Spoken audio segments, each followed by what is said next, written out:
The upper-seated players. Wang Wei no longer said anything to Liang Shixian regarding his ideals and goals. He took out the book about the soul path and reread it with greater focus. Liang Shixian did a lot of research on the soul beforehand. He studied incense, different cultivation systems, and spirits. He even traveled to the ghost immortal world, which was a world that focused on cultivating the soul to the point of entirely abandoning the body. From the book, Wang Wei saw that the latter included many studies in the soul path, even suggesting that all god kings abandon their bodies to achieve an immortal soul. Other methods included fusing immortal qi or some other forms of energy with the soul, using a massive amount of incense, cultivating an immortal body before sacrificing it to nourish the soul and turning it into an immortal soul, and finally, using other resources like the law to elevate the soul to another level. After reading everything carefully, Wang Wei frowned. Why don't you try modeling the soul after an emperor? If a soul has the quality and quantity of an emperor, it will become an immortal soul. I know the easiest way for the soul path to become a reality is to have a great emperor use their grand Tao source to temper a mortal soul. But, as I said, I don't want my path to have anything to do with them. And as I said, you will have to rely on them. Yes, but I can reduce the amount of influence they have on my path. Fine, said Wang Wei as he contemplated. He activated all his spirit particles, acting like a supercomputer as he analyzed many things. I think I may have a way that used incense, he said a few minutes later. Really? What is it? Wang Wei did not immediately respond. He took out a highly binding contract before inscribing it with his divine sense. Liang Shixian looked at the contract and hesitated. Since I come to see you, I'll put my faith in your character. There is no need for the contract. I admire your nobility. But, we should never mix business with personal beliefs. The contract is for both our peace of mind. Liang Shixian thought it would help their future cooperation, so he agreed. However, after reading the contract, he frowned. Why are all the rules about secrecy? They seem a little too harsh. He could not reveal any information, and the rules even involved his memories and soul. The contract would prevent anyone from getting information from him, even if it meant killing him. The method I came with involved some secrets I do not want to get out before I prove the Tao. Hence the harshness. If you want to remove these clauses, it's fine. But, I won't share the method I came up with you until I prove the Tao. Liang Shixian shook his head as he did not want this. He did not want to wait that long. So he decided to accept the clause and continued reading. Once finished, he added a few clauses as well. Wang Wei had to use other means not involved with the emperor's path, and the final division of merit would be decided based on the ingenuity method he thought of. So, after a few debates and back and forth, the two signed the contract with their souls before taking an oath to their Tao. Finally, Wang Wei told him the method he thought of for the soul path. The required secrecy was because this method involved another one of his plans after becoming emperor that would affect the entire endless void. He did not want the information to leak and cause trouble. With his mouth slightly opened, Liang Shixian looked at him. You're crazy and ambitious. But I'm glad I chose you. He had eyes on both Wang Wei and Chu Luo as his partner and chose the former after close observation. Chu Luo had an unapproachable vibe that kept most people at a distance. If your plan works, shouldn't there be no need for a great emperor? That's possible but very unlikely. I figured. Afterward, the two discussed the plan's possible success and the division of merit. Once everyone was satisfied with the outcome, Liang Shixian left. He had accomplished his primary goal of coming here.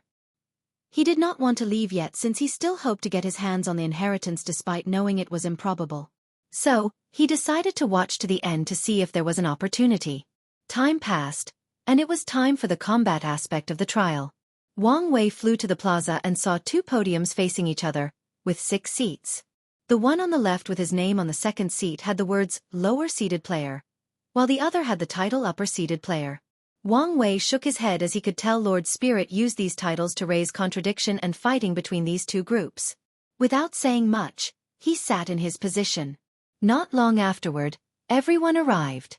Chu Luo sat on the first seat, Wang Wei on the second, Ji Langfang on the third, Tong Ruobing on the fourth, Shi Qian on the fifth, and Jingwu Hua on the last. As for the other participants, they sat on the side of the two podiums. Lord Spirit manifested with her eerie smile. I know many of you have been anticipating this moment for some time. As such, I won't waste your time. Let's begin. She pointed her finger to the first seat on the other podium. The number 1 seated player from the upper dimension is Xiao Tiandi, owner of what is considered the best physique for cultivation, the innate Tao source physique. A light beam came from the sky, descending on the first seat. Then, a young man dressed in ordinary, almost shabby clothes appeared. He glanced at the other group for a moment before closing his eyes, laying on the chair as if he did not care for anything. Everyone could see dirt and plant leaves on his hair, but he did not seem to mind. These heaven-chosen were speechless, wondering if this man was naturally arrogant or if he genuinely did not care for anything, even his personal appearance. Lord Spirit ignored these people's confusion before continuing. The second-seated player is Shi Ruolin. She was born with an emperor bones, meaning after she reached the peak of the mortal realm in cultivation, all she has to do is activate her bone, and heavenly Tao will lower a heaven will for her to prove the Tao. Moreover, the heaven will is specially created as only she can use it, and give her a 10% chance higher than normal to become an eternal emperor. The participants looked at Lord Spirit, their eyes asking if she was joking, but the silence indicated otherwise. Then, one participant stomped his feet on the ground before flying back to his mansion. A few people followed him. The words, "This is unfair," could be heard from them, even from a distance. Meanwhile, a young woman appeared in the second seat. She had a blue hanfu and short hair, which was quite surprising to many since only monks or nuns cut their hair. And after Buddhism's destruction, the practice has become less prominent, except in a few martial worlds where it is more common for women to cut their hair. But even then, it is still not as commonly seen. Shi Ruolin looked at the opposite team and waved her hand in enthusiasm. However, she quickly realized something and stopped. Instead, she became serious and cupped her hands before bowing slightly to them. The others returned the salute. "The third place goes to Ao Tiani," said Lord Spirit, one of the most talented younger generation of the primordial dragon race. For those who don't know, primordial dragons are chaos life forms born from pure or orderly chaos chi. They are a race that does not exist in the endless void. A young man dressed in tight white martial clothes appeared, with 2 horns on his head. He looked at the opposing team with disdain before looking at the people next to him. "I understand not being first, but how could I lose to her? Didn't I slap you around the last time we met?" said Shi Ruolin with a gentle smile. "I had just shed my scale and was still in a vulnerable state. How does that count?" "You dragons always have an excuse for your defeat," replied Shi Ruolin while shaking her head. She decided not to engage with this prideful idiot.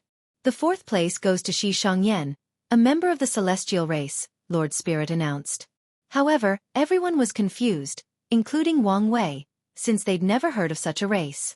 Ao Tiani sneered even more after seeing these people's reactions. The Celestials are a unique race born in the source chi space from immortal chi gaining sentience and condensing a body, similar to the spirit race. As such, they have an unparalleled talent for the immortal path. All celestial races are born with an inactive immortal mansion in their bodies. They do not need anyone's help to become immortal venerables. On top of it all, 80% of them who decide to become immortal venerables are insurgents. And that's because their unique immortal mansion can give birth to 4 types of unique immortal chi: yellow, profound, earth, and heaven. Yellow immortal chi grants them battle prowess on par with 3rd-class emperors. Profound immortal chi corresponds to 2nd class, earth to 1st class, and the potent heavenly immortal chi grants battle prowess on par with eternal emperors. The participants looked at a beautiful woman with black hair and a long golden robe. Her beauty was unparalleled, on par, if not surpassing Su Shi. Not to mention, she had a cold and natural noble aura emanating from her body. Most people did not care about her beauty as they were still shocked at the fact such a powerful race existed. These heaven-chosens always knew that heaven and earth were unfair, but they did not think it was to this point. Longevity resources. Xianxia looked at the shocked expression on these people's faces and mentally shook her head. Although it looked like the celestial race was powerful beyond reason, it was not. In the eternal Ascension world, the number of great emperors battle force a faction had did not matter. What dictated the authority of any faction was the number of paragons or tier 12 cultivators they had. And in this regard, the celestial race's innate talent did not help because of the fundamental flaw of the immortal path. Just because someone was an insurgent in tier 10, it did not mean they could become one in tier 11 or above. For example, the clan members who cultivated heavenly immortal chi had less than a 5% chance of sublimating it to golden immortal chi on par with regular Empyreans. If they wanted to continue becoming insurgents, they had to be like everyone else and search for rare and unique chis in the source chi space. An inherently dangerous place for them despite being born there. Throughout the history of the celestial race, many geniuses have tried to elevate the immortal path to a higher level. And it was not just the celestial race but also many other cultivators. There was a brief period of history where a movement to weaken the emperor path took place. During that time, many heaven-defying geniuses of the immortal path took place. And a few noteworthy people are still remembered to this day. The myriad chi immortal sovereign, for example. He created a method for his body to hold more than one immortal mansion. His goal was to create 3,800 immortal mansions, a number that symbolized the number of primary daos in all existence. In each mansion, he refined a unique and powerful insurgent chi. The myriad chi immortal sovereign was an unparalleled genius regarding understanding and controlling energy. So after using countless yuan epochs and an incalculable amount of resources, he built more than 2,000 immortal mansions with unique chi, becoming an insurgent immortal sovereign capable of killing everlasting Empyreans. Not defeat, but kill. Although he could not erase their existence, he could force them to enter limbo and revive them. However, in one of his battle against an Empyrean, the latter caught him off guard and destroyed hundreds of the immortal mansions inside his body. Although he defeated his enemy, myriad chi realized the weakness or frailty of the immortal and Dao path. The immortal mansion or inner world was an apparent weakness for them. Meanwhile, the imprint of the emperor path could only be removed by Dao wills and some unique treasures. So myriad chi sacrificed all his immortal mansions and chis to temper his body, eventually opening the gate of power and walking on the body path. Another genius of that era was the Heaven Will Immortal King. After acquiring the Heaven Will, he did not become an emperor but spent years analyzing it to fuse it with his immortal mansion and create a unique chi. The concept of Heaven Will chi existed long ago, but few people dared to try it. And the ones that did fail. But, to everyone's surprise, Heaven Will Immortal King succeeded. The Heaven Will chi was one of the few chis that allowed an individual to become an insurgent from Tier 10 to Tier 12. The only downside was cultivation took almost as much time as the Emperor path. The Heaven Will Immortal King could fight and defeat paragons at his peak. Regrettably, he became dissolute with the immortal path because it did not grant him eternal attributes like the Emperor path. If an immortal king or a Dao ruler died, that's it for them. But an ordinary great emperor, Empyrean, and paragons had so many ways they could revive themselves, not to mention these freaks eternals, everlasting and boundless. After voicing his frustration with the immortal path and his regrets about not using the Heaven Will correctly, the Heaven Will Immortal King left the world to enter primordial chaos and was never seen again. Many people believe he went to find a way for the immortal path to acquire eternal attributes. But most people think he went to prove the Tao in another source chaos world. Xianxia has read the stories of many geniuses similar to these two during the booming era of the immortal path. However, the ending of most of them was not satisfactory. The booming era ended with the conclusion that the immortal path had no future. There was no way for it to rise. However, some people did not give up and went to search for the source chi, an energy believed to exist at the core of the source chi space. Source chi was theorized to be the only form of energy capable of creating an insurgent on par with a peak boundless paragon. Regrettably, to this day, only rumors of it appearing in some other chaos worlds are known. As Xianxia thought of that period, she could only sigh to herself.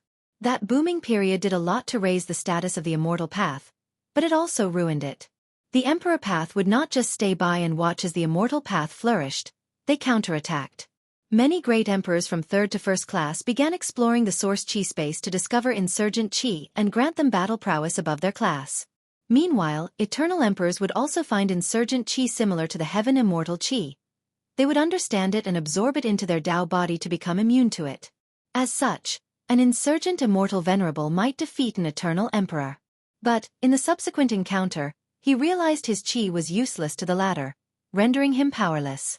This tactic has been normalized now in the eternal Ascension world, thus further weakening the immortal path. Because of these hard truths, the celestial race has long focused on the Emperor path. Although some factions are die-hard supporters of the immortal path, they no longer have much power. Our next contestant is the Taoist priest, Jianghu, Lord Spirit said. He is the owner of the 22nd heavenly physique, the myriad sword soul physique, and the fifth heavenly physique, the Wuji Tao body. The face of the participants was neutral. They were done with being surprised. Furthermore, a few people have been born with two physiques, albeit rare, but it was acceptable. The only thing noticeable about this upcoming person was how high his physique ranked and how powerful the physiques in the upper world were. The Lord Spirit shook his head. You ignorant people. In the upper dimension, having two physiques means you can absorb two heaven wills and instantly reach cultivation of 40% Grand Tao source. Of course, there is also the possibility for someone only to achieve 10%. Wang Wei's lips twitched, and he was not the only one. Many people did not know how to react. So, more people just flew away back to their mansions. Things were getting even more ridiculous. A young Taoist with a very youthful face appeared. He politely bowed to the lower-seated players before bowing to the others and sitting down, not uttering a word. And everyone immediately returned the salute, including the previously arrogant Ao Tianyi. Even Xiao Tiandi opened his eyes and nodded before going to sleep. Wang Wei and the others took notice of this behavior, thus placing even more emphasis on this young Taoist. Wang Wei could even see Lord Spirit looking at the young Taoist with even more respect than the others. The final seated player is Monk Wuzhu, born with the 9 Nirvana heart, a longevity physique. Lord Spirit paused as he realized these people probably didn't know what he was saying. Let me explain. Longevity resources are one of the most precious resources in the upper dimension. They can appear in the form of spiritual herbs, cultivation techniques, physiques, pills, etc. Their purpose is to grant immortal cultivators one chance at revival without any cost. For example, once an emperor is killed, they must spend countless yuan epochs reviving themselves. However, if they had consumed a longevity herb, they could instantly resurrect without any resources or time needed. So Monk Wuzhu will have 9 unlimited revivals in his life after proving the Tao.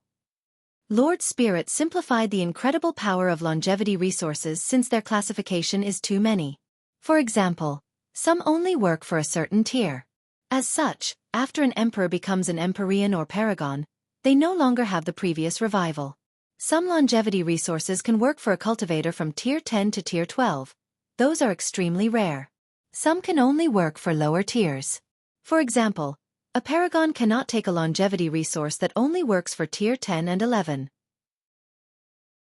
Nevertheless, no matter the restriction on the longevity resources, any of them are precious enough to enact wars with thousands of emperors, empyreans, and paragons.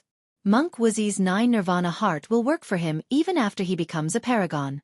At this point, even Wang Wei wanted to curse out loud. He always believed that fate was unfair, and today, he has the final proof. A young man with no hair and 6 dots on his head and forehead appeared before the last seat. Like the young Taoist, he saluted the other sides before saluting his former comrades. And he received the same respect as the Taoist priest. However, Monk Wuji did not appear for long before the sky suddenly changed. Then, lightning began to fall on him. Absolute beginning magic, thought Wang Wei with squinted eyes, observing how the situation would play out. A mysterious power came from Monk Wuzi's body and blocked the lightning as he watched everything calmly. Meanwhile, Zhang Yuqing seemed to hesitate about something but did not act in the end.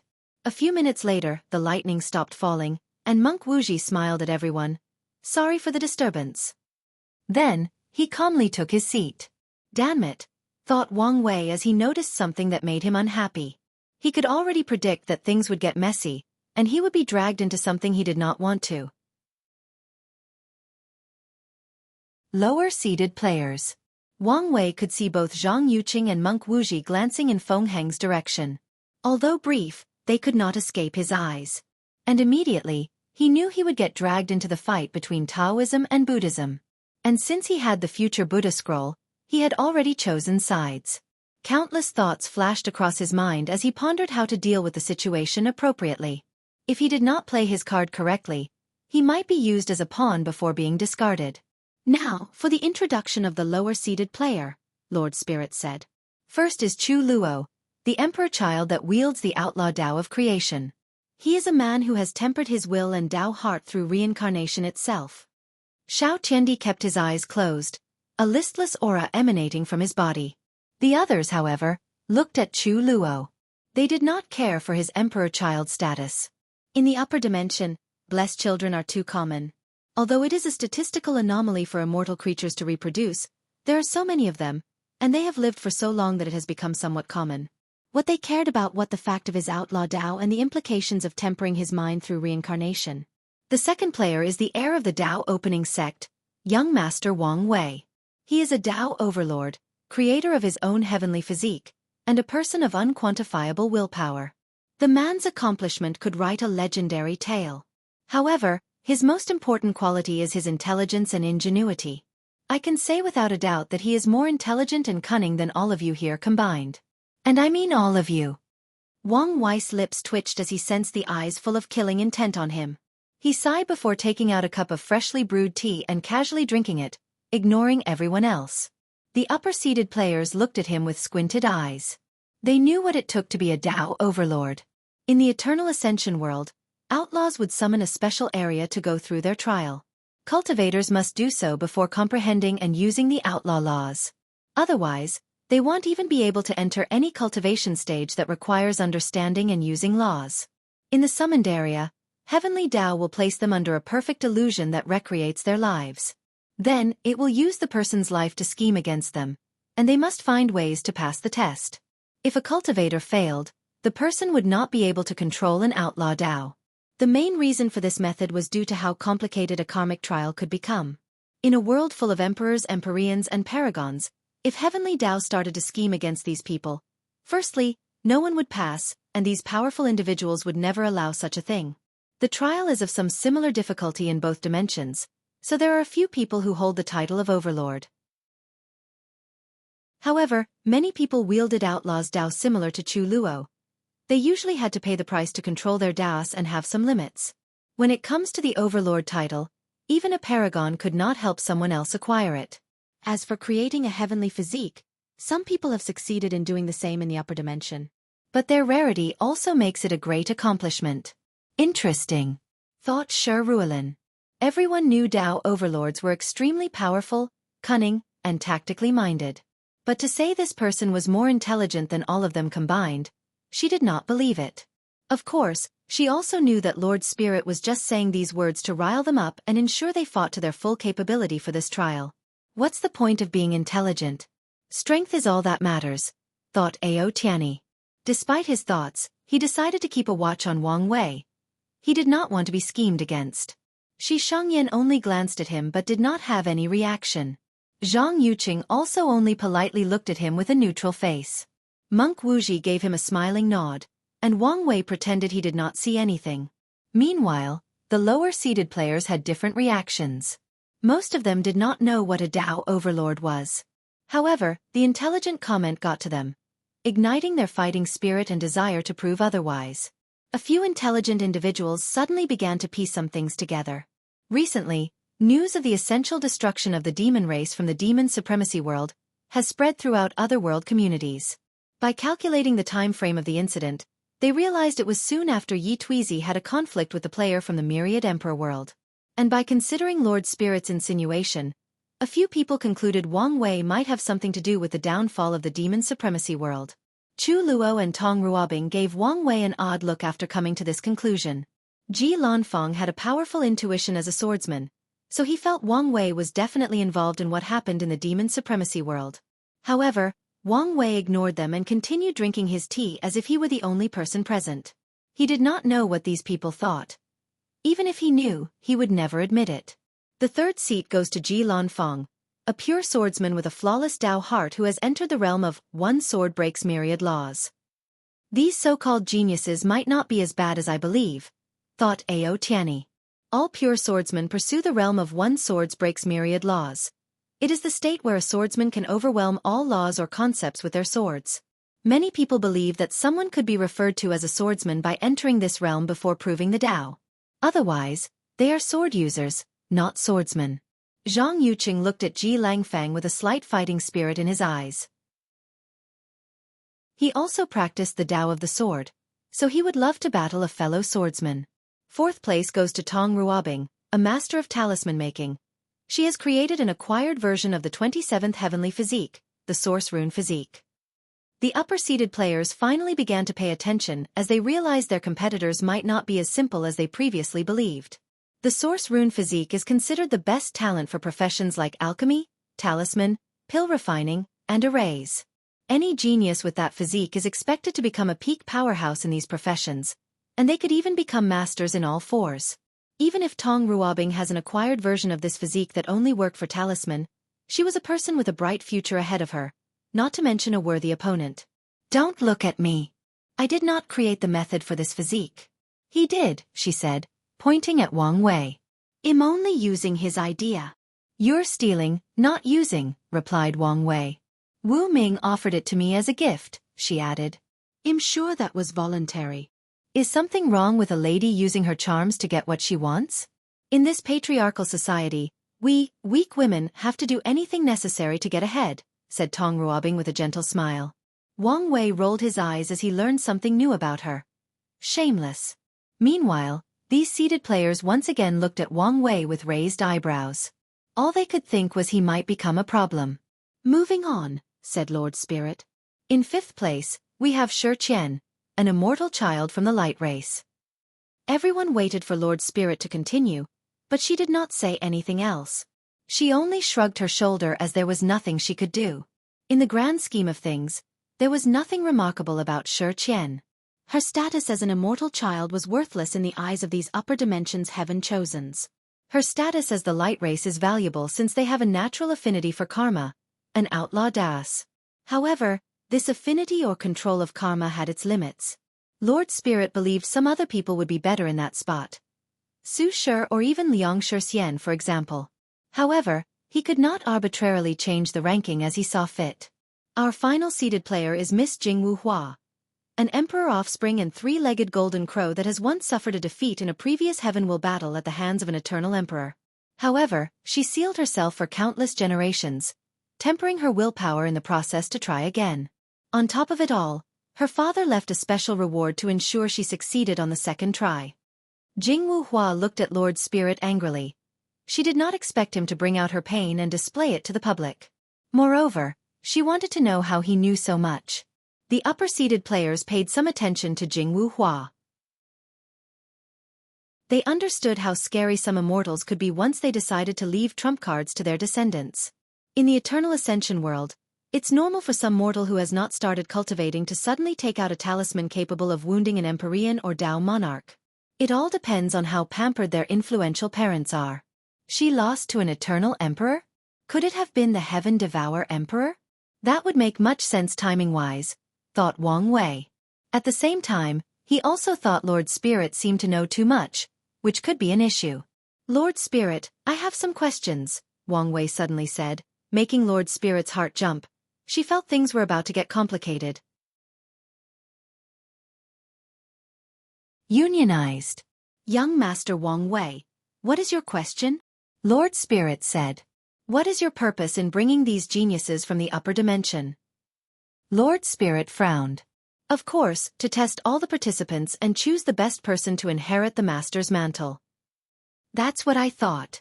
So, what are you doing to deal with the political ramification of these upper dimension geniuses' existence, and ensure we can do our best for this trial? I'm not following. All right, let me direct. These people's backgrounds are a problem. How do we know they would not retaliate against us after we defeat them? How are we supposed to fight to the fullest of our abilities if we have to worry about the possible revenge from the upper dimension? The participants looked Lord Spirit, their eyes saying that this was a valid concern. Suddenly, Ao Tianyi snorted coldly. You people think too highly of yourself. Wang Wei glanced at him before looking back at Lord Spirit. See. If it were not for his background, I would have long used his scale for armor, his muscle for bows, consumed his blood for its vitality, and his flesh for the taste. But now what can I do? Wang Wei felt an intense killing intent locking him. He ignored him before feigning a shocked look on his face. Oh my God, how stupid of me. I've already offended him. What am I going to do? You should indeed be scared. Do you think the Dao opening sect is what it used to be? Our dragon race can easily slaughter it. You and I both know as long as the name of our two boundless paragon exists, nothing will happen to the Dao opening sect, Wang Wei replied casually, making Ao Tianyi red in embarrassment. He did not think the latter knew so much about the upper dimension. Interesting, thought Wang Wei. He noticed 4 of the upper-seated players react once he mentioned the boundless paragon of the Tao opening sect. However, Zhang Yuqing and Monk Wuji seemed not to care, as if these titles held no weight against them, no, against their factions. So, he took note of this reaction. Wang Wei then looked directly at Lord Spirit. See? All I had to is use a little spiritual hint to make him angry, and he began to threaten me with his background. So, how am I supposed to fight them fairly, knowing they might retaliate? Although the deceiving heaven longevity art is an insurgent technique, and most definitely a longevity scripture, it is not worth risking my life and the possible destruction of my faction. The lower-seated players and other participants quickly analyzed much information. It made sense that this scripture was a longevity resource, hence why even the upper dimension geniuses were interested. Subsequently, the possibility of retaliation was a genuine problem. Logically, it made no sense to risk their life for this trial. You don't have to worry about retaliation, said Xianxia. We have our own pride, and so do the factions behind us.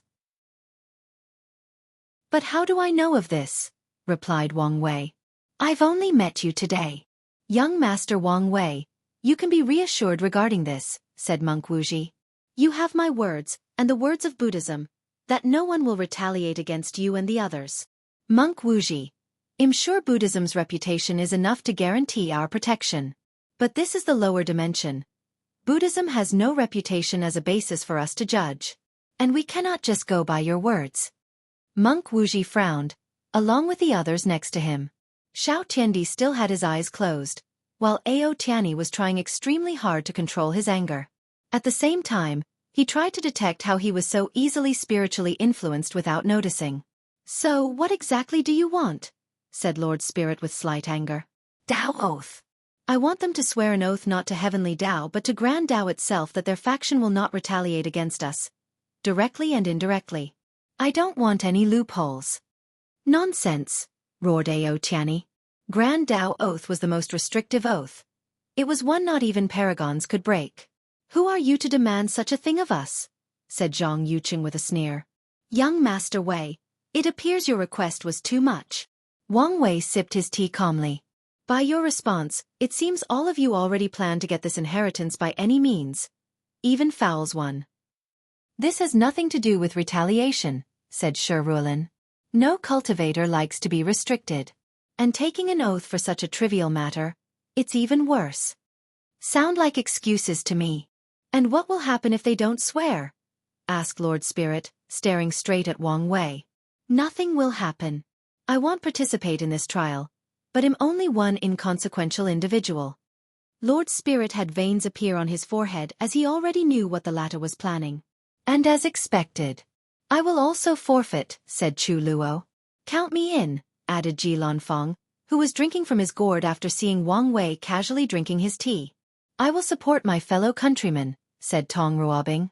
Shi Qian hesitated as she did not want to bring trouble to her parents by offending these upper dimensions big shots. However, she agreed reluctantly, thinking how she would become enemies with her fellow lower dimension peers if she did not pick their side. Of course, Jingwu Hua also agreed, followed by the other participants like Su Shi, Feng Hang, Liang Shixian, Hua Feng Huang, etc. See, Lord Spirit. With all of us forfeiting, you can choose one of them as an inheritor. Well, they are a better fit if you consider their talents and birthplace. Lord Spirit became quiet. My divination was correct, thought Wang Wei. Gu Xian does not want to give his inheritance to people of the upper dimension for some reason. A few minutes of silence then ensued. Then Lord Spirit said, You can all dismiss. I will contact you after negotiating the logistic of the current problem. Everyone quietly packed their things before flying to their mansions. As soon as Wang Wei arrived, Wang Wuqing appeared before him. What you did there was dangerous. And you also revealed yourself to these factions' eyes. It's not as bad as you think. They already noticed me because of the Tao Overlord title. All I did was revealed my intelligence as an overlord. What about your soul? You've revealed yourself with that spiritual hint. I don't believe for a moment that Lord Spirit or Gu Xian could hide the result of these trials from these people. And even the lower dimension participants who were on my side would gladly sell my information. On top of everything, Wang Wei did not think these people would come along. So, They must send people or have other methods to investigate his information back in the Myriad Emperor world. As such, they will know his soul is unique. Did you observe anything from them? Zhang Yuqing has displayed some hostility towards me, even though he tried very well to hide it. He and Monk Wuxia are definitely here because of Feng Heng, and I will probably get dragged into their confrontation.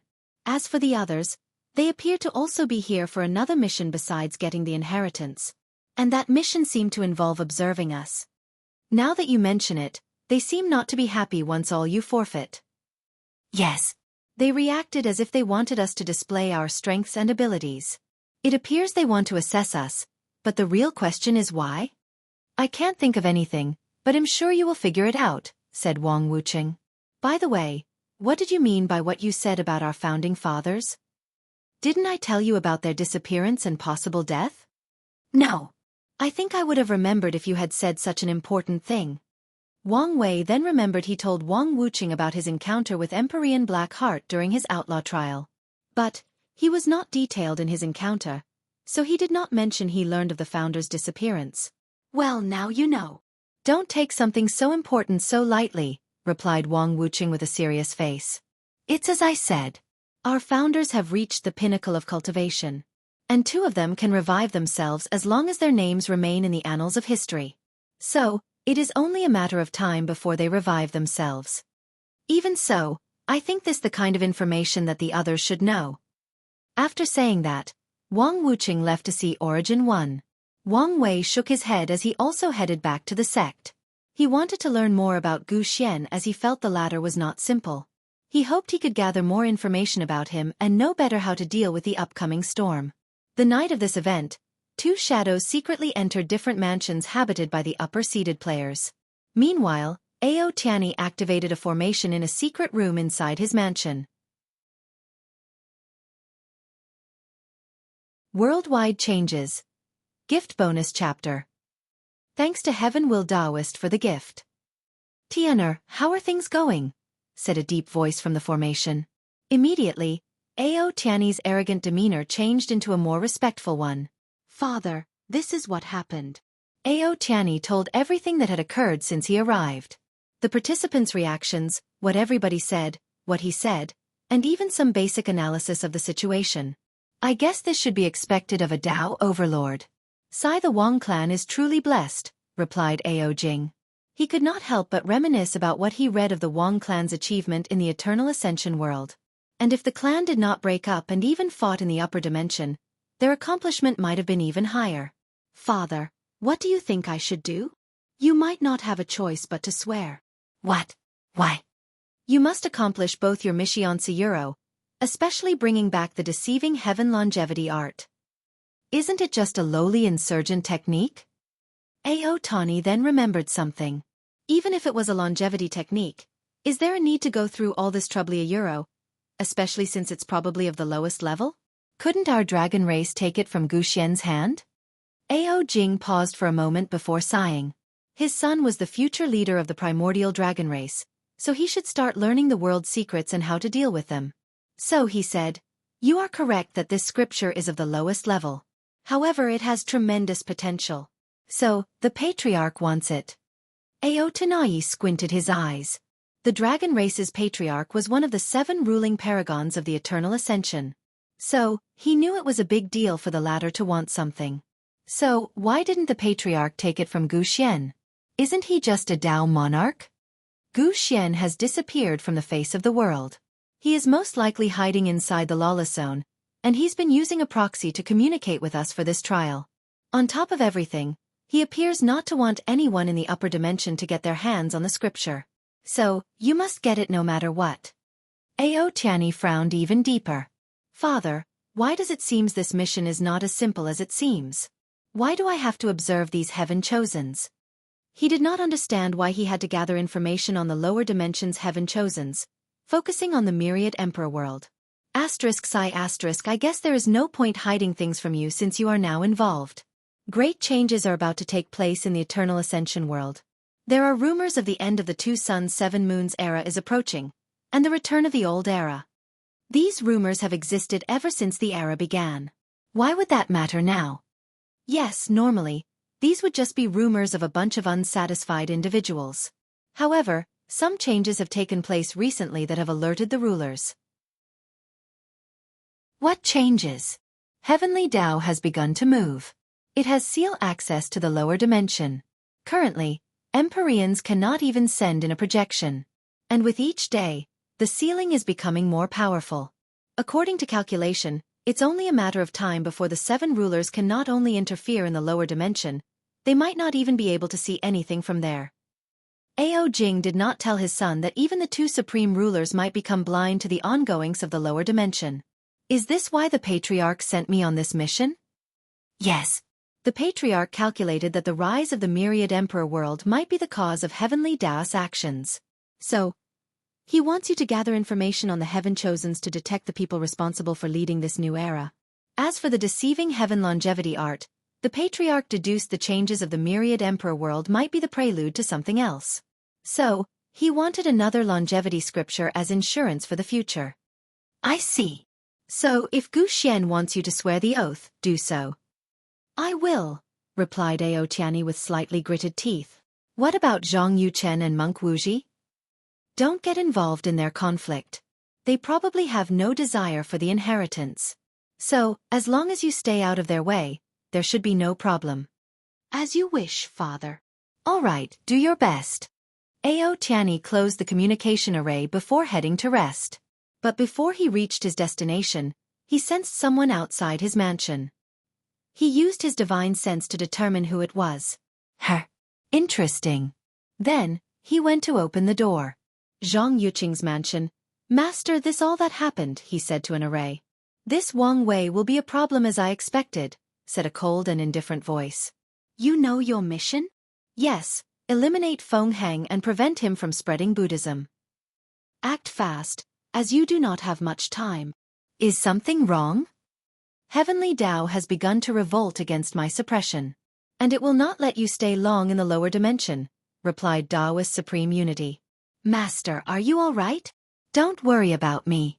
Just finish your mission, Taoist Supreme Unity replied in his eternal indifferent voice.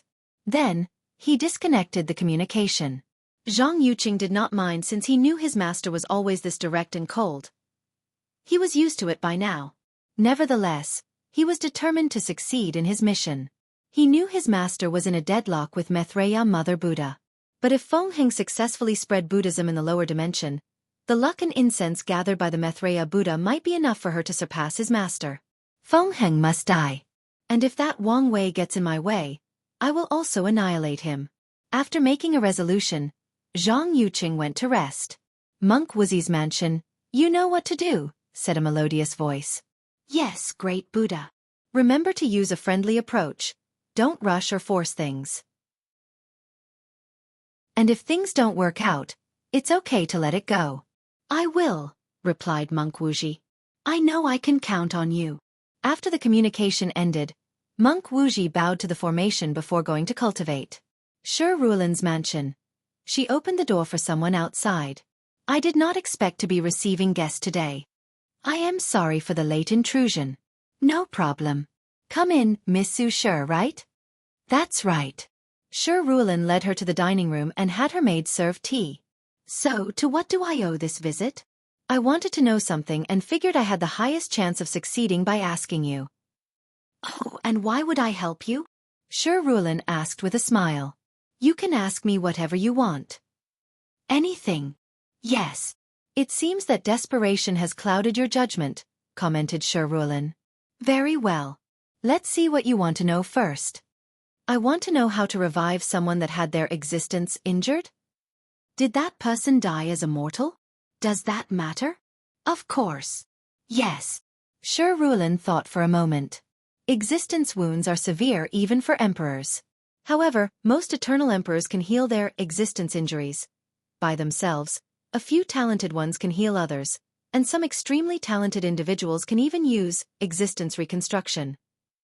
That's when they recreate a person's existence and revive them even after being completely erased from reality. However, such a talent has not appeared in a. Shi Ruolin suddenly remembered that peerless empress that incurred fear in the 7 rulers. She might be capable of this. Whoever you want to revive might require only healing their existence. However, since they are mortals and will probably be dead for a long period by the time you prove the Tao, you might need the ability of existence reconstruction. I see, replied Su Shi, deep in thought. She knew she had no choice but to prove the Tao in this generation because the longer she took, the less chance she had to revive her husband. Furthermore, she must be an eternal emperor. Now for my payment, said Shi Rulin with a mesmerizing smile. Eternal Ascension World, Dragon Nest. A long dragon with beautiful and noble purple scales suddenly opened his eyes. Should I report things now to the Patriarch? Ao Jing did not want to, but he knew he had no choice. The current era was simply terrible. No Tier 12 powerhouses of any path were allowed to exist, forcing him to stay in the Empyrean realm for too long. On top of it all, he was not happy with the situation of the Dragon Clan. In ancient times, there were many tribes of dragons. Azure dragons, primordial dragons, fiend dragons, and so many more. The Dragon Clan was united yet independent, with each tribe having its own autonomy. But now, all dragons had to obey the Patriarch, a blood dragon. If anyone disobeyed him, they would be annihilated. And this is not the only reason Ao Jing did not like the current era. He was born near the very end of the Golden Age and remembered how prosperous the Eternal Ascension world used to be. But now, with the 7 rulers promoting Heavenwell Emperors instead of Tao Emperors, the Eternal Ascension world was weak both regarding its high-end power and low-end ones. If he were not for the 2 supreme rulers, the world would have long been invaded by foreign forces. After thinking about these things, Ao Jing shook his head before heading to report to the Patriarch. He also removed his idea of downplaying some of the information he received. He did not dare to lie to a paragon. Heavenwell Emperor. Shi Shangaian's mansion. She also stood before an array and reported the events that occurred in today's events. This is all that happened, Patriarch. Then, for a few seconds, there was no response from the other end. Patriarch, you don't have to worry. I will do my best to get the scripture for the ruler. I won't disappoint the effort of the clan. Xianxia knew the importance of this mission simply by the selection process. One of the rulers held a large-scale competition with all the factions underneath her. And Xianxia was the final winner, an act that brought great honor to the Celestial clan as they had the opportunity to display their loyalties to the ruler. You don't need to care about the mission, said the Celestial Patriarch after half a minute of silence. What do you mean? Our clan has decided to revolt against the ruler. We will hide inside the Source Chi space and use some of our foundations to prevent her from finding us. What? Patriarch, what do you mean by this? Everyone knows a new era is coming, and it's time for people to pick a side. And the Celestial clan has chosen the opposite of the rulers. Xianxia did not know what to do as this news was too great for her. She thought she came here to make her clan proud and increase their status in the upper dimension. But now, things seem to be getting out of control. What about me? She hurriedly asked, thinking about something horrible. You don't need to worry. The clan did not abandon you. Xianxia sighed in relief. So, why am I in the lower dimension? A tremendous amount of destiny and luck is about to gather in the lower dimension with the upcoming new era of the Myriad Emperor world. Many believe the person who started this era will lead the changing age of the upper dimension, or, at the very least, play an essential role. Your mission is to use that destiny to your advantage. You can try to steal the destiny from that destined person, become that destined individual, become their underling, cooperate with them, or whatever you desire. Use your judgment to determine the best course of action. What matter is for the Celestial clan to have their hands on the new era.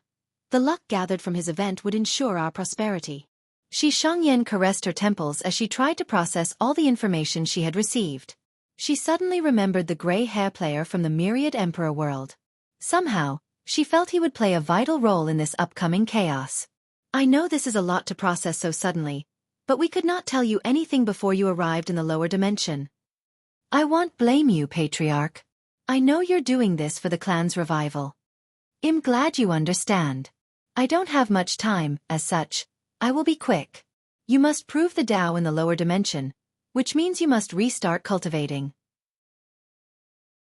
Your space ring includes many resources to help you, including a time Choas treasure to ensure you have enough time to catch up. You can choose whether to prove the Tao in the Myriad Emperor world.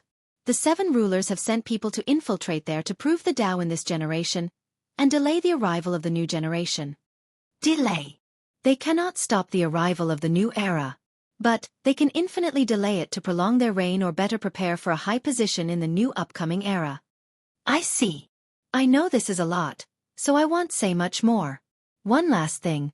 Do not become a Heaven Will Emperor. Although it should be impossible to do so in the lower dimension, anything is possible in the upcoming changes. Xianxia nodded her head. Even if the patriarch did not say anything, she would not do so. Since she was young, the clan elders have always warned her about becoming a Heaven Will Emperor because it is an unorthodox method that is nothing but shortcuts. Heaven Will Emperors created something called Tao trees, allowing them to absorb more than one Heaven Will. The Tao tree allowed them to rapidly reach higher realms of cultivation and serve as a way to control the Grand Tao source. However, the downside is that a Heaven Will Emperor will fall in cultivation realms once someone destroys the Tao tree. Meanwhile, Tao Emperors have to comprehend the Grand Tao source slowly. Xianxia would never become a Heaven Will Emperor for many reasons. For example, Heaven Will Emperors cannot become everlasting Empyreans or boundless paragons. Heaven Will Empyreans do not have the natural ability of Tao Empyreans to create life. Heaven Will Paragons do not need Paragon souls to reach that realm, making them drastically weaker. The only advantage of Heaven Will Emperors is the rapid cultivation and the ability to sacrifice their Heaven Wills for a drastic increase in battle prowess. And even then, they only use this technique to be on par with Tao Emperors. "All right, I've got to go," said the Celestial Patriarch. "It will take a little time for the information of our betrayal to be sent to the lower dimension because of the recent changes." Recent changes? There is no time for that. Just know that access to the lower dimension has become even harder. Always watch your back no matter which Heaven Will world you decide to prove the Tao. The rulers definitely send some spies to cause chaos in the lower dimension. After saying that, the Patriarch ended the conversation. Xianxia suddenly felt very lonely. It was the first time she did not have her clan as backing. Nevertheless, she quickly reined in her emotions to decide her next step. The best course of action would be to run away if the other upper-seeded players decided to eliminate her, the traitor. However, the Patriarch told her the information wouldn't reach the trial for some time.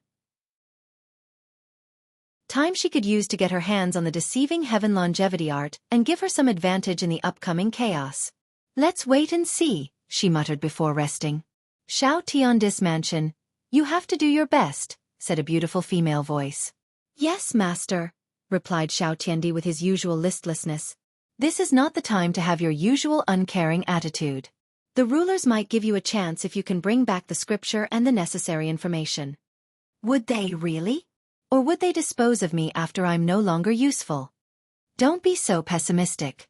If they wanted to deal with you, they would have done so long ago." Xiao Tiandi sneered but did not rebuke. "This might be the only chance you have. You and I both know this is not true. Maybe previously, but things are changing. The rulers are in desperate need of allies. Yes, allies that are not a threat to them." "Enough!" roared the female voice. "Your mindset is the reason you're in the current state. An opportunity is given to you, but you don't even want to try. Do the mission. Bring back the scripture. Otherwise, I will disown and kick you out of the sect. This is your last chance." The female voice then ended the communication. Xiao Tiandi shrugged his shoulder. This was not the first time his master threatened to disown him. And this was not the first time he had disappointed her. Ultimately, she loved and doted on him too much to do it. So, he yawned before going to bed. He told his servant not to wake up until the day the competition began as he prepared to sleep for a few days straight. Outside of Shi Rulin's mansion, Su Shi walked out with slight puzzlement. She did not expect the latter's repayment to be her memories and information of all the heaven-chosens of the myriad emperor world and favor she had to repay later. Su Shi was prepared for the conditions to be even worse. Well, a favor is usually the hardest thing to repay, she thought. Although it appeared Shi Rulin did not ask for much, that was only on the surface. It does not matter. I've got the information I wanted. As long as I become an eternal emperor, I should be able to revive Feiner. All I have to do now is find a way to preserve his imprint. Su Shi then became momentarily lost as she remembered her husband. Memories of their happy times flashed across her mind. "Feiner, I will see you again." Su Shi returned to her mansion, and as soon as she entered, someone appeared next to him. Taoist ever-changing. Why did you go see her? Su Shi frowned before explaining the situation, making Taoist ever-changing sigh out loud. Have you not noticed you are becoming too obsessed with reviving Lin Fan? He's my husband, the love of my life. Yes, but you should not let any obsession take over your mind. What's wrong with obsession? It's a weakness that your enemy can exploit. Su Shi quieted down as she knew this was true. I won't let it become my weakness. Taoist ever-changing sighed again before disappearing. His blatant display of disappointment made Su Shi unhappy for the entire night. Ao Tianyi's mansion, Hua Feng Huang from the Myriad Emperor world, right? He asked over a tea table. That's me. So, what brings you to see me? The Ancestors. Gift Bonus Chapter. Thanks to Heaven Will Taoist for the gift. I came to make a deal with you, Hua Feng Huang said. Oh, I'm listening. I want your source blood. Immediately, a terrifying killing intent emanated from Ao Tianyi's body. All dragons' race are highly particular about their source blood because of how precious any dragon bloodline is. However, he quickly calmed down. Instinctive reaction, Ao Tianyi explained casually.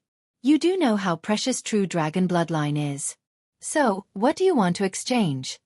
You can name your price. You can be my woman, said Ao Tianyi with a lascivious smile. If you don't want to exchange, I can live. What's with the reaction? It would be your honor to become my woman. Honor? Replied Hua Feng Huang with a sneer.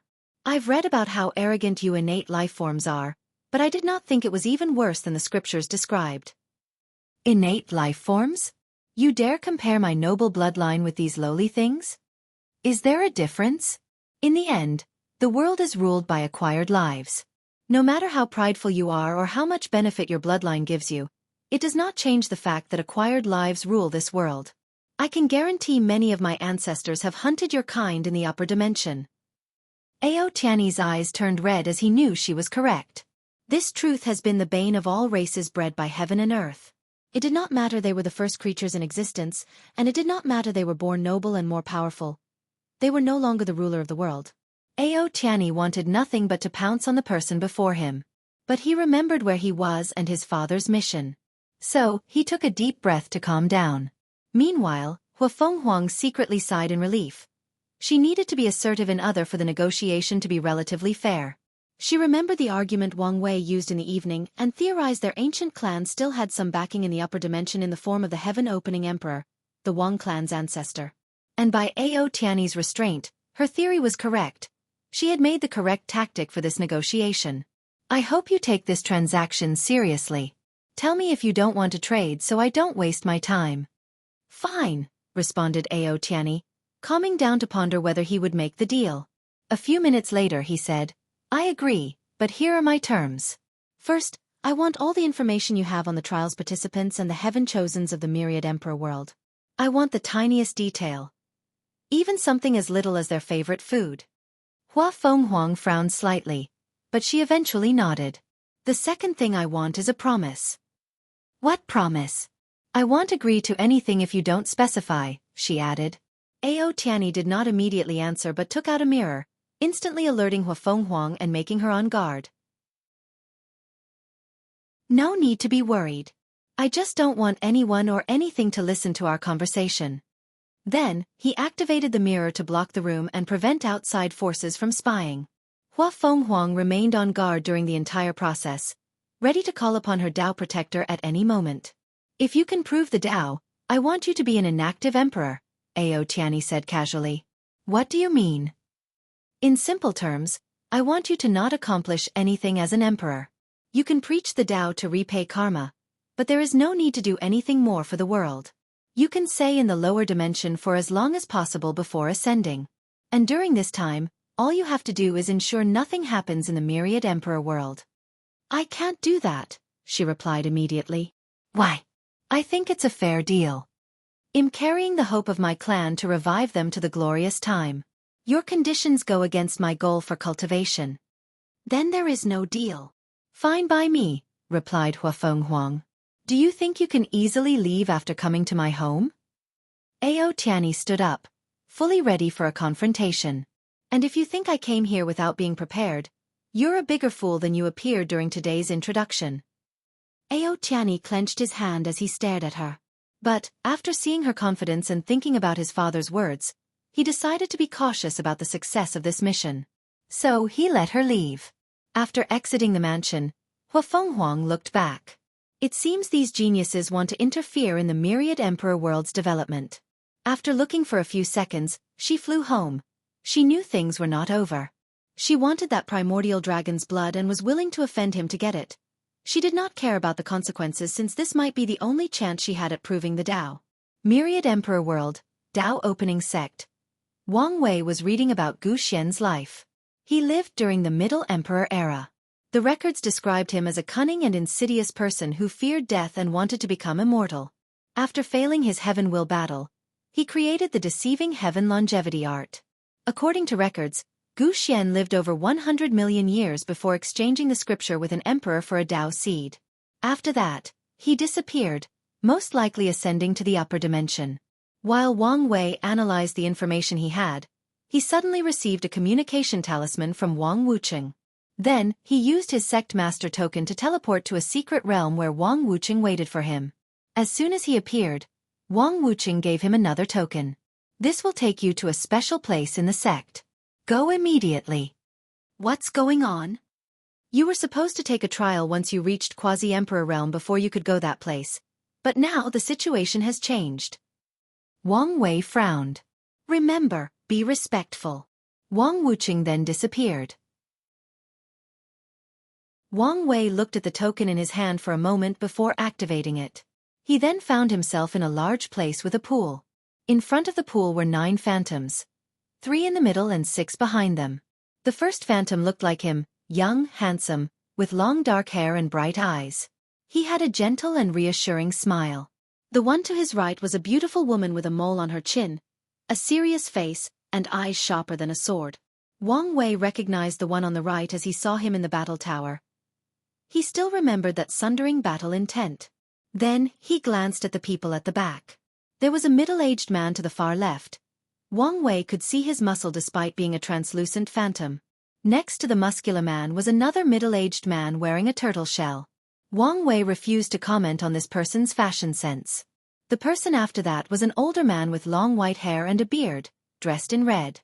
Somehow, Wang Wei could smell the scent of medicine from him. The fourth person was a young man with golden hair. Righteousness and cruelness perfectly describe his face and demeanor. The fifth person on the back was an ordinary-looking young man.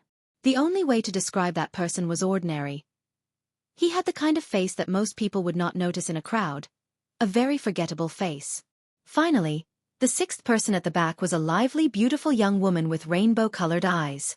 Wang Wei recognized these people since he had to worship them during ancestral worshipping ceremonies he had attended during his childhood. So, he immediately bowed and said, "Sect Master Wang Wei has seen the ancestors." "There is no need for formalities," said Qiyuan as he floated next to Wang Wei and helped him. He took a deep look at him. "A 9 extremity foundation?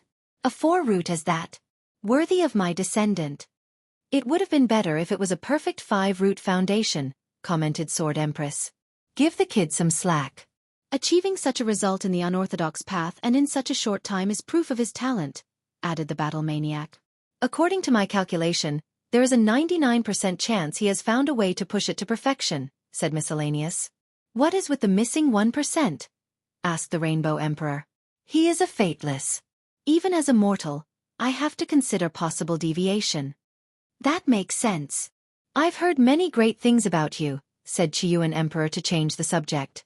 "I'm glad you inherited my drive for innovation and progress." His eyes twinkled. "I saw how well developed the mortals in our territories are. Your use of construct, your views on education and knowledge, and the notion of advanced mortal civilization are fascinating. I cannot wait for you to spread your ideas throughout the world." "Thank you, Ancestor, for your praise. I have a few questions I wanted to ask." "Brother Qishan, we cannot waste time," suddenly said Battle Maniac. "That's right.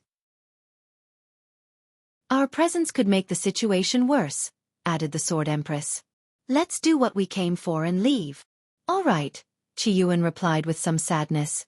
He then looked at Wang Wei seriously.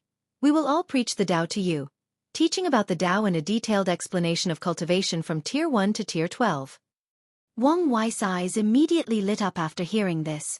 With this process, not only will his understanding of law and Tao reach another level, he won't have to worry about finding methods to break through to the Empyrean and Paragon realm in the future. Thank you for your guidance. Let's begin, said Qiyuan with a smile. 9 Paragons preaching. I will be the first, said Qiyuan Emperor. Then, he waved his hand to manifest 2 cushions, one for him and the other for Wang Wei. The others waited as Qiyuan sat and Wang Wei sat, with the latter closing his eyes. All lives are fundamentally divided into qi, essence, and spirit. The cultivation process can begin by developing any of these aspects. It is a journey of self-discovery and transcendence, breaking the limit of the body, mind, and spirit. Wang Wei did not hesitate to deploy his spirit particles and future Buddha self to improve his comprehension. At the same time, he had all his incarnations comprehend the sermon. Since the incarnations had different lives and experiences, they might understand something he could not. Furthermore, having 10 of them comprehending the same sermon was better than just him. As Wang Wei listened to his ancestors preaching about the Tao, he saw the essence of cultivation rapidly laid out in simple terms before him. Then, the Qiyuan Emperor explained the origin system to him from the body-tempering realm to the quasi-emperor realm. Wang Wei had to admit there was something unique about seeing the system's creator explain things to him. Even though he had entered the Duyi realm and pushed the origin system beyond its limit, there were many things he did not know or think about regarding it. But now, with its creator explaining it to him, he finally understood. After explaining the origin system to the quasi-emperor realm, the Qiyuan Emperor then explained his origin, Tao and his comprehension after proving the Tao. Once he finished, he explained in detail to Wang Wei how to enter the Empyrean and Paragon realm. After an unknown amount of time, Wang Wei opened his eyes, full of awe and respect. His slight pride after achieving his Tao ancestor strength was gone as he understood how far he was compared to the pinnacle of the cultivation world. He decided to be more humbled as his journey had just begun, and he had a long way to go. Then, he checked on the law tree inside his sea of consciousness. He could see it was slowly turning silver. With a smile, he said, "Thank you, ancestor." Qiyuan smiled back before condensing a talisman. "This is my gift to you. These were all my thoughts when I created the origin system, including some previous drafts that I eliminated. Maybe it can be beneficial to you." Wang Wei gladly accepted. Qiyuan stood up from his seat to allow the Sword Empress to take the seat. "Kid, are you interested in becoming a swordsman? It would be a shame to waste your talent." "I'm sorry, but I think the swordsman's path is too extreme." Wang Wei was a little embarrassed to be so direct, but that's how he felt. However, he could see the desolate emperor giving him thumbs up in the back. "I figure as much," she replied before condensing a talisman. "This is for your father. It contained my sword Tao. Maybe it can help him." Wang Wei respectfully accepted the gift. "Although I cannot teach you about my sword Tao, I can teach you about the concept of attack since swordsmen are the ultimate attackers." Sword Empress then preached her sword Tao, whose primary focus was on slashing heaven and earth. Her entire Tao involved how to properly destroy heavenly Tao, who is the embodiment of myriad Taos. However, her sermon also focused on the best way for a person's attack to reach its maximum potential and go beyond the limit. Wang Wei felt this sermon would benefit him throughout his cultivation journey. Wang Wei opened his eyes, this time full of the sharpness of a swordsman. His ever-changing Tao heart helped him a lot to better comprehend her sermon. Sword Empress nodded her head before giving her spot to Battle Maniac. "Your dream combat technique is ingenious. So, I will use it to help you." Then, Wang Wei found himself in a vivid dream. And in that dream, he spent eons doing only one thing: fighting. He fought countless races and unique individuals. He learned numerous fighting styles, battle applications, spells, environment analysis, and many other things that could help him increase his odds of winning in battle. Once he opened his eyes, a terrifying battle intent emanated from his body. He felt like a new man as his battle IQ and experience drastically improved. "What a little monster," commented Battle Maniac with a smile. Then he also condensed a talisman. "This is for Li Jun. He's a fine descendant. Wang Wei quickly accepted. Then, Ancient Desolate came before him. I'm glad I found a true successor for my scripture. Plus you've pushed beyond its limit. He was very happy with the concept of black holes in the acupoints. This idea perfectly suited his scripture and elevated it to another level. I will preach to you about my Tao and the true power Tao.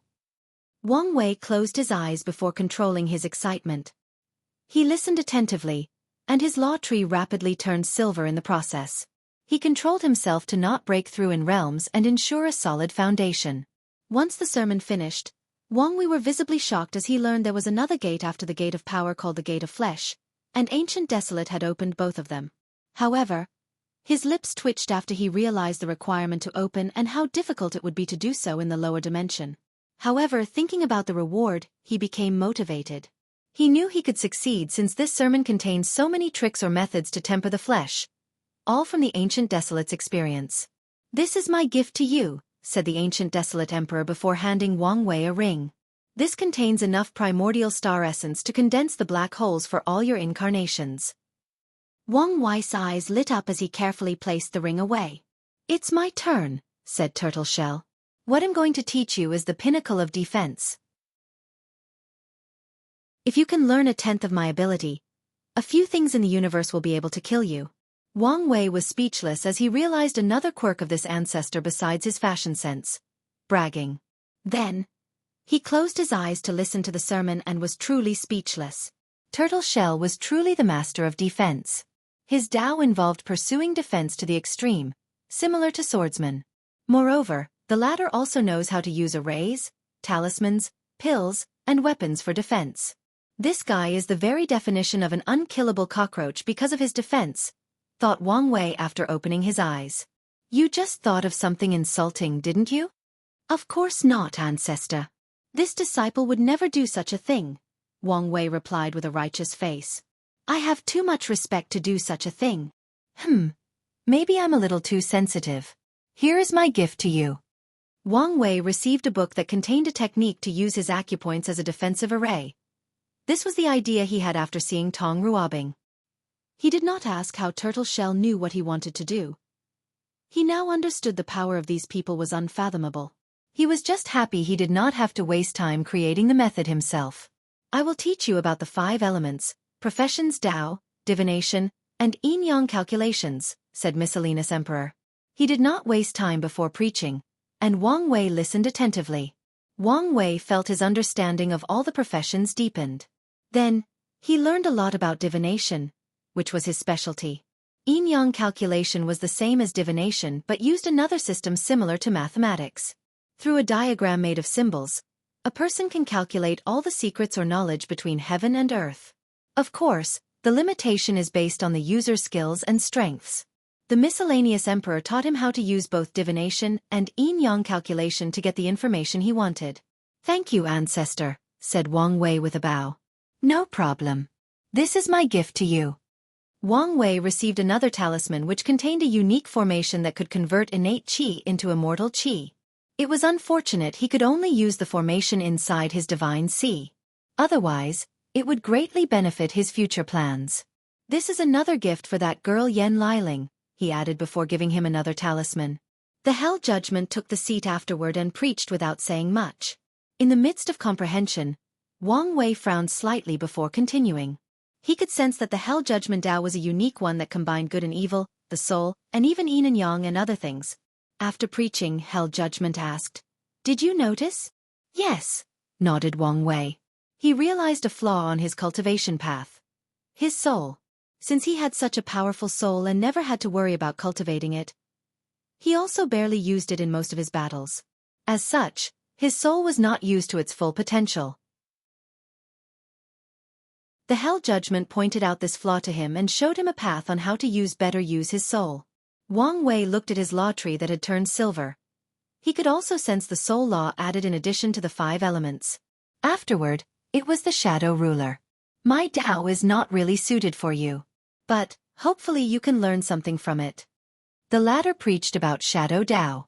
And when Wang Wei opened his eyes, he had some confusion on his face but did not immediately ask. This is for you.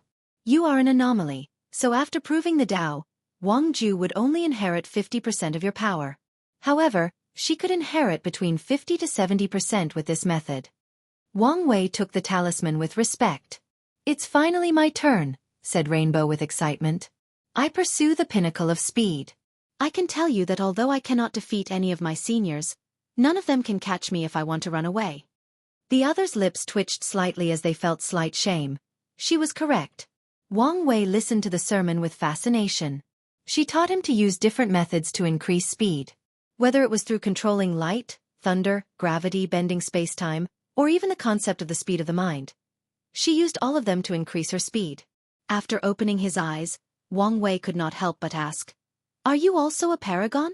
"Of course." "How?" Time-wise, it did not make sense. He could feel that both Rainbow and Shadow Ruler's Tao were on the same level as the others. But these two proved the Tao after the Devil Era. He did not understand how they had enough time to become paragon. Rainbow did not answer but looked at Qiyuan. Something happened that we needed more powerful individuals. So we paid the price to call future emperors of the sect to summon them from the future, explained Qiyuan. These two came and became paragons in the past. Did I come? Asked Wang Wei. No, replied Qiyuan with a smile. We could not summon anyone past the 9th emperor. That's a shame. Not really. It's good you don't have to bear the karma of our failure, replied Qiyuan with a sigh. A few more things before you leave. Do not kill all the participants before the Heaven Will battle. I know you have the strength, but don't do it. Even secretly. Oh, why? Wang Wei never planned to do so since there would be too many complications. But there seems to be something else. The lower dimension has changed, preventing forces in the upper dimension from intervening, including paragons. The Myriad Emperor world will become the center of an upcoming change. So before that, a son of an era will be chosen. You mean me? Yes. Heavenly Tao will definitely choose you. However, if you kill the other participants, your actions will be seen as an act of weakening the world, thus forfeiting and decreasing your chance of being chosen. Now, I understand you might not care about the title of Son of an Era, but the destiny it provides will benefit you until you become an Empyrean. Don't waste such an opportunity because of how you feel about Heavenly Tao. I see, nodded Wang Wei. Although he did not like Heavenly Tao, he knew the trial was nothing personal. Furthermore, he could control his emotions and do things he did not like for the sake of benefit. Thank you for your guidance, said Wang Wei before giving these 9 a deep bow. Their help today will benefit him throughout his entire life. Then, Wang Wei left the secret realm. While alone, the Hell Judgment Emperor said, Are you sure he's the one we are waiting for? This kid has too many secrets. He's right, added Miscellaneous Emperor. Forget all the taboo aura on him. I can sense the aura from the prehistoric world from him. And there is a 90% chance he is the reincarnation of the Myriad Devourer. Inextinguishable. Gift Bonus Chapter. Thanks to Punched Haddock 5 for the gift. Tuan frowned as he remembered some things long ago.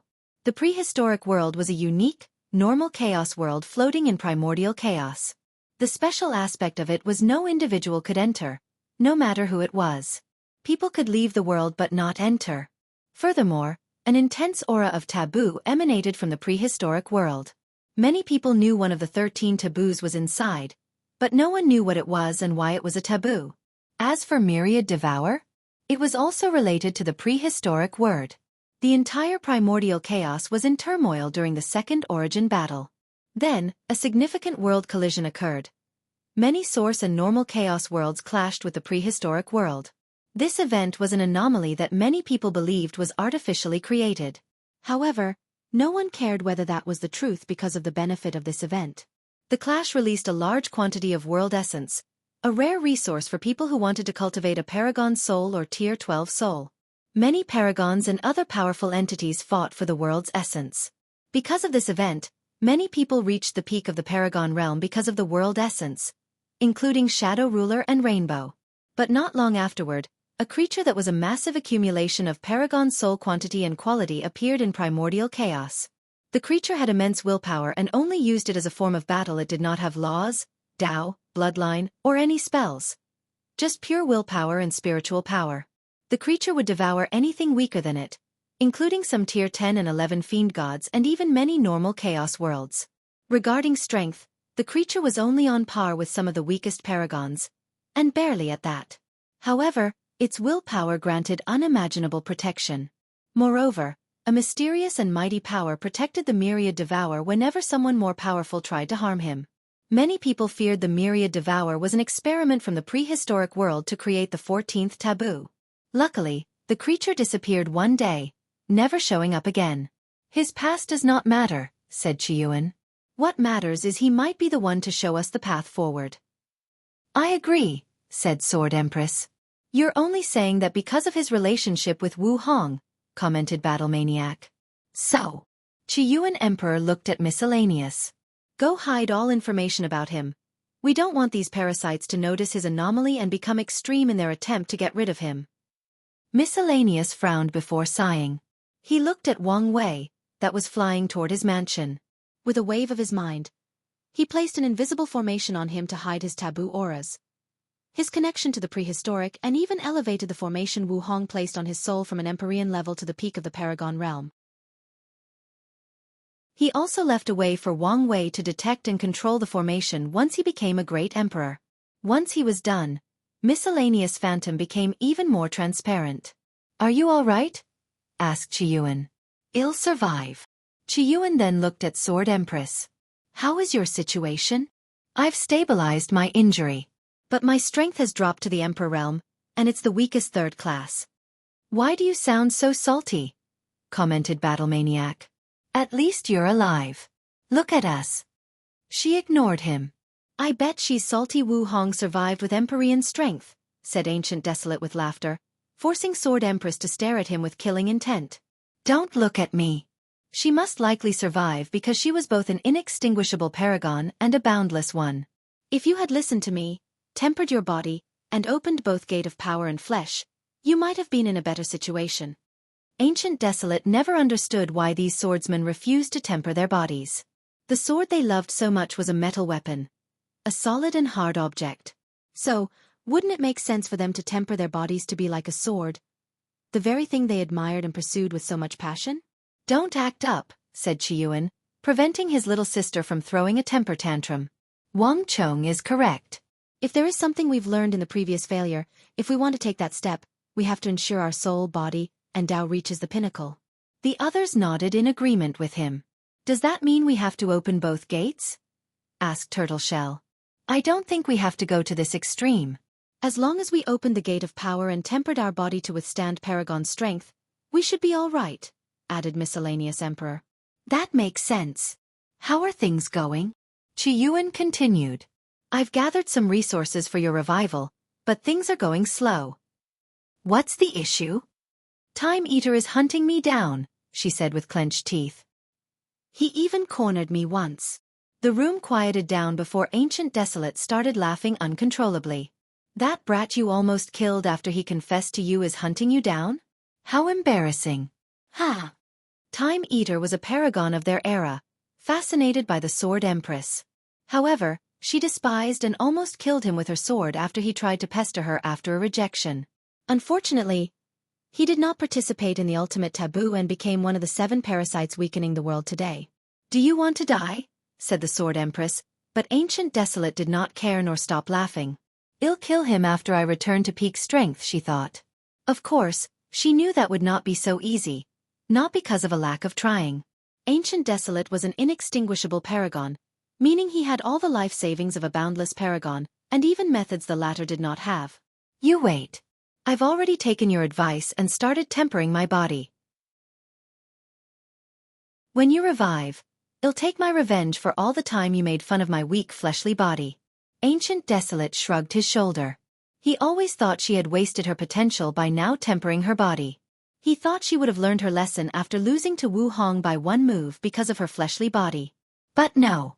Instead, she doubled down on cultivating her sword Dao. Luckily, the recent failures made her realize the truth, and his years of advising her to do made the Sword Empress realize the truth. As for getting beaten once they revived, he did not care since he could take it. Anything else to report? Asked Qiyuan, who was used to these two bickerings. Supreme Unity found me, but Methreya stopped him. Mithreya? I thought she had joined with the 7 parasites? Asked Battle Maniac. She's not like that, Sword Empress said. I don't know why she kept the power balance for so many years, but she must have her reason. I think she's also waiting for someone. Or power changed her, added Hell Judgment with a sneer. Look what happened to Supreme Unity. Don't say such a stupid thing. I'm afraid it's only because of her that all of us in Limbo have not been hunted down by Supreme Unity. No one commented regarding this. We already knew the method Supreme Unity got was flawed, so it's not surprising that he changed, added Shadow Ruler. But what about Mithreya? Before leaving, she told me there might be something wrong with her method, but she was willing to take the chance, said Sword Empress with a frown. Do you think we should have settled for a flawed method? Said Rainbow with a slightly lowered voice. After all, we got nothing in the end, and now, our peers have surpassed us. The room quieted down for a moment before Chiyuan said, We made a choice and should live with it. You don't have any regret? Asked Turtleshell. No, because I see hope. You mean the kid? Do you really think he could show us the way forward? Chiyuan was quiet as he looked at Wang Wei in the distance. In the Chaos Universe, we know 2 people have succeeded. And he can be the 3rd. And as long as he succeeds, we can learn from him and succeed as well. If he fails, we will start the 3rd battle of origin and try again. After that, the 9 disappeared as if they had never existed. It was rare for them to appear in the lower dimension without being detected by Supreme Unity. Unfortunately, they also could not stay for long. Battle Tower. Wang Wei had just finished fighting a 6-leaf immortal venerable. He lost, but he did not mind. After the sermon, his main body reached peak 4-leaf strength. With his battle experience, he can survive for dozens of years in a battle with 5-leaf, and a few days with 6-leaf. After checking his strength, he left the tower. 90,000 years passed inside that secret room, but only a few hours passed outside. Wang Wei guessed it had something to do with the pool behind his ancestors. Then, he sent the gifts to Li Jun and Yan Liling before continuing to look for information on Gu Xian. Regrettably, not long afterward, he received the notice someone had come to see him from the trial. Discussion. Wang Wei teleported to his mansion, where he saw a maid waiting for him. She immediately bowed to him before notifying him of the visitor's identity. Wang Wei then frowned before entering the guest room. He saw a shave-headed monk sitting in the cross-legged position with a pot of tea and vegetable meal before him. Wang Wei walked to the table and waved his hand to make it disappear along with the drink and food. Young Master Wei, I'm sorry for the late-night inconvenience, said Monk Wuxia, not minding the latter's rudeness. Monk, I don't care for your flowery words. State your purpose. Benefactor, what is the hostility? Have I done anything to harm you? If so, tell me, and I will gladly apologize, said Monk Wuxia with the utmost sincerity. If you were about to be dragged into something you did not want to, you would also feel as I did, replied Wang Wei. Benefactor, you should not see it as dragging. Everyone is bound by their actions and decisions, so everyone must pay their karma. You're right. But there is a difference between willingly paying it and being forced to do so. You have free will, Benefactor. So, no one can force you to do anything.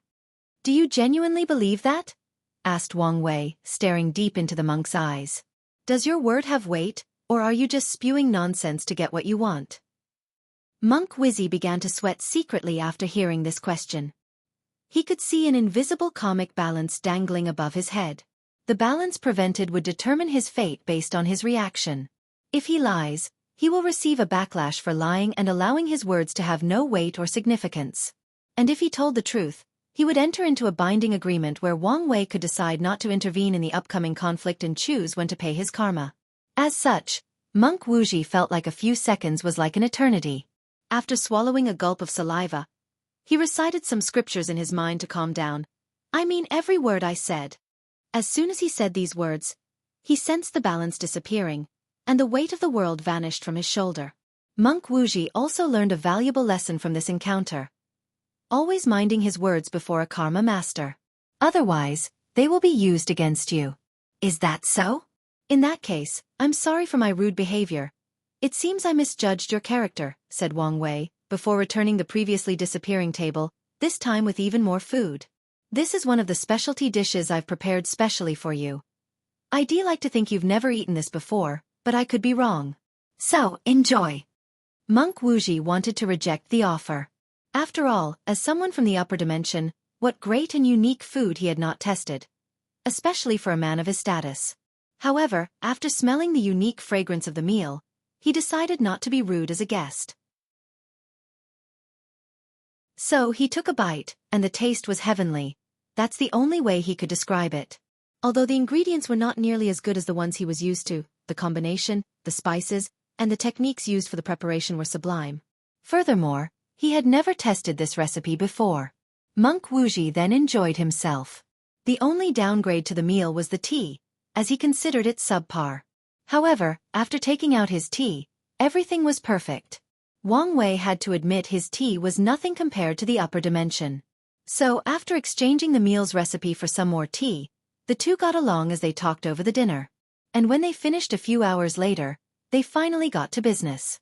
Little Wuxia, what brings you to see me today? The monk was now used to the latter's shamelessness. He did not even care when his seniority was reduced to a younger brother despite being older than the latter by a few 100,000 years. I need your help keeping Feng Heng safe. I guess it would be related to him, Wang Wei replied casually.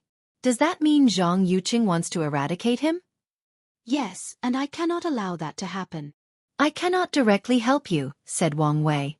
If you are worried about picking a side, I don't think you have much choice.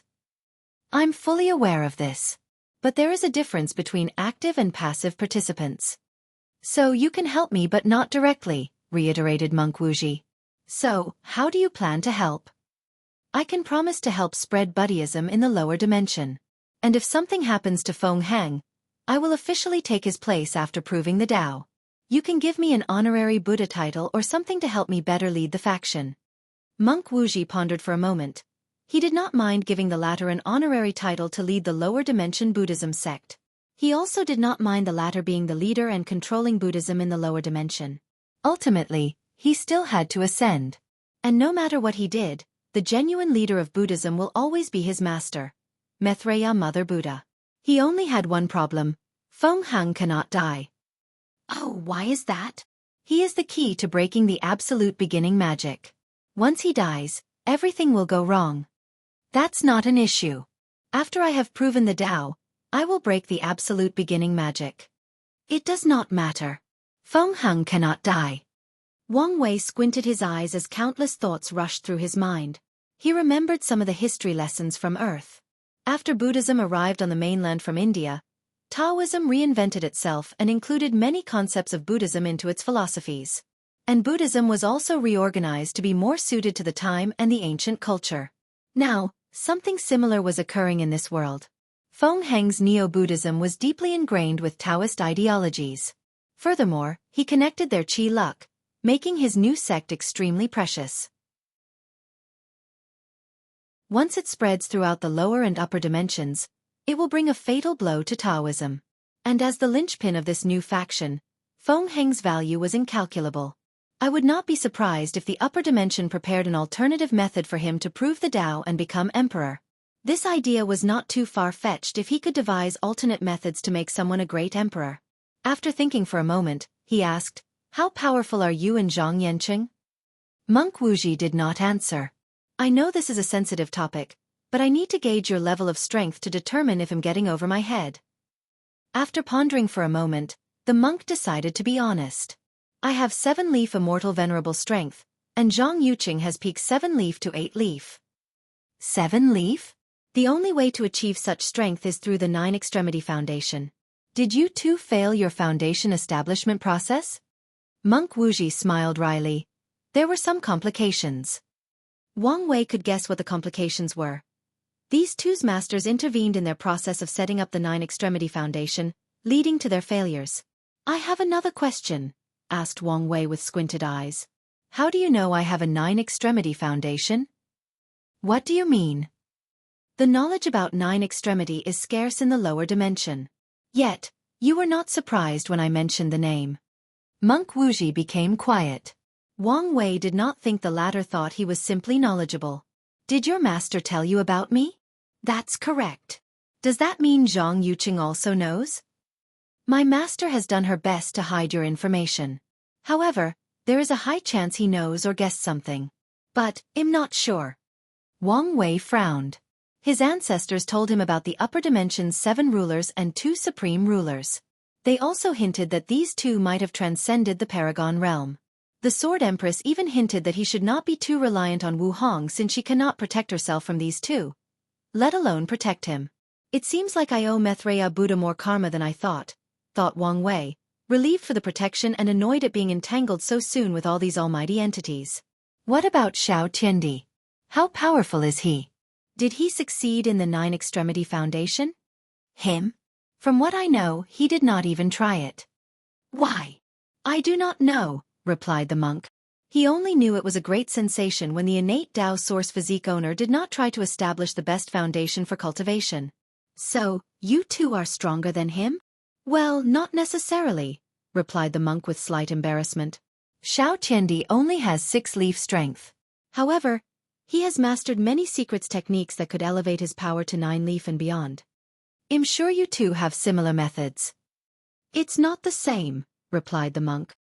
He has mastered so many of them that it's unnatural.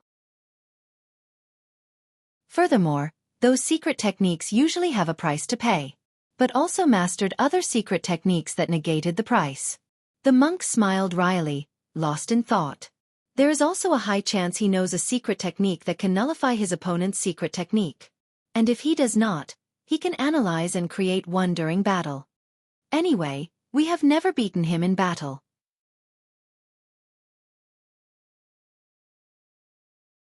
Agreement. Gift bonus chapter.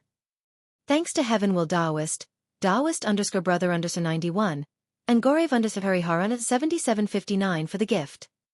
Why do I feel this innate Tao Source physique is even better than my Paragon soul? Thought Wang Wei as he felt like Xiao Tiandi was one of these protagonists that could cheat life. They use reckless techniques that should kill them, but miraculously, they have another miraculous technique to negate the negative effect. Doesn't matter. Let's see if I can get some secret techniques from him, he thought. What about Xu Ruolin? How powerful she is? All I can say is her Emperor Bone has a disgusting ability, replied Monk Wuxia, with determination in his eyes not to say anything else.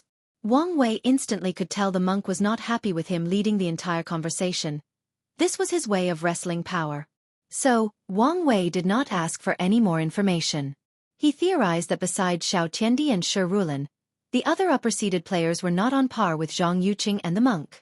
They were only classified in that spot because of some political intrigue that Gu Xian was playing. And since they were only for their mission, they did not care about their rankings. Benefactor, are you going to help me or not? Do you really need my help? What do you mean? From what I know, Feng Hang no, Shi Fuyu is an expert at hiding. Wang Wei once read Feng Hang's fate line and knew some information about him and his past as the monk, Shi Fuyu. And from the Sleeper's information, he knew of a monk that lived during the incense era. The Sleepers noticed him since he was the last survivor of Buddhism in the myriad emperor world. Of course, it did not help that the monk was sloppy in his early days when he tried to convert some talented individuals to Buddhism. Although the Sleepers lost track of him after a certain period, it was still recorded that this monk was an expert at hiding. It even evaded the search of a few pseudo-eternal emperors from the Tai Profound Gate. Do you think he can escape from our master's eyes? Asked Monk Wuxia in response. And Wang Wei had to agree with the latter. These two's masters were one of the reasons he did not want to be so noticeable in their competition. What if their masters will descended and used their bodies during their confrontation? He will be directly under these people's eyes, which makes him uncomfortable. One last question. What will happen to Feng Heng's status in the Tai Profound Gate? Monk Wuxia pondered for a moment before saying, in the best-case scenario, he will remain where he is from. If not, it will not affect the overall plan. Wang Wei squinted his eyes as he could analyze much information from those 2 sentences. Feng Heng had very likely already converted many upper echelons of the Tai Profound Gate into his Neo-Buddhism sect, including some immortal-level powerhouses. Secondly, Zhang Yuqing's master has not had access to the myriad emperor world for quite some time now. Otherwise, He would have long alerted the Tai Profound Gate and not let the situation reach such a late stage. Wang Wei took out a talisman he had made that contained his full strength. After seeing and sensing the power inside, Monk Wuxi's eyes lit up. He knew he could defeat Zhang Yuqing with that power. I will help you, but I have one condition. What is it? I want to study your 9 Nirvana heart. Impossible. Don't overreact, monk. Plus, it's not like it's going to hurt you. I refuse. Fine. But you're on your own. Once Feng Heng dies, I will take on his cause to pay my karma. You, said the monk before calming down. Then he looked at Wang Wei with a sneer. You don't seem to have a grasp of the situation. Any heavenly chosen from the myriad emperor world is on a watch list to determine whether to immediately execute them after they ascend. The entire eternal ascension world has been blocked, preventing anything or anyone from entering and leaving. As for you, you are an anomaly. All the things you have achieved make you a glowing light in a dimly lit room. And your light has not been extinguished in advance because of my master. If one day she decides to no longer protect you, Empress Wu will barely be able to save you from the other paragons in her current state. And if my master does not stop supreme unity, your only fate is destruction. You will leave your life only in despair. Is that supposed to scare me? Wang Wei calmly asked back. What you consider despair, for me, is at best an inconvenience and worse, a problem I have to think a little longer to solve. As he said these words, his body instinctively released a terrifying pressure that made Monk Wuxi's heart shake. Maybe it's because you've lived under your master's protection for so long, idolizing her power. But you seem to forget that some cultivators, some people, would rather die than compromise their beliefs and ideologies. But let me remind you. I would rather die than become a pawn in whatever game your master is playing. Believe me when I say I have this level of conviction. Amit Ba, muttered the monk as a golden light shone on his body, seeming to calm him down. Then, he recited his sutra for half a minute. It seems my state of mind is not as calm and peaceful as I thought. I've built hidden arrogance deep inside my heart due to my status and background. This is a learning experience for me to become better enlightened. Monk Wuxi closed his eyes as a peaceful aura emanated from his body. A few minutes later, he opened his eyes, full of wisdom. His previously agitated mood was gone, and he appeared more like a wise and enlightened monk. His state of mind was sublimated. Upon opening his eyes, the monk was now calmer. Benefactor, I'm sorry for the outburst. No, I'm the one who should apologize. You're a guest, and I should treat you as such. Mon Wuxi shook his head and did not continue on the issue. Benefactor, why do you want to study my physique? You have to understand a person's physique is special to them. If someone else knew it too well, they could cause great harm. I'm aware of this, and I know my request was disrespectful. As you can guess, I wanted to create a longevity technique based on your physique to acquire 9 lives after proving the Tao. And I promised to share this technique with you, granting you an additional 9 lives. Wang Wei had this idea the moment he learned about longevity resources. He wanted to use his 9 incarnations to each grant him an additional life after proving the Tao. And if he could study Monk Wuxi's physique, he would have a higher chance of success. That's not a bad idea, thought Monk Wuxi. Before today, he had never thought about that since he knew he would have 9 lives the moment he proved the Tao. And these 9 lives would accompany him to the Paragon realm. And if he had an additional 9, even if they were only available in the Emperor realm, it would help him tremendously. I agree with your condition, said the monk after thinking for a moment. But, I have a condition of my own. Please. I want the Tao opening sect to help in the protection plan. What do you mean? I fear Zhang Yuqing will gather immortal tier powerhouses to kill Feng Heng. Regrettably, our Buddhist sect does not have as much of an influence in the lower dimension. So, it is more difficult to gather immortals on our side. That's fine. But we can only prevent these immortals from intervening in your battle with Zhang Yuqing. We won't go out of our way to deal with your enemy for you. That's fine by me. Wang Wei nodded before signing the necessary binding contract. Then, he led the monk to a particular room in his mansion with a formation. You should have some powerful time treasure, right? The monk's lips trembled before taking out an hourglass-looking magic artifact. Wang Wei then sent him inside with the formation, gathering information for 500 years, while an instant passed outside. In a few seconds, the monk disappeared next to him before reappearing, and the aura on his body seemed stronger than before. Meanwhile, Wang Wei had a talisman in his hand with a bunch of information from scanning the monk's body and soul. Since our transaction is finished, there is nothing left to talk about. It was a pleasure to meet you, Monk Wuxia, said Wang Wei before bowing slightly. The monk looked at him with a deep gaze. He was not stupid and he could guess some things. His state of mind was sublimated, and in the short 500 years of retreat inside that formation, he discovered he understood deeper about the essence of Buddhism and even had a few bold and new ideas. All of these changes resulted in his strength increase to the peak of 7 leaf, close to 8 leaf, the same as Zhang Yuqing. The pleasure was all mine, replied the monk with a bow before leaving the mansion.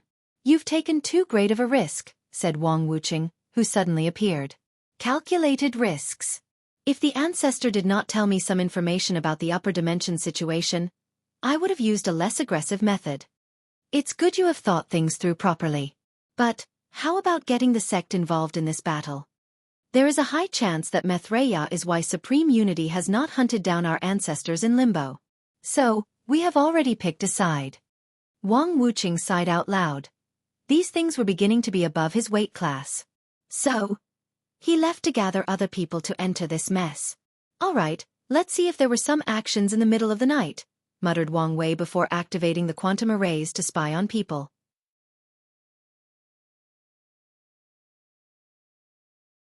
Heart of Hope. Monk Wuxia used a talisman to become invisible before heading straight into Feng Heng's mansion. With excitement, Feng Heng opened the house's formation to receive the guest. He immediately bowed. Shifu, elder of the Zen Heart Monastery, has seen Monk Wuxia. I know the Zen Heart Monastery. They have cultivated many great Buddhas, replied Monk Wuxia before returning the bow. In the eternal Ascension world, the title of Buddha is not given to anyone, nor is it given to someone based on their strength and cultivation. At least those two are not the main criteria. A monk must deeply understand scriptures, contribute significantly to Buddhism, and have many merits. Finally, they have to have their own doctrine and debate it before a group of Buddhas before the title is granted to them. Otherwise, a person can only have the honorary Buddha title and not the real thing. Does the Zen Heart Monastery still exist in the upper dimension? Hurriedly asked Feng Heng. Yes. And not just it, but all the factions destroyed by that devil absolute beginning. Good. I thought I was alone. I thought our inheritance was gone, muttered Shifu with tears in the corner of his eyes. Monk Wuxia sighed before patting his shoulder. I know you've been through a lot. But things will be all right from now on. My master has given her words she will do everything possible to atone for her mistake back then. I would never dare blame the betrayal mother. A mistake is a mistake, said Monk Wuxia sternly. As such, even my master cannot ignore this fact. Shifu exhaled softly, feeling some weight lifting from his shoulder. He felt the burden he had carried for millions of years was worth it after hearing these reassuring words. At least his pain and suffering were acknowledged. I'm sorry for my rudeness, said Shifu as he realized he was still at the entrance, which was very rude. Come in, ill-served tea. No need. I'm in a hurry. In that case, Reverend Wuxia, what brings you to see me? Asked Shifu. My master sent a few things for you, replied Monk Wuxia before giving him a space ring. These are some of the lost inheritance from back then, along with a few more from the upper dimension. There are also better methods to purify incense and prevent the same problem from occurring again. Shifu's eyes lit up as these were the things he needed. He feared Buddhism to repeat its mistake, resulting in another annihilation. My master said you have little to no chance at winning this generation's heaven will battle. Shifu frowned. Is it because of Wang Wei? If nothing unexpected occurs, it will be between him and Di Tian. Tao Buddhism's Qi luck is connected to the myriad emperor world. So, it would be ideal to prove the Tao there.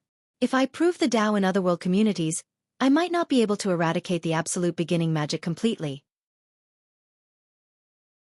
My master is aware of this, replied the monk, taking out a scroll and handing it over. You can participate in the final battle if you want.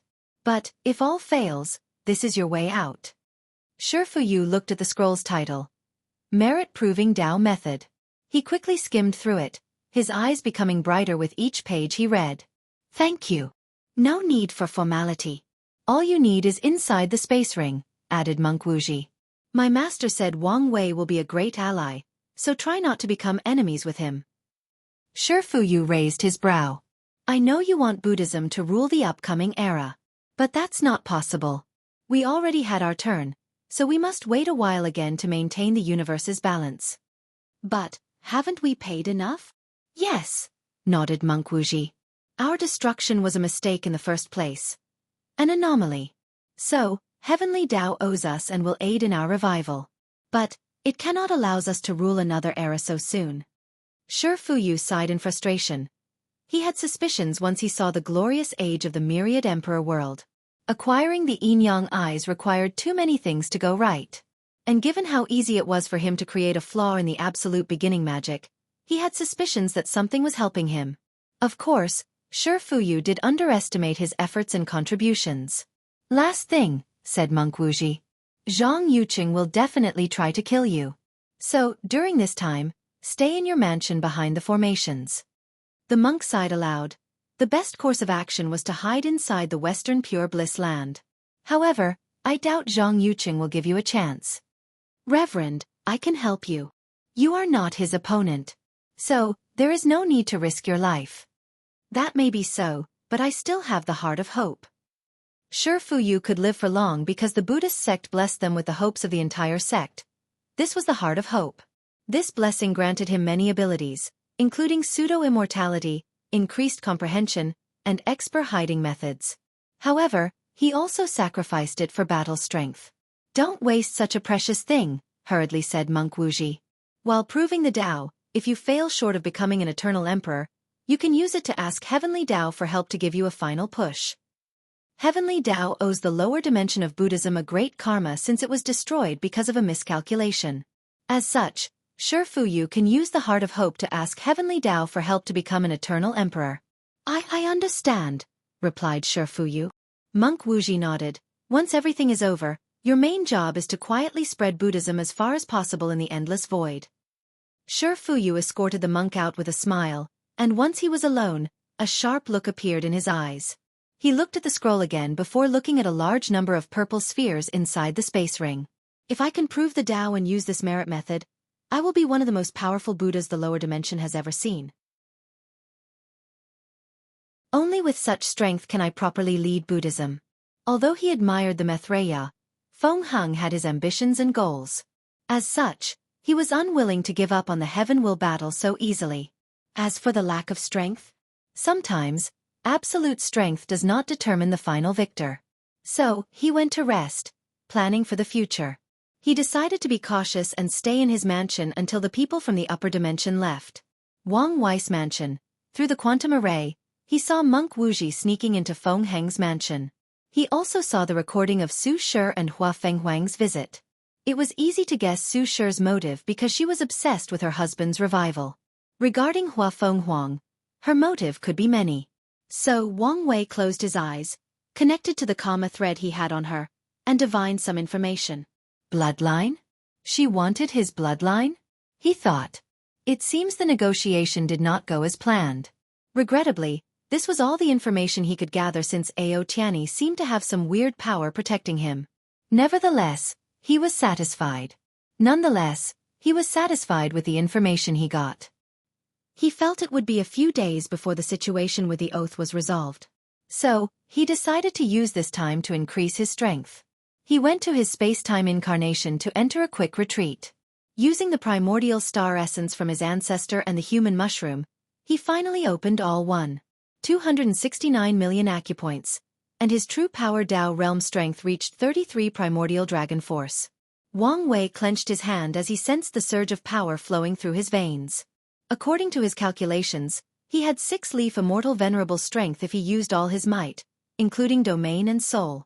And with the previous flaw in his Tao heart removed, he was in peak shape, ready for any challenge. After exiting his retreat, he received information that the trial would resume in 2 days. So, he checked on his other incarnations. Nothing much changed in such a short time.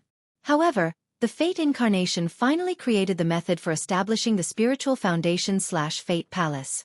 and the other incarnations have already begun to create their fate palaces. They also began exchanging the materials that tempered their bodies with chaos ones. According to his calculations, Wang Wei believed after the final fusion with his fleshly body, he would have the strength of 5 root Dao ancestors with 4.99% grand Dao source, the very pinnacle of Dao ancestors. Then, he will use science and technology to reach the 10th extremity. As for how to achieve that, he had some ideas. He would use the Emperor's blood and a unique spirit race. In the heavenly abode world, he found a stone bathed in Emperor's blood during his battle with Di Tian. Over the years, the stone gave birth to a spirit race born from Emperor's blood. Wang Wei has been nurturing the spirit race since he believed it could be helpful later. And after hearing his ancestors preach, he believed it could be used for him to reach the 10th extremity. 2 days later, Wang Wei flew to the trial's gathering place. Midway to his fly, he suddenly stopped before teleporting somewhere. Boom! He punched with all his strength, not holding back in the slightest.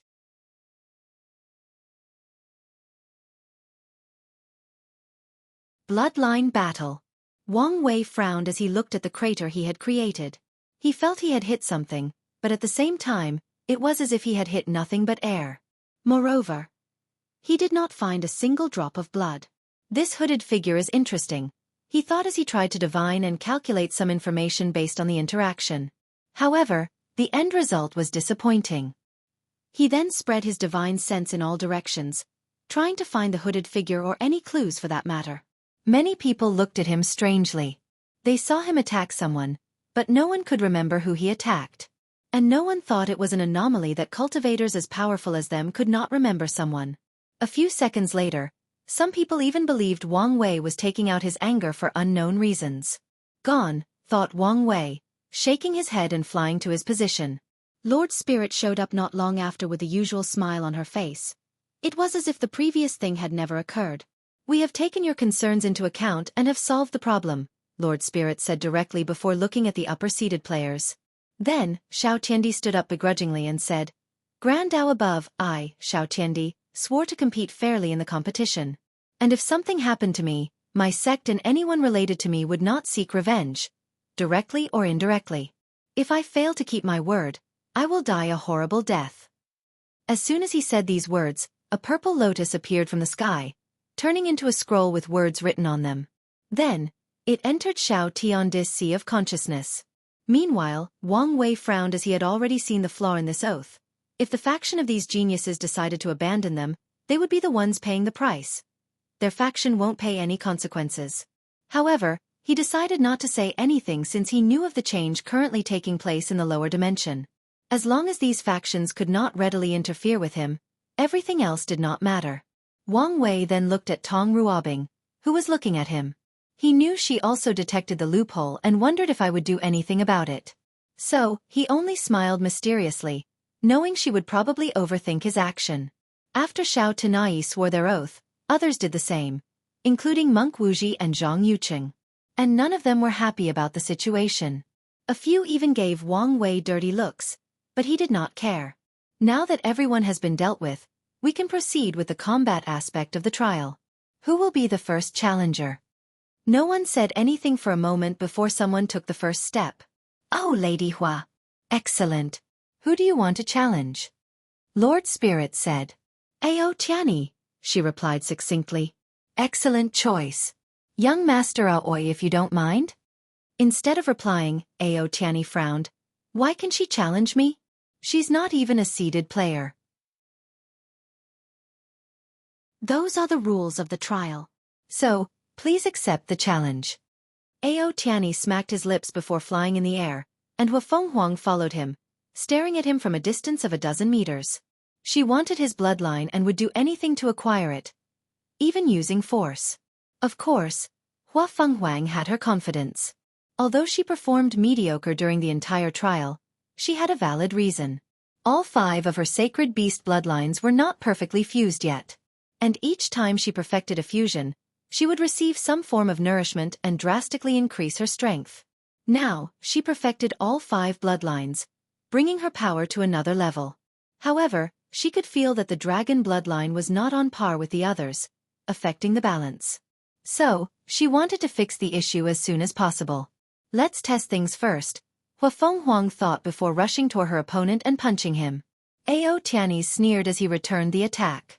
When would he ever fear clashing head-on with people as a primordial dragon, born with a mighty fleshly body? Boom! The air shook due to the sheer force of these two's fists clashing. The clouds scattered, and if it were not for the powerful formation of the trial's space, everything would have shaken, and even the space would have been destroyed. After the first few punches, the two seem equal in power. This fact seemed to wound Ao Tianyi's pride. So, he increased his strength and punched harder. Bang! Hua Fenghuang exploded into a pool of blood with one attack, making Ao Tianyi sneer even deeper. All primordial dragons with above-average talent can reach the strength of one primordial dragon force in the third layer of the true power Dao realm, without much effort. With his talent, he never had to temper his body, and he reached one primordial dragon force simply by maturing after a few million years. Then, after his father encouraged him to cultivate the clan's body refining method, he now had 10 primordial dragon force. A brilliant flame appeared on the position where Hua Fenghuang died, and her perfectly intact body reappeared. This dragon's body is more powerful than I anticipated, she thought. She thought she would have the advantage with her 22,000 dragon elephant force power. Unfortunately, her opponent had the power of the third realm. Nevertheless, she accomplished her objective by gazing at the opponent's fleshly body and defensive capabilities. She waved her hand to manifest a pure white saber, her bloodline artifact. The fifth stage of the primordial system is called the Bloodline Awakened Realm. And in this stage, the ancient cultivators can condense bloodline artifacts similar to proving Dao artifacts. Hua Fenghuang looked at her white tiger saber, and intense killing intent emanated from her body. The law of killing emanated from her body before slashing. An enormous red moon-shaped slash rushed toward Ao Tianyi at a speed faster than light. Immediately, the proud dragon felt a sense of danger, but his pride would not allow him to evade. So, lightning appeared all over his body to form armor. Slash!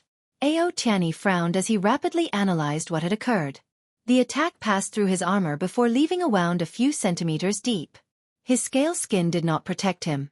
His thunder armor should have worked. And even if it failed, his skin, which was a slightly weaker version of his scale, should have blocked the attack. Dao of killing. She killed my thunder, rendering it useless, before doing the same and killing my defense. You will pay for leaving a mark on my body, said Ao Tianyi before transforming into an enormous purple dragon that covered the sky for kilometers in diameter, despite coiling itself. An ancient and noble aura emanated from his body before opening his mouth to gather a large sphere of purple thunder. Innate law, thought Hua Fenghuang with a severe look. She knew her opponent had gotten serious and could not afford to make any mistakes. Chaos Thunder Bomb. Ao Tianyi spewed out the purple sphere at an unimaginable speed. Hua Fenghuang acted swiftly by slashing her saber, killing the Chaos Thunder. Regrettably, she only reduced its size to a fourth of its original. Boom! The thunderball exploded, generating a power akin to destruction, a power that could return things to chaos. Another bloodline artifact appeared before Hua Fenghuang in the shape of a turtle shell with a snake design on its back. The shell generated a black and white shield that protected. After the explosion, a hole could be seen in the shield, and half of Hua Fenghuang's body was now gone. Nevertheless, a bright red flame appeared on her body, regenerating the missing parts. Ao Tianyi's dragon face looked intently at his opponent. He remembered how annoying it was to battle true phoenixes with immortal flames. As long as they had access to energy, both of their own or between heaven and earth, they could regenerate infinitely. He opened his mouth to fire another Chaos Thunderbomb, and Hua Fenghuang disappeared in a burst of flame. Through flame teleportation, she appeared on the dragon's back.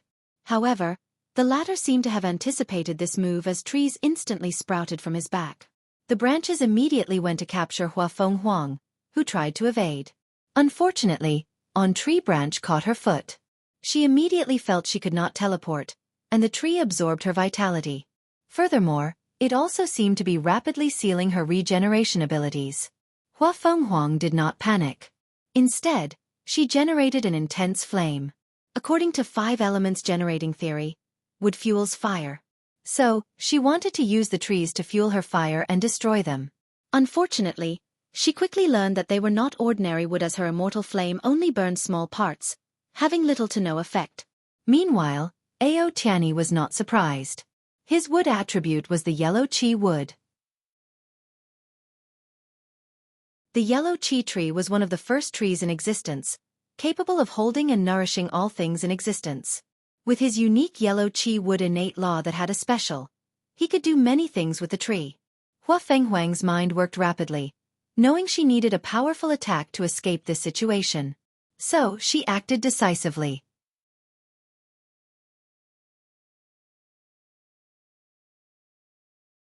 Three paths of law. Water-fire polarity. An enormous blue and red ball appeared before Hua Fenghuang before fusing, not into the color purple, but a half-blue and red sphere. Then, the dichromatic globe headed straight for the yellow qi tree. The orb contained the power of ice and fire infinitely altering between each other, creating the ultimate grinding machine, a machine capable of grinding any world to dust. As such, the tree branches only lasted for a moment before Hua Fenghuang regained her freedom. However, her attack also did not stop as it headed for Ao Tianyi's scale. The dragon's purple scale shone brilliantly as it resisted the cutting power of the sphere. Hua Fenghuang acted swiftly as she swung her saber, killing Ao Tianyi's defensive capability. Crack! Many cracks appeared on his dragon's scale. However, Ao Tianyi was not injured. He turned his body into thunder elements to evade the water-fire polarity. Ao Tianyi appeared a few dozen of meters aside, staring at his opponent with his eagle-like eyes. What an annoyance, he thought. He had a few methods he could use, but it would be beneath him to use them so soon, and not even against a seated player. Nevertheless, he decided to no longer play around. Dark clouds suddenly appeared above everyone's heads, covering a few hundred kilometers. Then, purple thunder began to fall from the sky with speed hundreds of times that of light. An infinite number of lightning bolts fell from the clouds, trying to erase Hua Fenghuang from heaven and earth. She did her best to evade, but she could not do so for all the bolts. As a result, she had to rely on her phoenix's regeneration to barely survive. On the ground, Wang Wei and the other participants watched the battle unfold. This dragon's strength is not bad. The current attack had reached one leaf immortal venerable strength, and he could tell the latter was holding back. So, his genuine strength was probably around 2 to 3 leaf. She's also holding back and hiding, thought Wang Wei as he looked at Hua Fenghuang. Her bloodline might have evolved to the point of giving birth to innate laws. Wang Wei squinted his eyes as some idea popped into his mind. He sensed the innate law Ao Tianyi used and could sense an unknown and mysterious power. It was more of a will. Innate laws, primordial laws, and grand Tao source. The three paths of laws. Wang Wei remembered the information he knew from his ancestors. The grand Tao source is the origin of all laws or Taos in the chaos universe, and it is the highest form of power. As the name implies, the grand Tao source is the root or origin of all laws, concepts, or rules that make up the entire universe. By controlling it, great emperors have no restraint wherever they go, whether it is primordial chaos or any chaos worlds. And by the time they become paragons, the level of control over these concepts reaches unimaginable. A cultivator has to become the sole controller of whatever Tao he cultivates, granting powerful authority. For example, a peak paragon who controls 100% of fire Tao can stripe the power of a paragon with only 99% control. And if the 99% paragon wants to reach the peak of the paragon realm, they have two options. Firstly, fight the peak paragon and remove their imprint in the fire Tao, replacing their opponent. Of course, it would be best if they were lucky and no one had this position. The second option is to make their Tao unique, for example, Yin fire, flower fire, sun fire, etc.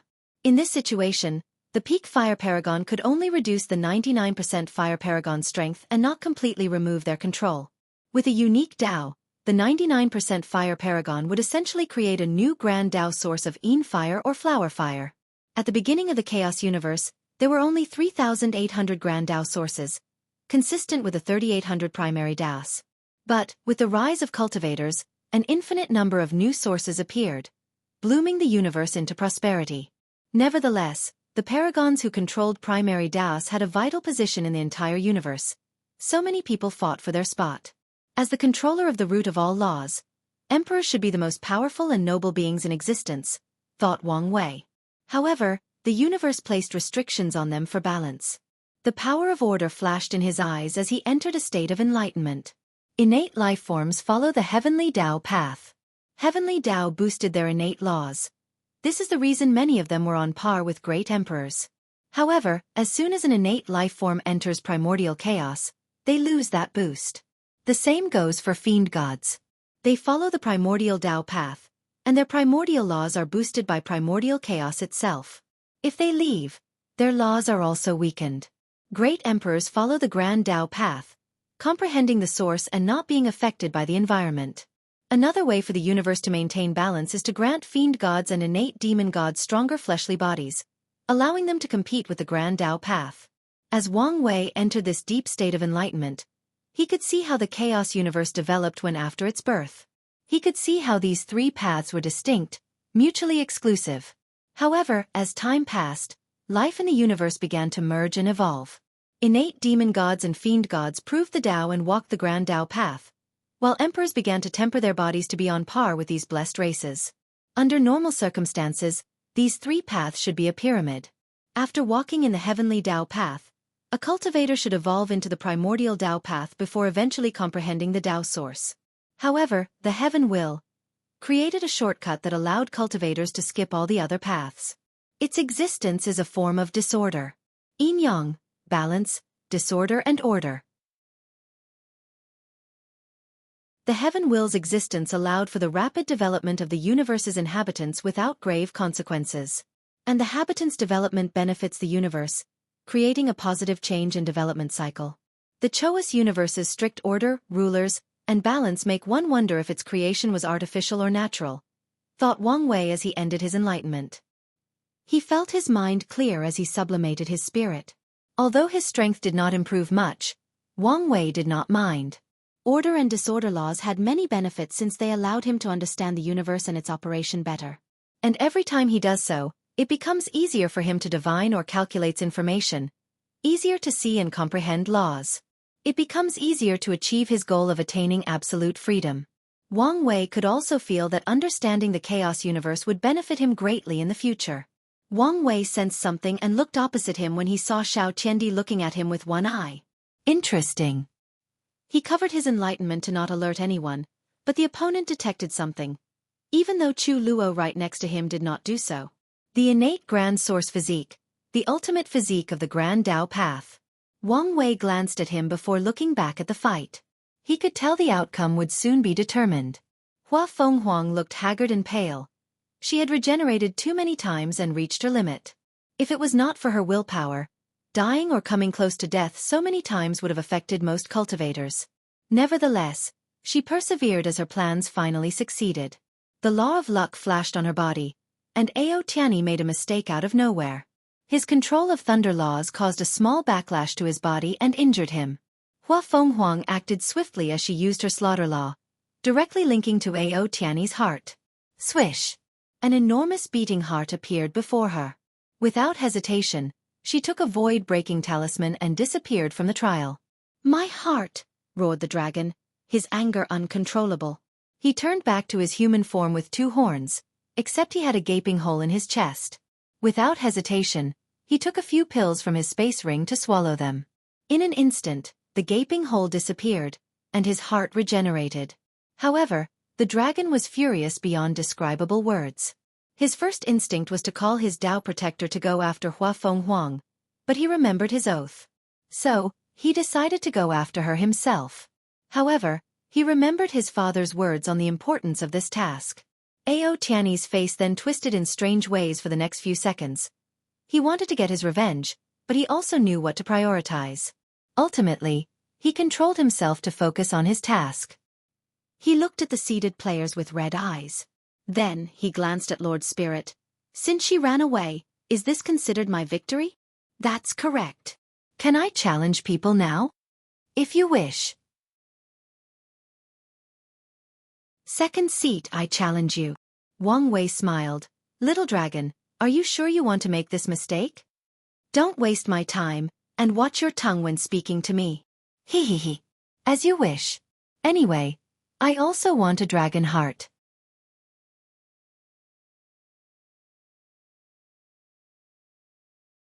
Domain's power. Wang Wei flew to the sky, looking oddly at Ao Tianyi. What's with the look? I feel pity for what is about to happen to you. You could have lived your entire life without suffering as much as you will today. You. Enough nonsense, said the prideful dragon. He did not waste time and immediately transformed into his original shape.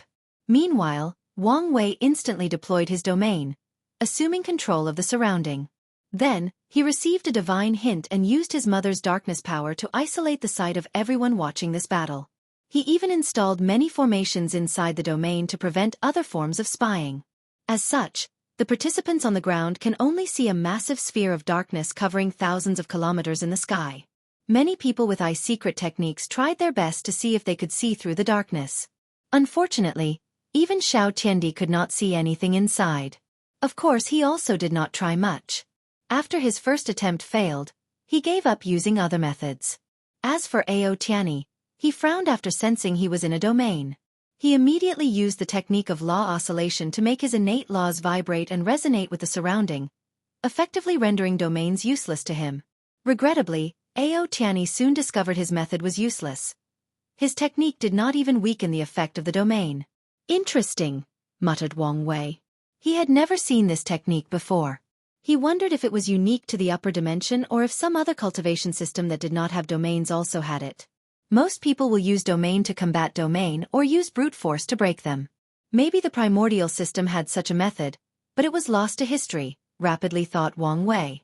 Meanwhile, Ao Tianyi sensed it was his opportunity when the enemy was distracted to attack. So, he created numerous tree branches before coating them with his chaos thunder, creating a thunder aura around the branches.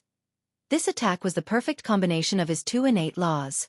Unfortunately for him, with just one look, his attack stopped as if frozen in time. And to his horror, Ao Tianyi realized he also was immobile. Wang Wei then waved his hand, and the tree disappeared.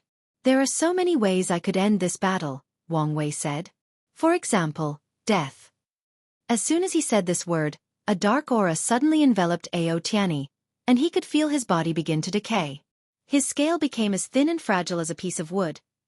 His majestic dragon body became as thin as a dry mummy, and his vitality diminished at an unfathomable speed. Ao Tianyi pushed his innate law to its maximum to stop the process, but it was useless. Horror and fear overwhelm his mind, thinking about how he will die in just a moment. And right before his demise, he heard his enemy say, "Life," and the process stopped before reverting to his formal appearance. Interesting, isn't it? Asked Wang Wei with a smile. But there is more time. Then, the powers of time began to affect Ao Tianyi. The dragon rapidly controlled his fear and acted swiftly. He revealed his third and finally innate law, fire. He fused chaos fire, yellow chi wood, and chaos thunder into a protective armor. He planned to use chaos thunder fire to burn or destroy time itself, while the yellow chi wood protected him from any residual power. Unfortunately, his attempt was useless. Wang Wei's time law overwhelmed his innate laws, and Ao Tianyi found his body rapidly aging backward. His kilometers-long body began to shrink until he was the size of his adolescent year, pre-adolescence, and early childhood. But to his horror, things did not stop there.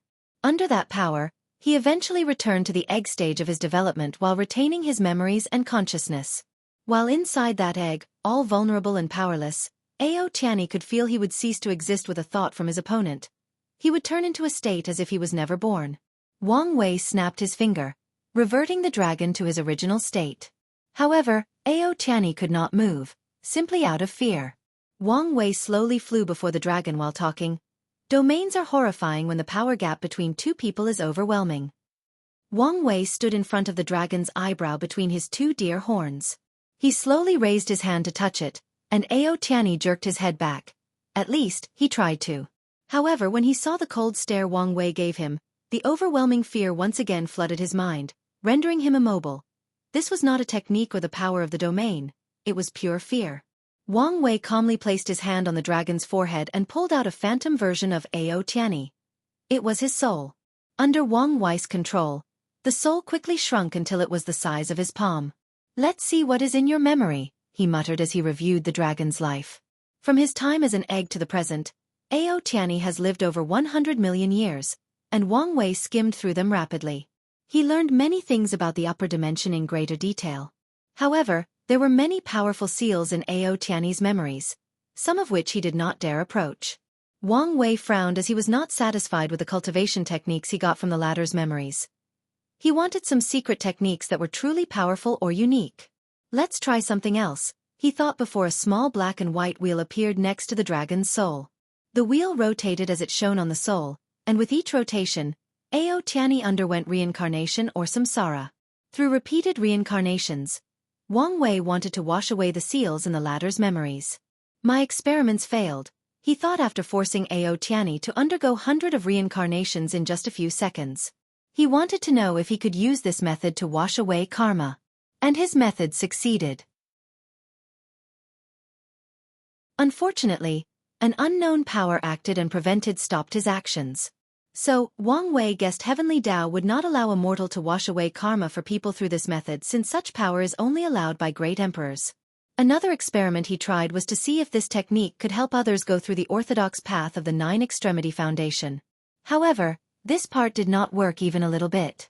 Nevertheless, Wang Wei was satisfied since he broke some powerful seals inside. So, he learned what he could. Most of them were useless to him except for one particular one. It was a memory of Ao Tianyi and his father, Ao Jing. The latter explained in detail a secret technique of the primordial dragon clan to boost the bloodline process of tempering the body. This method should help me optimize the Fiend God 12 body revolution, thought Wang Wei as he listened attentively. Then, something odd happened. The older dragon suddenly looked directly at him. The memory of it suddenly became alive. "Young lad," said the dragon directly toward Wang Wei. "Interesting. Is this some form of mimetic power?" Wang Wei remained calm before answering. "Are you Ao Tianyi's father?" "That's right," replied Ao Jing. "You don't seem scared. If the lower dimension were not blocked, I would be." "You know a lot," replied Ao Jing. "I won't stay for long. All I have to say is don't kill my son. You can make him suffer, but don't kill him." "That's very unexpected." Wang Wei really did not expect these words to come out from Ao Tianyi's father. "My son's cultivation journey has been too smooth. It's about time he suffered some major setbacks." "No problem. But how far do you want me to go?" "You can break his Tao heart, but don't completely annihilate it." "No problem," said Wang Wei. "You're a good father." "I try my best," said Ao Jing. Raising a son alone was hard without his mother. But he tried his best. "All right, I'm leaving," said the older dragon before disappearing, and Wang Wei was kicked out from Ao Tianyi's sea of consciousness. "This should be a lesson to me. I should not so easily try to search the souls of these geniuses from the upper dimension," muttered Wang Wei before looking at Ao Tianyi's soul. "Now, what should I do with you?" "Let's begin by wiping your memories." Since he knew these upper-seated players wanted to observe the lower-dimension geniuses and learn about their capabilities, he could not allow Ao Tianyi to remember everything that occurred during the battle. So, he erased the latter's memories, including the trace he used samsara on his soul.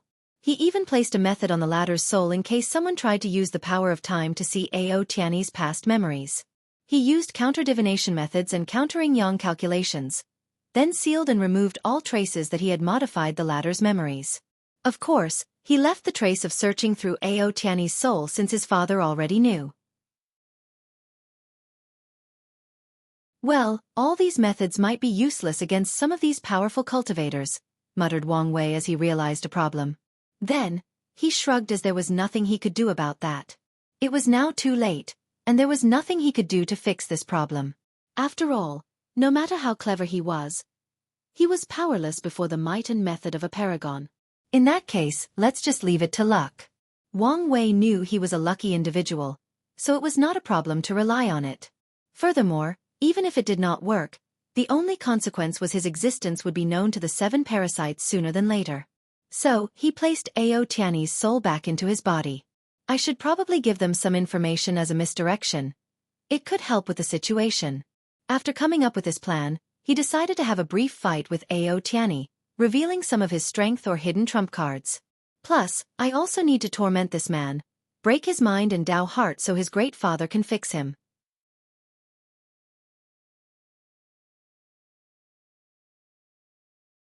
Order. Gift bonus chapter. Thanks to Gordon under 4421 for the chapter. After dealing with Ao Tianyi's memories, Wang Wei began to fight the latter as if it was their first battle. After opening his eyes, the only thing the dragon remembered was he was in a domain, and his technique was useless against its power. So, he prepared to use brute force to deal with the situation. Meanwhile, Wang Wei pondered what information to reveal. The information needed to be new and somewhat valuable, not garner more suspicions. I'll reveal my order law. His order and disorder law were not mainly used for battle, but he could if he wanted to. Order. No transformation, only human shape. As soon as Wang Wei said these words, a mighty power descended on Ao Tianyi, cancelling his dragon transformation. He tried very hard to resist, and for a brief moment, he did succeed. But it only lasted for a few seconds before Wang Wei overwhelmed him. Then, he returned to his human shape. Ao Tianyi was unhappy as he could only exert 70 to 80% of his strength in this form. Little dragon, do you want to give up? Give me your heart and scale, and everything will be all right. Ao Tianyi suddenly felt an uncontrollable fire in his heart. He opened his mouth to fire a Choas Thunderfire bomb. With a calm look on his face, Wang Wei said, Order, immunity to chaos fire and thunder.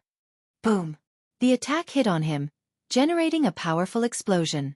However, Wang Wei appeared to be completely intact. He looked at the tiny burn mark on his skin. Interesting. Because I have a chaos flame, I was immune to its attribute. However, I've only got 99% immunity to the thunder. He found some restraint to his order laws besides the ones he already knew. For example, all the orders he executed applied to him and his opponent in the domain, meaning he also could not use any form of transformation. The only way to negate this rule is to use disorder law, but that's also limited. Alright, let's try some other things. Order. No laws of any path can be used. Disorder. The exception is the person with the highest soul strength. Ao Tianyi's face changed as he sensed the power of order working on him. However, he relaxed when he discovered his innate laws were not affected. You truly overestimate yourself.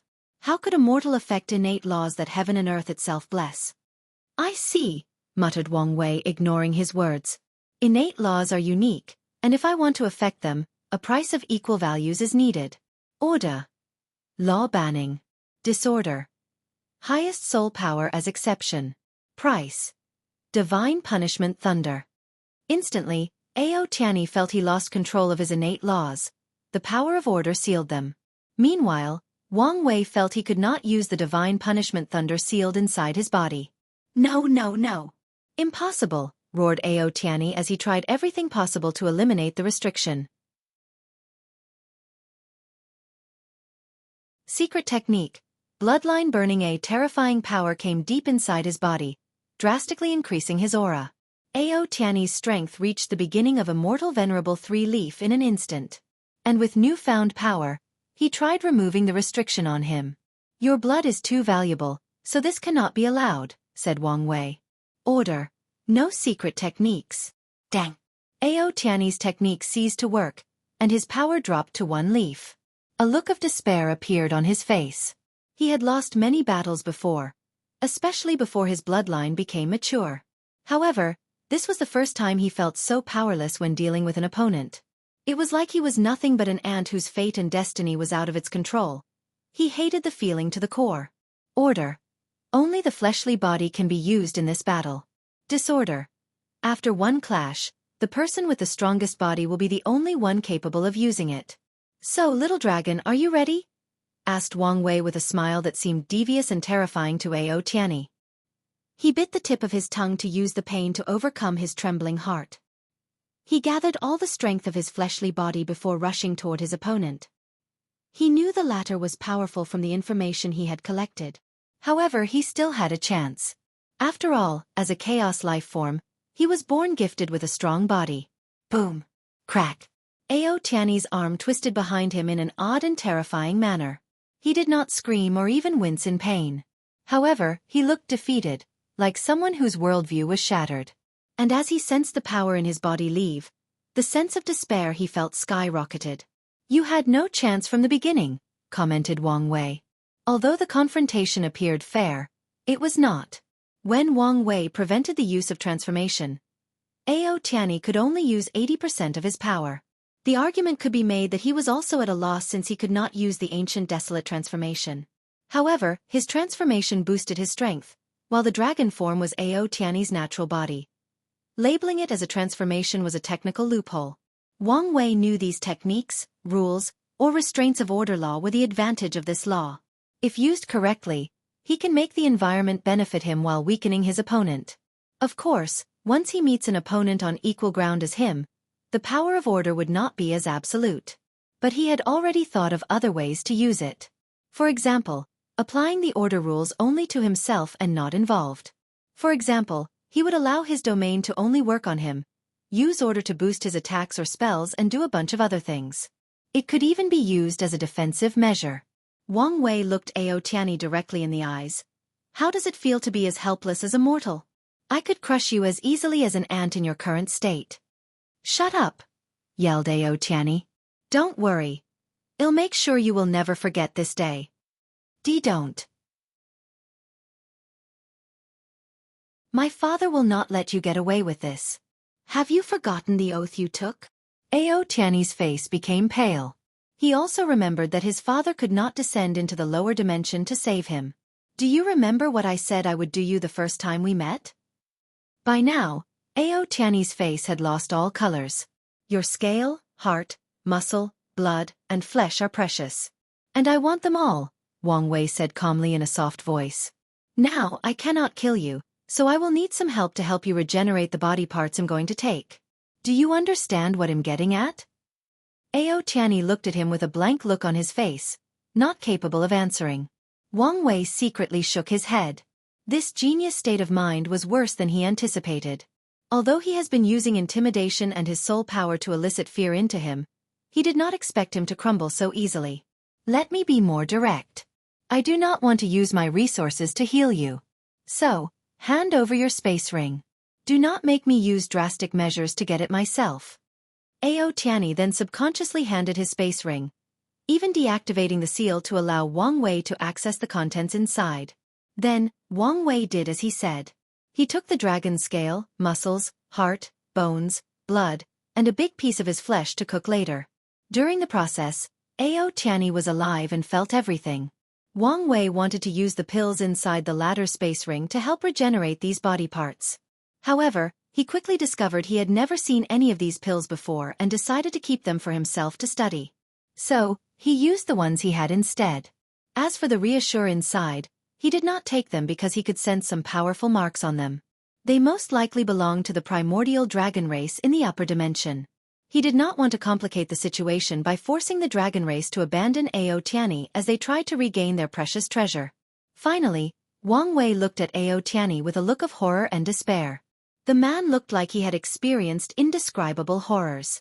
Maybe I went too far, thought Wang Wei as he checked Ao Tianyi's body. His Dao heart is not completely broken, so his father should be able to fix him. So he patted the latter's shoulder. Don't blame me. Blame your father. Although he saved your life, he also placed you in this situation. Wang Wei had no regret in putting Ao Jing under the bus. However, he doubted Ao Tianyi could help him in his state. The information I revealed should be enough to show my status as an overlord but not too much to be suspicious. Hopefully. Then, he closed his domain along with the power of darkness, returning to the trial area. The participants could immediately see who the winner was after seeing Ao Tianyi's dazed look. And when they saw the anguish in the latter's eyes, they wondered what terrible thing had happened to him. They gave Wang Wei odd looks, but he ignored them. All Wang Wei cared about was how much destiny he acquired after defeating Ao Tianyi. The amount was quite large compared to when he defeated Heaven Chosen from the lower dimension. He did not know whether this was normal or a result of the recent changes in the lower dimension.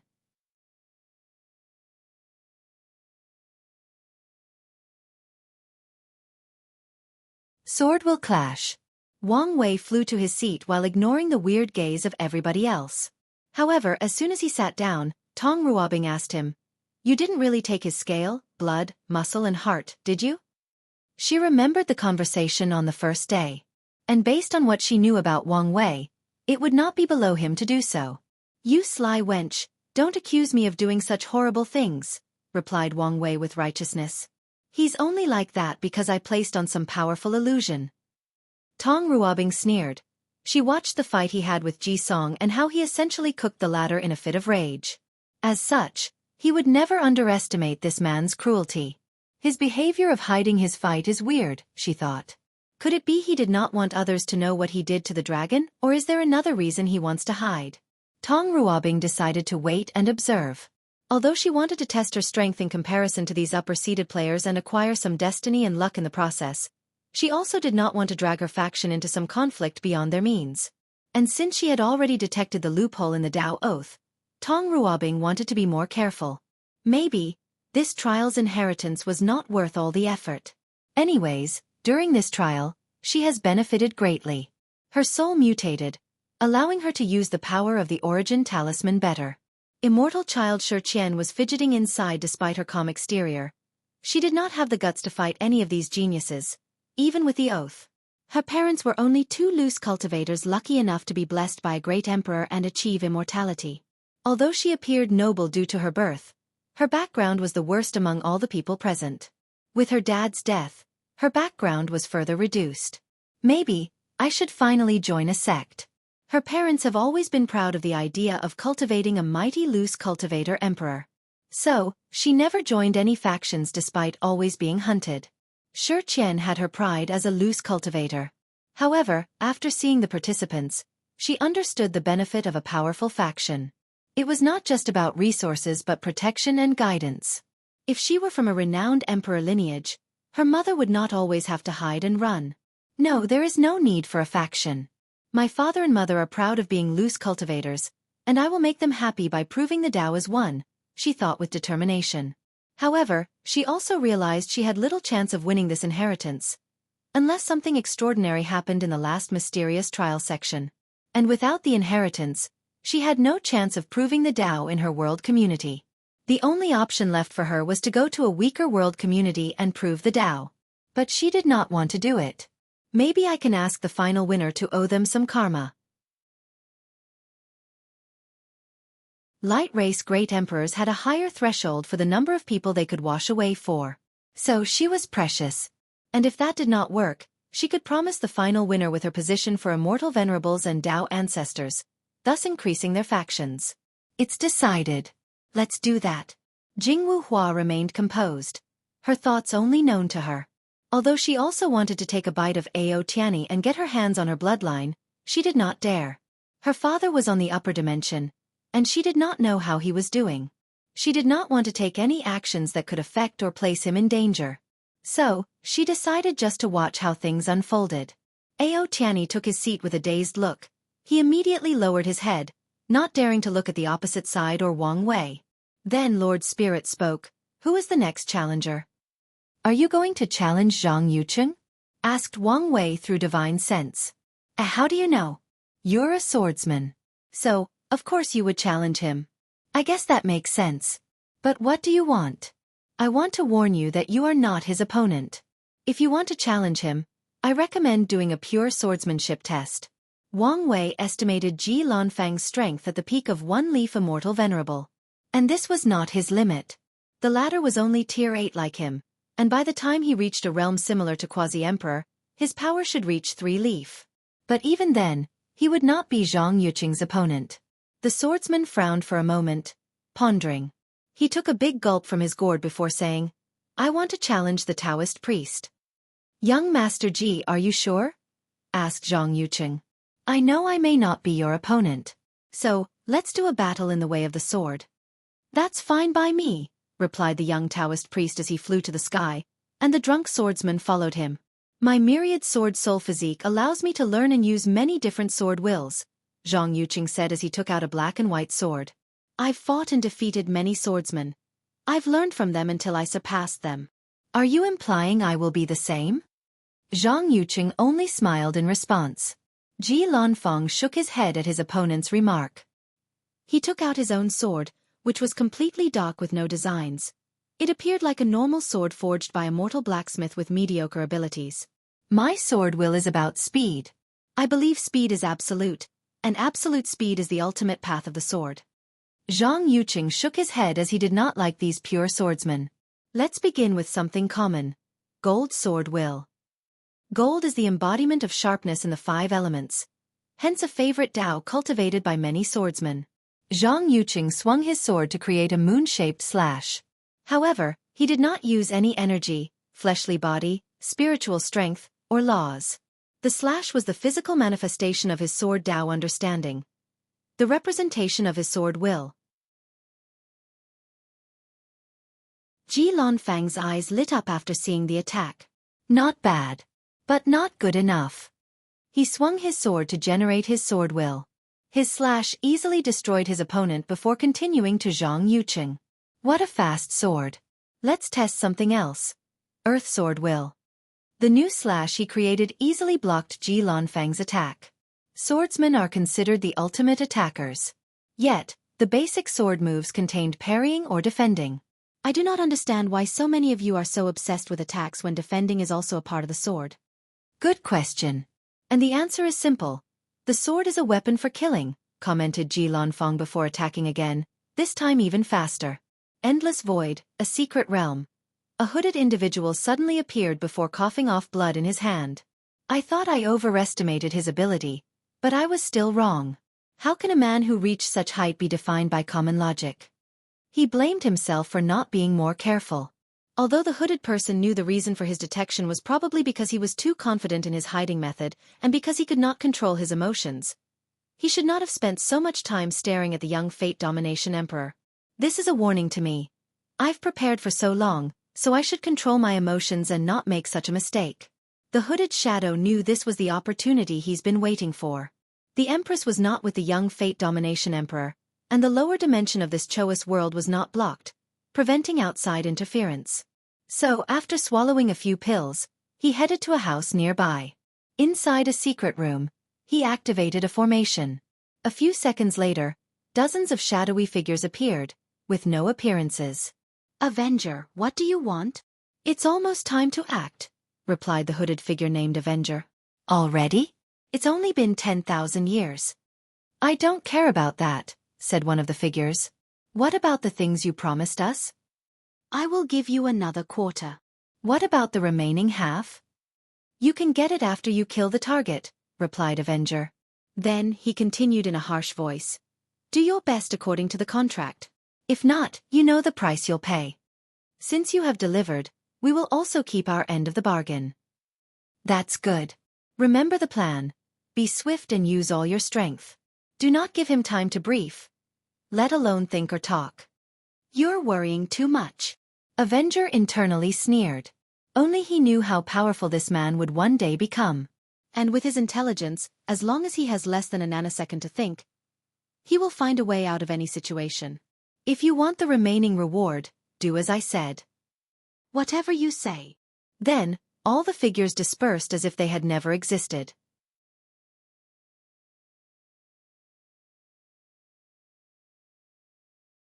Hypocrisy. Ji Lanfang's attack sliced through the earth sword will as easy as a knife through butter. Nevertheless, the earth sword will was resilient and persistent like the earth. So, it reformed after destruction to continue confronting Ji Lanfang's sword will. Then, through sheer persistence, it blocked the attack before the enemy's attack reached its creator. Not bad, commented Zhang Yuqing. How about this? 5 elements sword will. All things in the universe originate from the 5 elements. The 5 elements are the embodiment of balance. He created a sword slash that would alternate between 5 colors symbolizing the elements. Any things that travel faster than the speed of light has broken the balance of the universe, Ji Lanfang replied before casually swinging his sword. His sword will instantly broke the perfect balance in the 5 elements, destroying the sword will. Zhang Yuqing frowned before waving his sword to create a black and white protective film before him. Yin Yang sword will, said Ji Lanfang. Although I pursue speed, I also know the concept of solitary yang cannot exist without yin. At extreme speed, time can be perceived to be slow. Ji Lanfang stabbed his sword, creating a sword will that alternated between speed and slowness.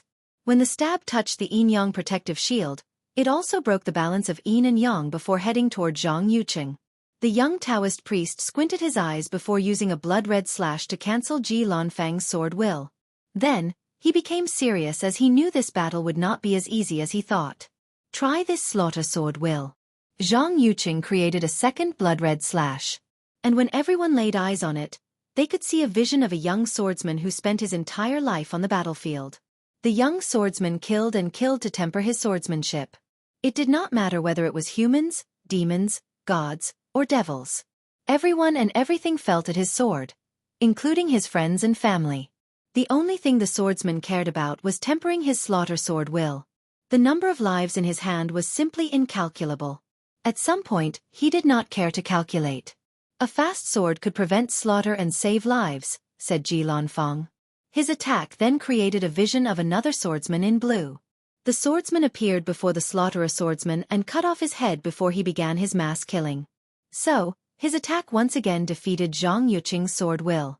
How annoying, thought the young priest before his sword exuded a weird fluctuation and stopped the opponent's attack.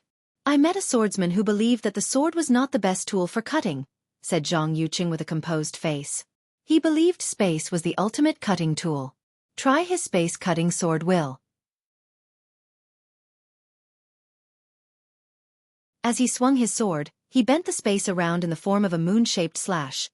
This attack could cut off anything as it was literally separating the space of anything it touched into two. The speed of my swords has transcended time and space, Ji Lanfang said casually. With a swing of his sword, he easily cut the space-cutting sword will. And his attack also did not stop on its track. But then, something unexpected occurred. A white slash came from Zhang Yuqing, and before Ji Lanfang could react, he had a slash scar on his chest. He calmly looked at the wound on his chest. Although it appeared as if he had lost, he knew it was not the truth. His opponent used his power despite the agreement of their confrontation only with skill. Fellow Taoist, I'm sorry. It was a mistake on my part, hurriedly said Zhang Yuqing with a sincere tone. No, you did it on purpose, commented Ji Lanfang calmly. Excuse me. Sword will not lie. You could not accept your defeat, so you use your power, he continued. I can sense the impurity in your sword will. This was not a mistake but a calculated move. Fellow Taoist, please do not slander my name. You will never be a real swordsman if you are so closed-minded, Ji Lanfang commented while looking directly into Zhang Yuqing's eyes. Then, he calmly flew back to his seat and drank his alcohol. Meanwhile, all eyes were on Zhang Yuqing, with most people being judgmental. Nothing is worse than a cultivator who cannot keep his word in a friendly competition. TCHP. All these upper dimension geniuses have been a disappointment so far. One is prideful beyond reason, and the other is small-minded and cannot accept defeat. Everyone heard these words because of the previously quiet atmosphere. So, everyone looked toward the speaker. It was one of the participants whose results could only be described as subpar during the trial. And the person had a shocked look on his face after saying these things, and he became horrified when he felt all the gazes on him. He reached his breaking when he sensed the fury emanating from Zhang Yuqing's body. Without hesitation, he took a jade talisman and crushed it. He disappeared from the trial space. Zhang Yuqing tried extremely hard to control the veins popping on his forehead. While maintaining his pure Taoist demeanor, he flew back to his seat. It seems that Zhang Yuqing's reputation might not be good in the upper dimension, thought Wang Wei. He did not see any surprise from the others after Ji Lanfang's accusations. Meanwhile, Monk Wuxia shook his head in agreement. From Ao Tianyi's memories, Wang Wei knew there were some nasty rumors about Zhang Yuqing. However, the two barely interacted since the eternal ascension was vast beyond words could describe. The winner of this battle is Ji Lanfang, declared Lord Spirit with a calm tone. Zhang Yuqing, who quickly returned to his pure and gentle facade, cupped his hand and bowed to Lord Spirit. This is how things should be. He then looked at Ji Lanfang and also bowed. Fellow Taoist, I'm sorry for my mistake. It was a genuine mistake. I am also sorry you feel this way about me. I would never do such a thing. Ji Lanfang took another sip of his drink. The sword does not lie. He then closed his eyes to focus on healing his injury. Zhang Yuqing smiled, not minding the latter's response. What a hypocrite, thought Wang Wei. Although there was nothing wrong with the latter's facial expression, he could see the emotions emanating from his body using some of Su Ya's techniques. They were the rage, hatred, annoyance, and the desire to kill. Wang Wei turned his head to look at Tong Ruobing, who was staring at him. What is it? Have you become enamored with me? Well, I can tell you don't have a single chance. Not only because I'm a faithful man but because my wife is more beautiful, talented, powerful, has a better personality, and is richer and sexier than you. Tong Ruobing rolled her eyes and stopped looking at him. She only stared because she thought he was responsible for the actions of the participants who previously spoke. She thought he placed some spiritual hints on him and wanted to see if she could gather some information based on his facial expression, reaction, and body language. Who is the next challenger? Lord Spirit asked. I am, replied Xianxia as she stood up. After discussing with the patriarch, she first decided to watch things fold out. However, she also wanted to test the strength of these lower-dimension geniuses to determine her next step. And who are you challenging? Young Lady Tong, replied Xianxia. She wanted to test the level of the myriad Emperor World's Heaven Chosens and decide whether to prove the Tao there or go somewhere else. Based on her observation, Tong Ruobing was on the upper echelons in terms of strength but was not at the pinnacle. So, she was the best target to test the waters. Moreover, her actions can reduce the suspicions of the others and delay the time they learn of their clan's betrayals, and she can get some destiny after winning. Tong Ruobing? Asked Lord Spirit. I accept the challenge, she replied after a few seconds of pondering. She wanted to test the ground, and starting from 4th place was an excellent way to test the overall strength of these people. From how Wang Wei behaved during his fight with Ao Tianyi, I believe that these people might be here not only for the inheritance, and he also knows something about it. Maybe I can use this opportunity to gather more information. Tong Ruobing knew the importance of knowledge and information. Her interaction with Wu Ming proved their importance as one piece of information fundamentally altered her destiny. Wang Wei's single idea made her one of the most powerful heaven chosen of the myriad emperor world, granting her a high chance at proving the Tao and achieving immortality. Lord Spirit, what about my previous request? Asked Tong Ruobing. It has been approved. You can fight inside the Trials Pagoda where there is a world with complete laws. Excellent, Tong Ruobing thought. With laws, she can use law resonance and display her full power.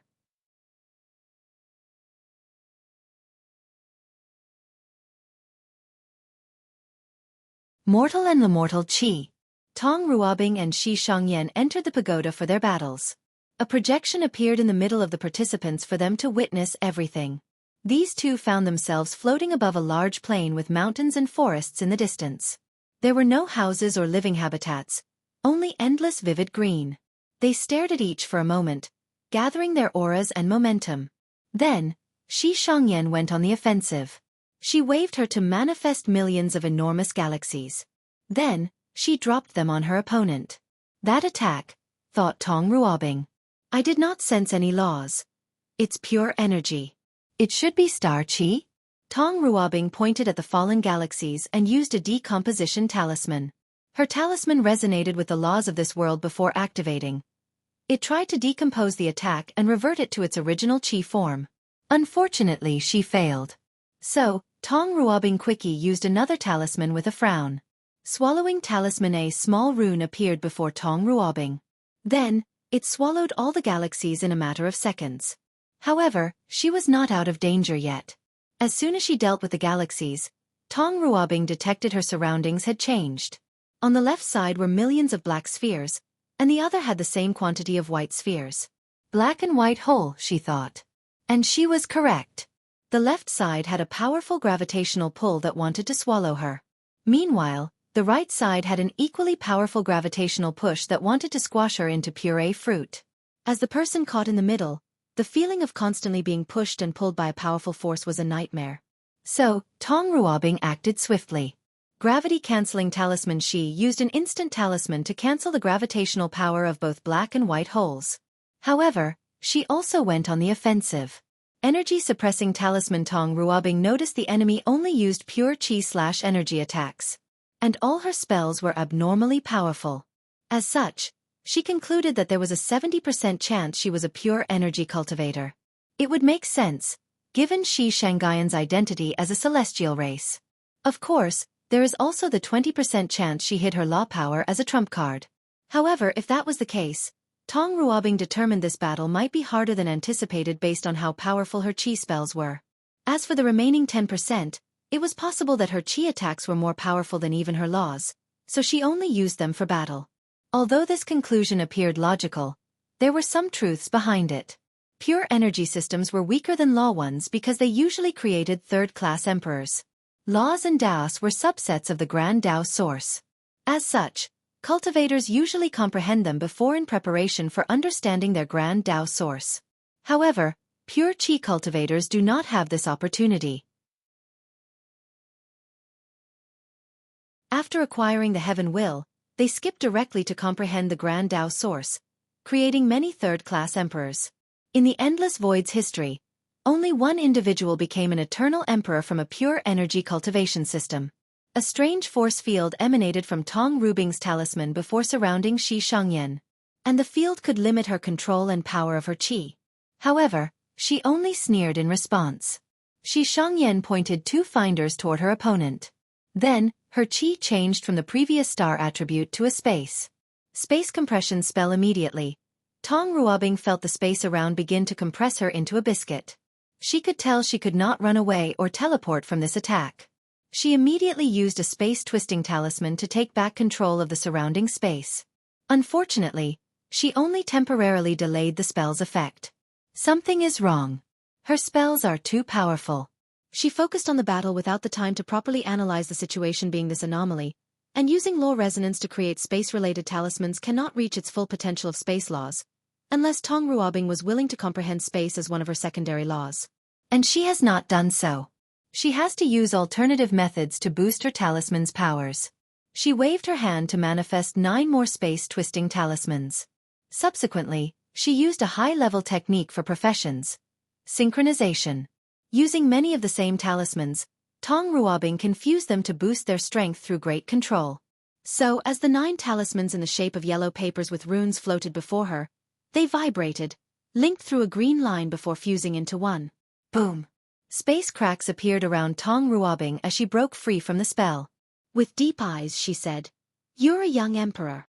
You've finally figured it out. Your ability seems to amplify your qi-based spells by a large margin. Moreover, you can deploy your pseudo-domain without being detected." Xianxia smiled without explaining. When she was young, the clan's patriarch trained her severely, tempering her Dao heart with extreme methods. Previously, she thought it was because she was the next heir of the clan. But now, Xianxia realized the clan has been preparing for the possible defection for many years. And they might even have predicted the current change long ago.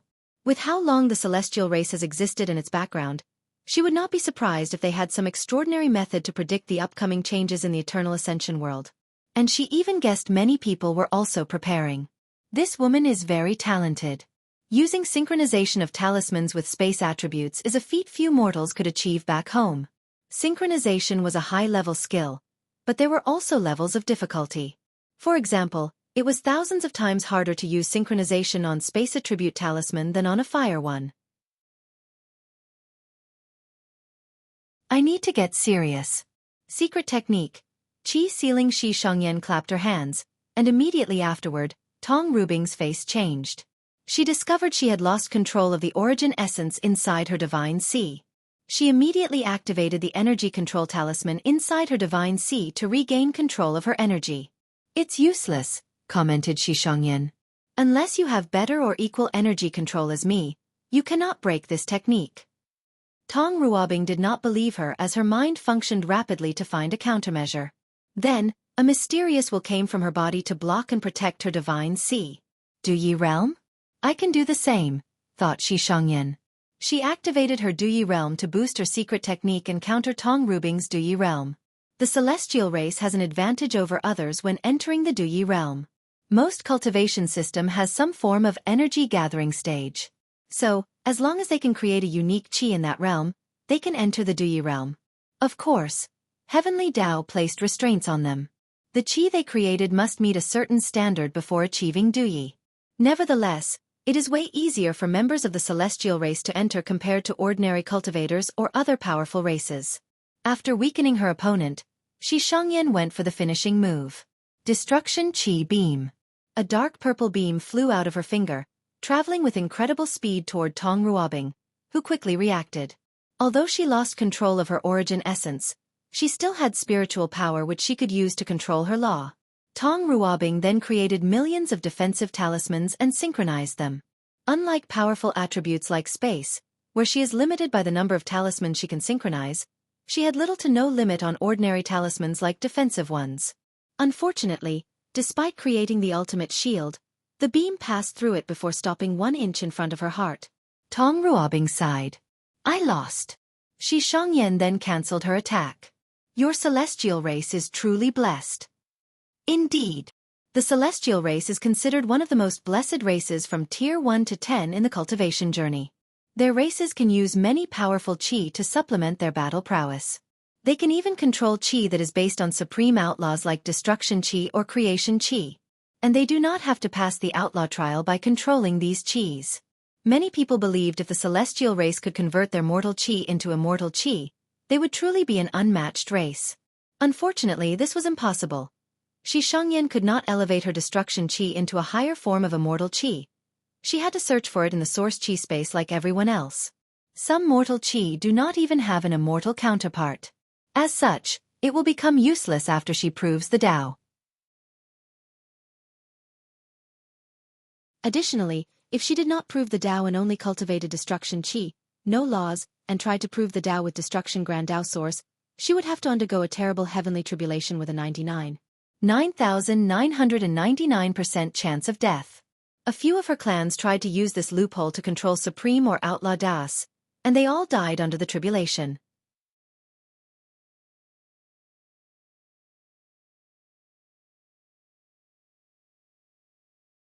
Sovereign Tao. Wang Wei watched the battle and was not surprised by the outcome. According to his calculations, Xianxia had a maximum of 2 leaf strength, slightly weaker than Ao Tianyi's maximum output of 3 leaf if he went all out, hence the reason she is 4th. As for Tong Ruobing, she has the potential to reach the same level of strength with her talisman rune body, but only untapped potential. Currently, she has not even reached the 1 leaf immortal venerable level. Maybe she could barely reach that realm's power through some harsh sacrifice. The celestial race is a blessed one, thought as he analyzed the strength Xianxia displayed. He could also divine information about how they use qi by watching her use the destruction qi. They had many advantages from Tier 1 to Tier 10, especially in the Great Emperor realm. For example, if a celestial race only achieved first-class emperor, they could create heaven immortal qi to grant them eternal emperor's battle prowess in Tier 10. Xianxia was the first to exit the pagoda, and with a calm demeanor, she took her seat. Despite her victory, she was not too happy as she could also sense Tong Ruobing's potential. With such strength and potential, she is not even the best heaven chosen from the myriad emperor world. She then gazed at Wang Wei. She knew that a Tao overlord was a sign of intelligence and strength. Although people know overlord for their intelligence and luck, their strengths are nothing to ignore. The very reason Heavenly Tao tested them was that their Taos were inherently too powerful. Let's see if I can gather more information before I make a decision. Tong Ruobing followed a few minutes after her.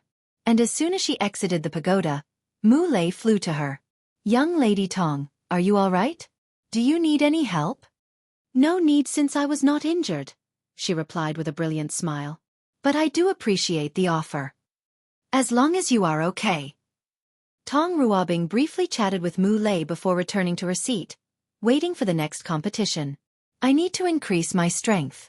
I cannot rush my bond with the origin talisman. However, I can enter the Saint Realm as quickly as possible.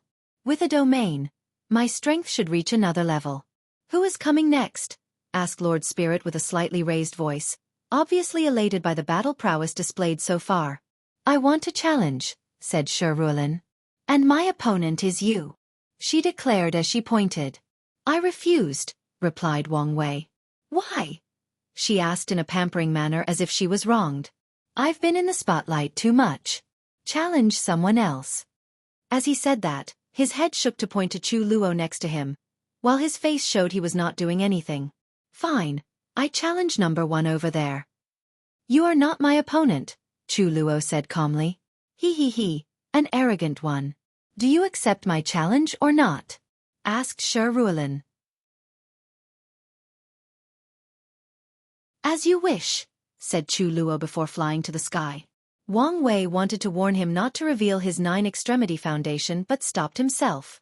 Firstly, Chu Luo will most like not to listen to his warning, especially without any specific explanation. Secondly, if the latter revealed his foundation, it would benefit Wang Wei as the attention would no longer be on him. He did not want to reveal his 9-extremity foundation, so he's been careful since these people's arrival. The only problem is that Chu Luo and possibly Lord Spirit know of its existence after he used some of its power in his fight against Yi Tuizi. So, he could only hope those two would keep their mouths shut. After getting into position, the two began their battle. Chu Luo did not waste time as he went for a powerful attack. Sword of Fate, a gray sword appeared before him. Then, it rushed towards Shi Ruolin with absolute speed. The sword had the power to annihilate fate, similar to Wang Wei's Fate Annihilation Fist. The 9-extremity foundation? Thought Shi Ruolin as she sensed the horror of this attack. She knew she could not survive under an attack compared to a Dao ancestor. So, she acted rapidly as a weird aura emanated from her body. Then, the attack's power drastically decreased. Shi Ruolin then punched the sword. Bang! They confronted for a few seconds before she repelled it. The upper-seated players squinted their eyes after seeing Chu Luo's attack. Knowledge about the 9-extremity foundation is more common in the Eternal Ascension world, so they knew about it. Many wanted to establish the best foundation for cultivation before proving the Tao. Unfortunately, reincarnation was troublesome, and it was not easy to understand existence. The best way to acquire this foundation is to go to the lower dimension. Unfortunately, the problem of resources often limits the success rate. Furthermore, given the world's current political situation, being too talented and powerful was not a good thing. On the contrary, it invited the wrong kind of attention. But these heaven-chosens had no time to lament the situation of the upper dimension. They came here not only to acquire the deceiving heaven longevity art but also to observe and take notes of extraordinary geniuses of the lower dimension. They had to determine possible candidates that could cause the upcoming changes in the entire Eternal Ascension world. And someone with such a powerful foundation instantly became at the top of their list of candidates. Wang Wei secretly smiled as he sensed the slight change in the upper-seated player's demeanor after Chu Luo revealed his ability. Although he knew he would not entirely be ignored, he was satisfied as long as he was not the primary suspect. This brief gap was enough for the changes to finish and for him to do many things. Meanwhile, Chu Luo frowned in the air. He did not care about the changes on the ground. He felt his strength had drastically decreased. He went from 3-root Dao ancestor to 3-leaf immortal venerable. Such a large gap was remarkable. So, he looked at Shi Ruolin. My emperor bone does not just allow me to become an emperor. It's a physique that trains a powerful emperor. So it helps me with tempering my body, comprehending laws, and even tempering my Dao heart, she explained. And when I combine it with my Dao, some interesting ability appeared. A large image appeared behind Shi Ruolin. It was an enormous image of her sitting on a throne, looking at myriad things in existence with disdain.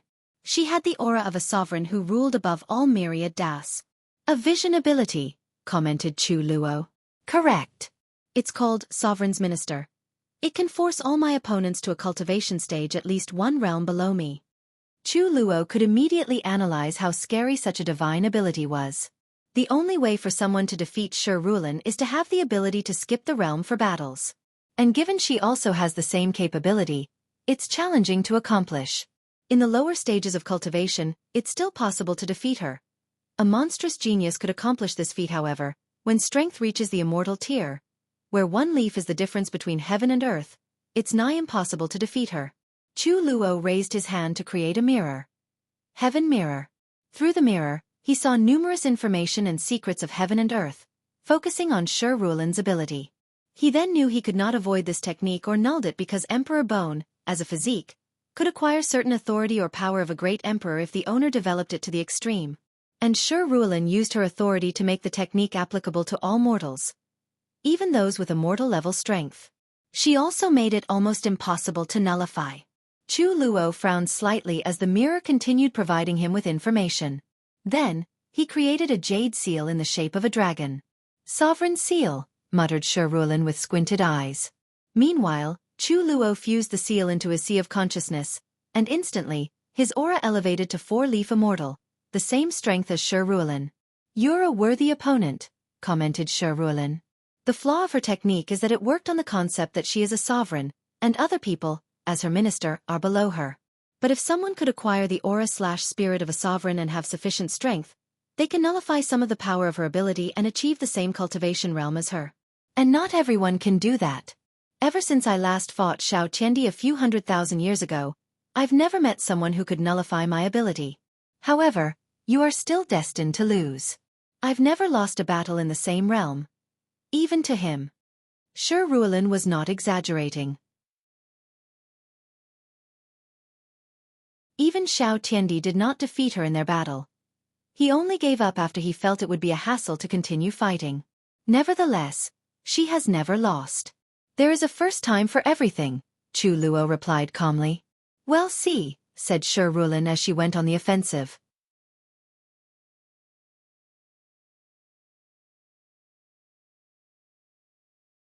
The flaw. 9 golden rings appeared behind Shi Ruolin, forming the shape of a circle. They floated behind her like they were wings.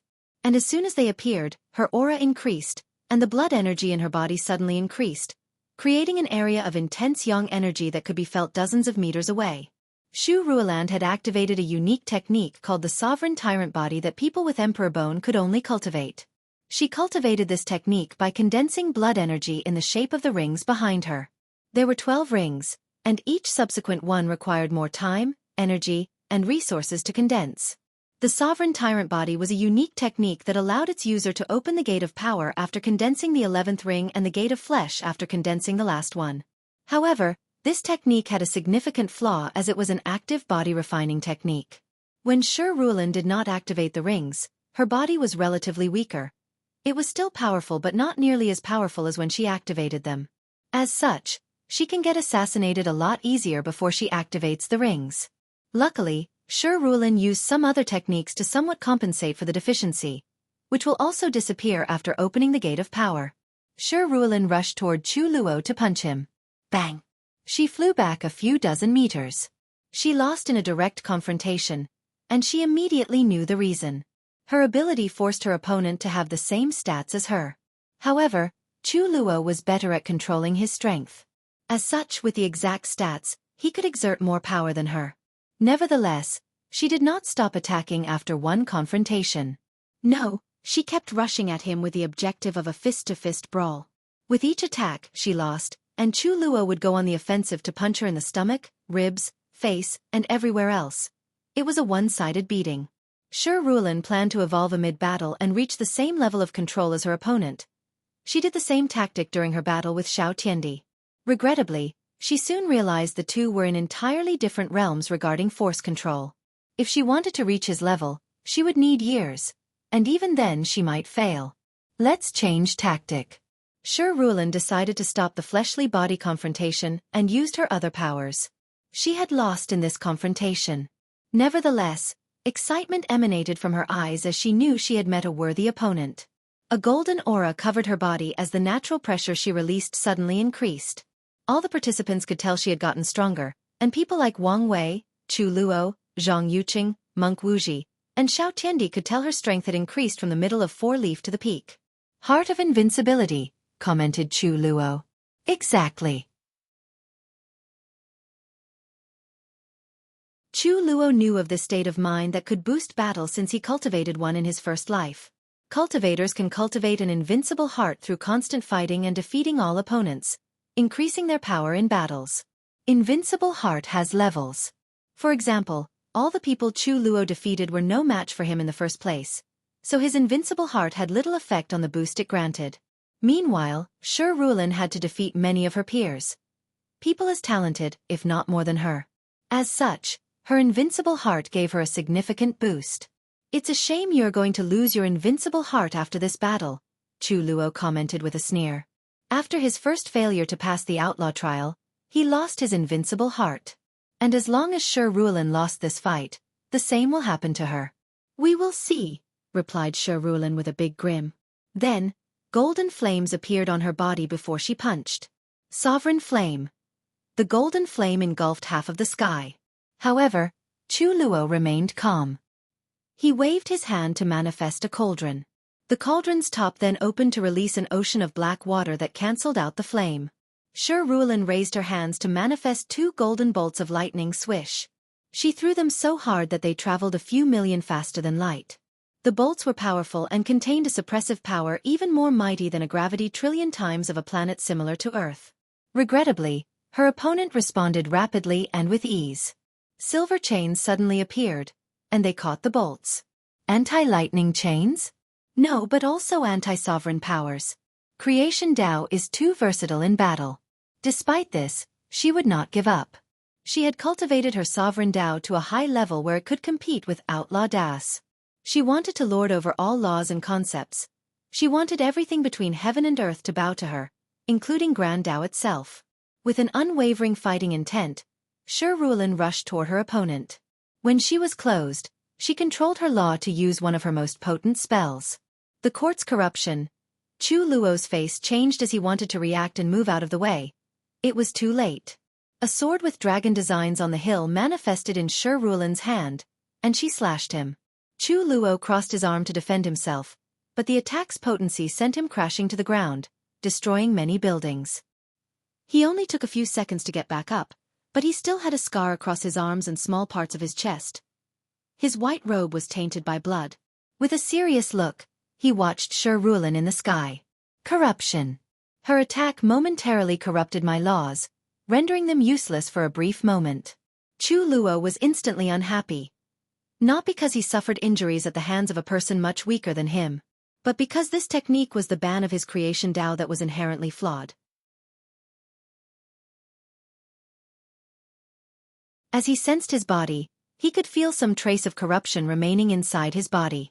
Then, a cauldron appeared before him before a few pills popped out from the inside. After ingesting them, his injured healed at speed visible to the naked eye. I know the flaw in your creation Tao, Shi Rulin said. You can only create items with attributes, but not the attributes themselves. This is why you did not create the black water to extinguish my sovereign flame. You had to create a cauldron that could make water. Ever since Shi Rulin knew her opponent controlled an outlaw Tao without the aura of a Tao overlord, she knew there would be some restrictions and was on the lookout for them. After seeing the method he used to deal with the flame, she had her suspicions. However, she confirmed her theory when he used those pills to heal his injuries. If Chu Luo was an overlord, he could just create a pill with healing properties instead of creating a cauldron that made healing pills. And if he could use his creation Tao at an even higher level, he should be able to create the concept of healing to help with his injuries. However, when he used the power of other purely conceptual laws, he also had to create a weapon with the attribute of the concept he wanted to utilize, for example, the sort of fate attack he used. That attack was not a choice, but Chu Luo could not directly create fate-related techniques.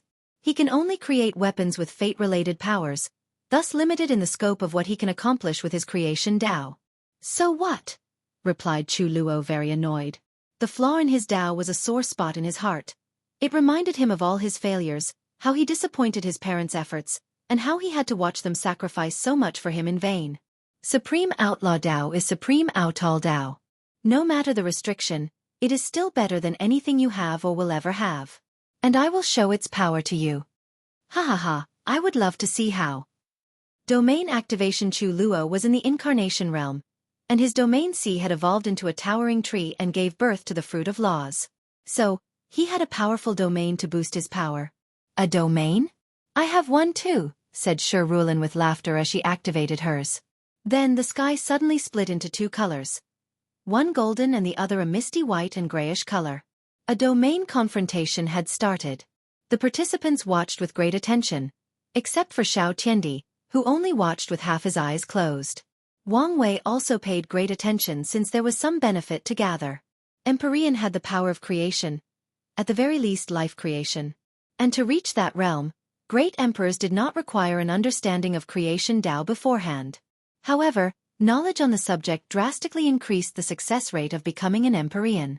So, he wanted to use this opportunity to learn something from Chu Luo and prepare his path to becoming an Empyrean.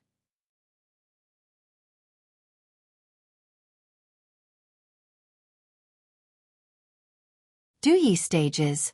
The participants could see 2 spheres wrestling in the sky. One white-gray and the other golden. Their clashes sent powerful shockwaves throughout the entire small world where the trial took place, forcing everyone to generate shields to protect themselves. On each side of a sphere, Chu Luo and Shi Rulin looked at each other. The clash of their domains was to determine who had absolute control over the environment and whose domain would give the most significant boosts. At first, the two spheres appeared equal, but after a few minutes of confrontation, the white area began to overwhelm the others. Shi Rulin gritted her teeth as she mobilized her spiritual strength, qi, and law to help sustain her domain. Unfortunately, since Chu Luo outclassed her in the law department, his domain was the victor. As such, he took over 3/4 of the sky and left the rest for Shi Rulin to barely defend herself. Creation domain. Myriad Dao blade work. Chu Luo waved his hand, and millions of swords appeared in his domain. They were many swords with different attributes. Flame sword, thunder sword, sword of death, sword of time, sword of karma, etc. He created each sword with a different attribute before dropping them on his opponent. Shi Rulin's face changed as she reacted. Dragon protection. Countless dragons appeared in her domain, covering her. Unfortunately, the swords destroyed anything that stood in their way. Some dragons were burned, some aged and died, and some underwent samsara.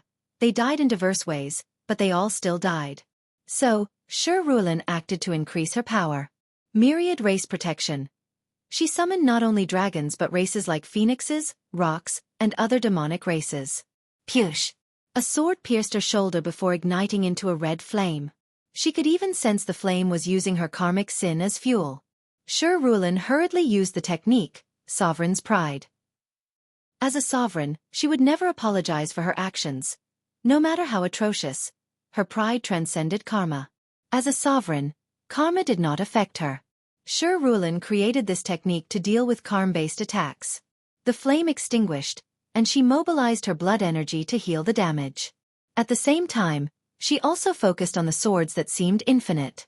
World's protection. As a ruler above the mundane and extraordinary, all sentient beings worshipped and strived to protect her. As such, it is their duty to protect her. A glass bead the size of a football field appeared in Shi Rulin's domain. It was an entire world at least the size of a few billion galaxies. The glass bead blocked 90% of the upcoming swords while Shi Rulin punched the others with her fleshly body. Then, she went on the offensive. Boom! Sovereign's fury. With one punch, a terrifying pressure emanated from her. Then the golden side of domain suddenly turned darker as clouds manifested before dropping lightning bolts on Chu Luo. It was as if the heavens itself was angry and wanted to punish. A sovereign's fury eclipses the heaven, thought Chu Luo before sneering. He waved his hand to create a round shield with a black tortoise engraving. The shield then released a force field that protected its creator and the domain. Chu Luo then created another sword, a space-time sword. The sword pierced the marble, creating cracks before exploding. Although it appeared as if it was just an ordinary marble destroyed, the participants could see an entire world in shambles. The sword generated a powerful wave of space-time energy that tore apart the entire world inside the marble. Then, the sword headed towards Shi Rulin, who tried to evade. In her domain, Shi Rulin is a god and can bend reality at will. So, she should be able to teleport anywhere her domain touched. Unfortunately, she could not outrun space and time. At least not the one Chu Luo controls. Subsequently, Shi Rulin dodged the sword, which cut off her right hand. What's more, the cut-off arm instantly aged before disappearing. She then felt a will preventing her healing capabilities. 7th stage Duyi realm? Luckily, it appears his application of it is lacking. The Duyi realm is somewhat rare in the lower dimension but not so much in the upper dimension as there is more knowledge and even classification. There are 9 stages, each increasing strength and the 10% probability of casting the Tao will. Moreover, the higher the stage, the more powerful Tao will a great emperor can cast. The stages can be increased through repeated training or by making more than one cultivation stage unique. Shi Rulin only had a 5th stage Duyi realm. Nevertheless, she had more knowledge and control of it than Chu Luo. So, he removed the latter's power before focusing on the spatial temporal energy remaining on her body that was trying to age the rest of her body. Shi Rulin gritted her teeth to create a few more world marbles to prevent her opponent from taking advantage of her weakness. Her face turned pale in the process, but she gritted her teeth. Then, she mobilized one aspect of her sovereign Tao, control. She used the law of control to control the energy in her body and remove it. She wanted to control and use it for her own use. Unfortunately, This power had Chu Luo's imprint, and she could not control it unless she overpowered him. The rings behind Shi Rulin shone as her blood energy activated, instantly growing another arm. Meanwhile, Chu Luo watched as his swords destroyed world after world. Let's end this, he thought. What is a sovereign without its people, its citizen to rule over? Chu Luo said as he created an ordinary sword. As soon as the sword appeared, everyone could feel it was the embodiment of the people's wish, of their desire to reject the power of any ruler. Then the sword, which embodied rejection of monarchy and rebellion, flew toward Shi Rulin, making her face change. She knew she would lose if that attack hit, as it was the antithesis of her Tao. So, she activated the court corruption spell to affect Chu Luo's laws. And for a moment, it worked. His domain shook, and it appeared it would shrink. However, Chu Luo reacted in time by creating a pen full of righteous qi. He used the power of righteousness to counter Shi Rulin's corruption. The people's sword easily pierced through all of Shi Rulin's techniques before stopping an inch before her throat. She looked at me with gritted teeth without saying anything. Then the sword moved slightly, drawing blood from her neck. Fine, I lose. Crack. Shi Rulin heard a sword indicating her invincible heart was shattered. Her mighty and invincible aura rapidly declined. She looked directly into Chu Luo's eyes and muttered, "So, this is my path forward. Find a way to be both a sovereign of the people and an independent sovereign not bound by heaven and earth." Shi Rulin entered a brief state of enlightenment, and her aura sublimated. Upon completion, she sensed her path of achieving 5-leaf immortal venerable was not far. Wang Wei watched the battle with great concentration. He watched every move Chu Luo made, storing the latter's understanding and control of creation Tao for later in his cultivation journey. He knew he would not have to worry much about his breakthrough in the Empyrean realm after this battle. Wang Wei also paid attention to Shi Rulin. Her Emperor Bone's ability reminded him of Di Tian's pseudo-domain. The main difference was Di Tian could bring people on the same realm as him. The weakness is that realm was not the same as the strength. Most heaven-chosen could fight above their realms.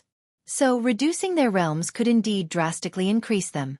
However, Shi Rulin's ability will bring them the same strength, meaning stats like qi, fleshly body, spiritual strength, etc. The only thing she could not reduce was a person's control or understanding of laws. She can control the level of destruction their technique or laws could make for leaf, but not the subtle or ingenious applications. This is why she lost this battle. Another difference between these two techniques was that Di Tian's domain could be avoided, nullified, or countered. However, Shi Rulin's ability seemed to involve order power backed by the power of a great emperor. So, unless a mortal has the strength of a great emperor, they cannot nullify her ability. The only way to defeat Shi Rulin is to beat her in the same realm. I could probably use my order-disorder law to recreate their ability, thought Wang Wei. Of course, he knew his method would, at best, be on the same level as Di Tian's. He could never reach Shi Rulin's level unless he had reached the 10th extremity foundation. But at that point, he has the strength of a great emperor.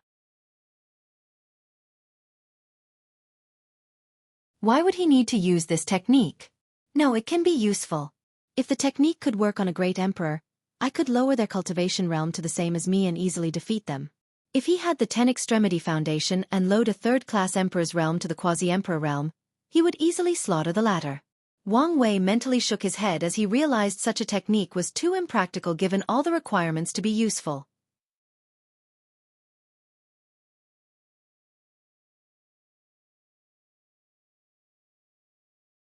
The two physiques history. Chu Luo's fighting style seems to be using his opponent's opposite Tao to crush them, observed Wang Wei during the battle.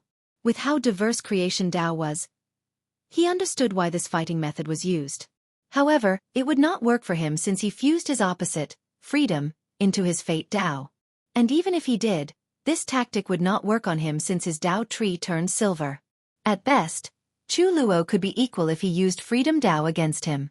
Chu Luo is the victor, announced Lord Spirit with evident joy in his tone. While people wondered why the happiness, only Lord Spirit knew the exact reason. According to the agreement his master made, as long as Shi Rulin and Xiao Tiandi lost a battle, they could expel all the upper-seeded players back to the upper dimension, not allowing them to participate in the final part of this trial. Now, one of the two was defeated.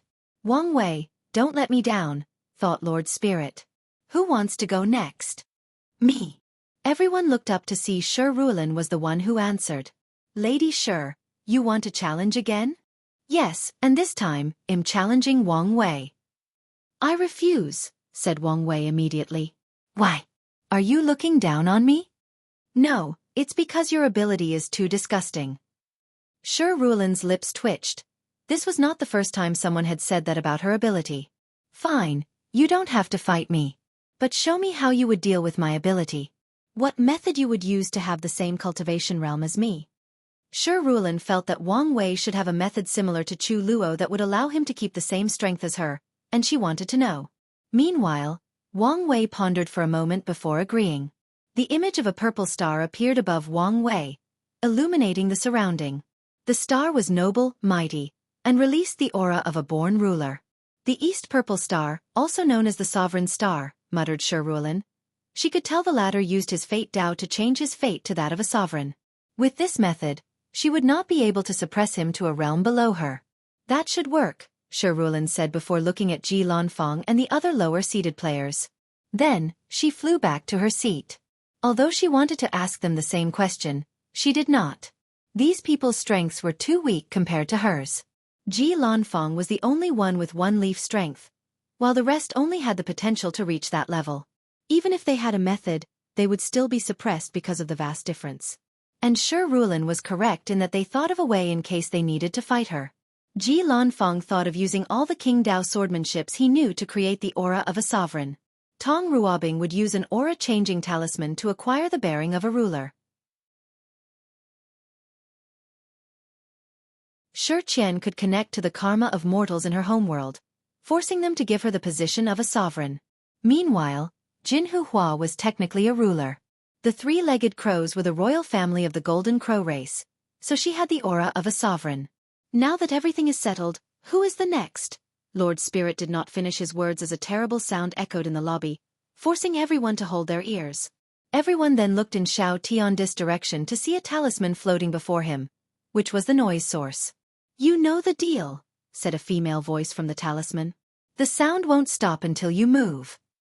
The terrible sound ended, but that's because Xiao Tiandi was now the only person who could hear it.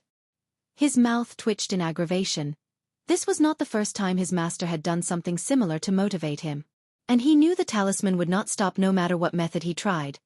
And Xiao Tiandi could not destroy it even if he could somehow use the power of a great emperor. Damn it, all right, he said as he stood up, his eyes still a little closed. He looked around at the others before his eyes stopped on Wang Wei. I guess it's you. Let's get this over with. Wang Wei frowned. Young Master Wang Wei, please not reject, said Lord Spirit. Wang Wei gave him a look and realized there was something more. Then, his senses told him to fight the latter as it would benefit him. Fine, he responded before flying into the sky as Xiao Tiandi followed him. They looked at each for a few seconds. For some odd and unexplainable reason, I don't like you, suddenly commented Xiao Tiandi. Many people don't like me. It could be because I'm more handsome than them, more powerful, savvier, and has a hotter wife. Pick one, and it will be enough. Xiao Tiandi was speechless. His appearance was not that bad, and he just looked off because he did not care for his appearance. As for being more powerful, no one in the younger generation has defeated him, including Zhang Yuqing and Man Wuji. When it comes to Dao Companion, he had his beautiful master. Although they were not together, he firmly believed it was only a matter of time. The only thing he could give the latter was savvy since he is an overlord, but as a person born with the innate Dao source physique, he did not think he would lose in the savvy department. No, it's not these reasons. I just don't like you for some reason. Well, honestly, I feel the same, replied Wang Wei, who knew the reason for their dislikes. The innate Dao source physique and innate paragon soul are often called destined enemies. Long ago, Xiao Tiandis' physique was considered the best for cultivation. However, that was until innate paragon souls appeared, which was both an acquired and innate physique. Some people can be born with an innate paragon soul, or a paragon could use countless paragon-level resources similar to world essence to nourish an unborn child in the womb.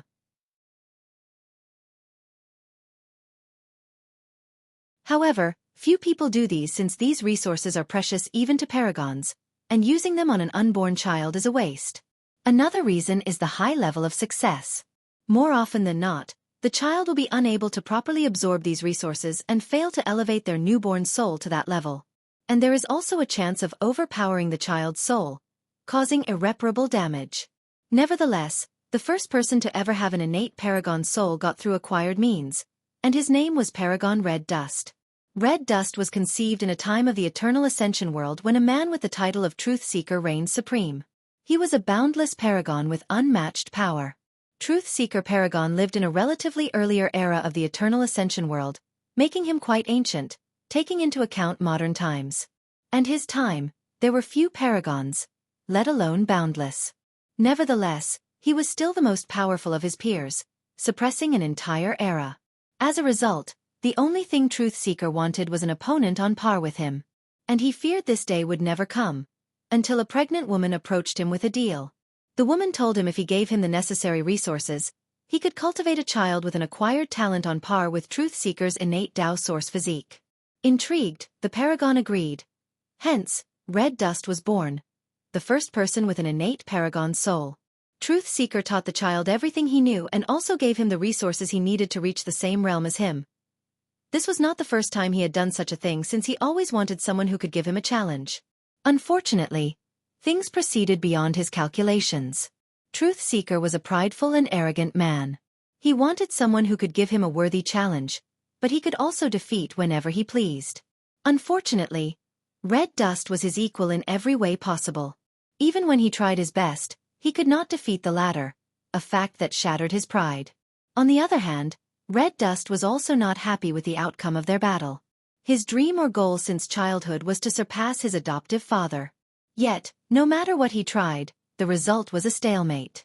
Then, these two boundless paragons began to compete in other things like alchemy, talisman, array, etc.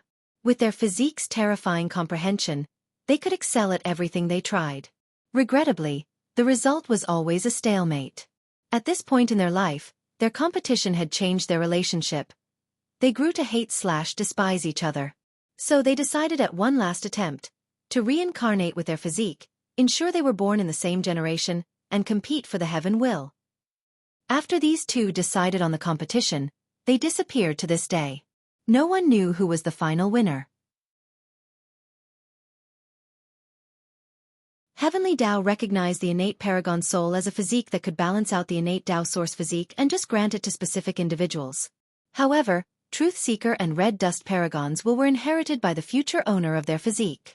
So, as long as the two showed up in the same generation, they would often compete, trying to surpass the other. Of course, Wang Wei was not influenced by this will. He had a disdain for Xiao Tiandi for another reason. One he had not discovered yet but felt was related to his overall demeanor. Hopefully, he could find the reason during their battle.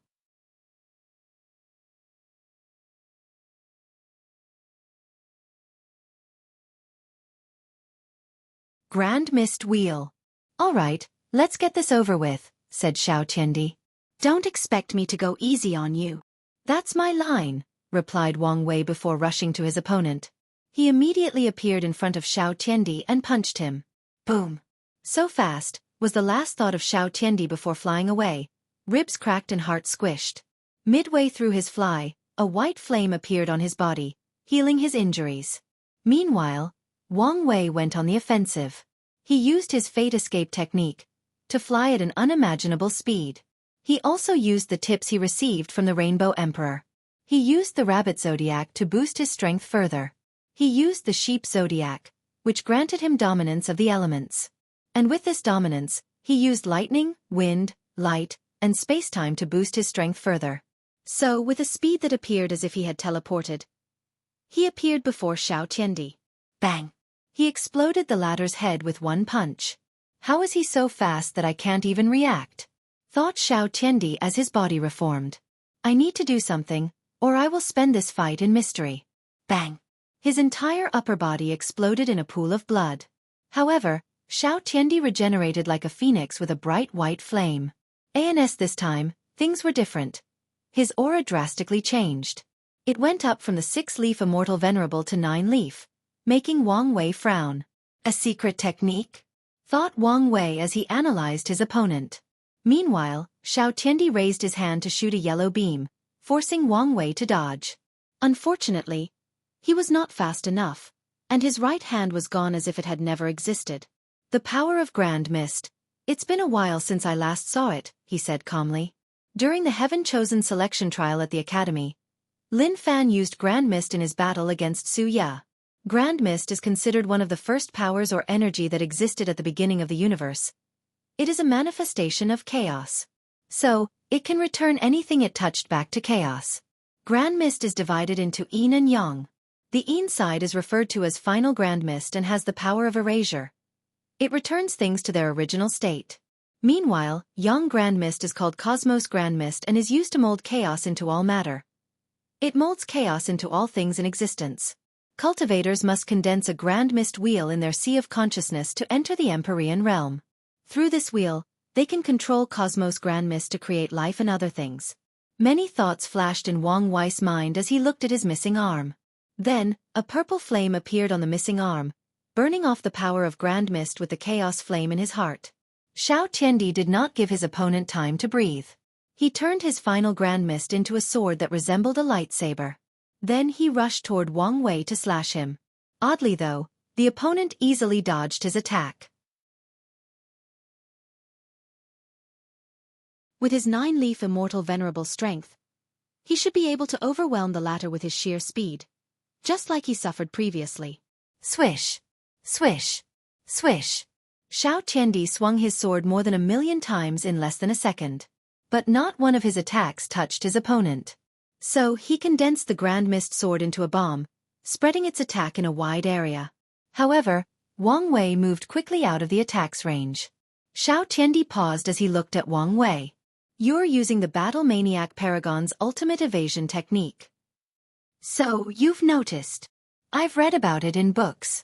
I thought it was a legend. It is said after creating this method, he has never lost a battle in his life. Well, it's true, Wang Wei replied. The ultimate evasion technique allowed him to synchronize his body to his opponent's aura, energy signature, spiritual strength, and laws. After the synchronization, his body will naturally evade all the opponent's attacks. No matter the attack, his body would move on its own to evade.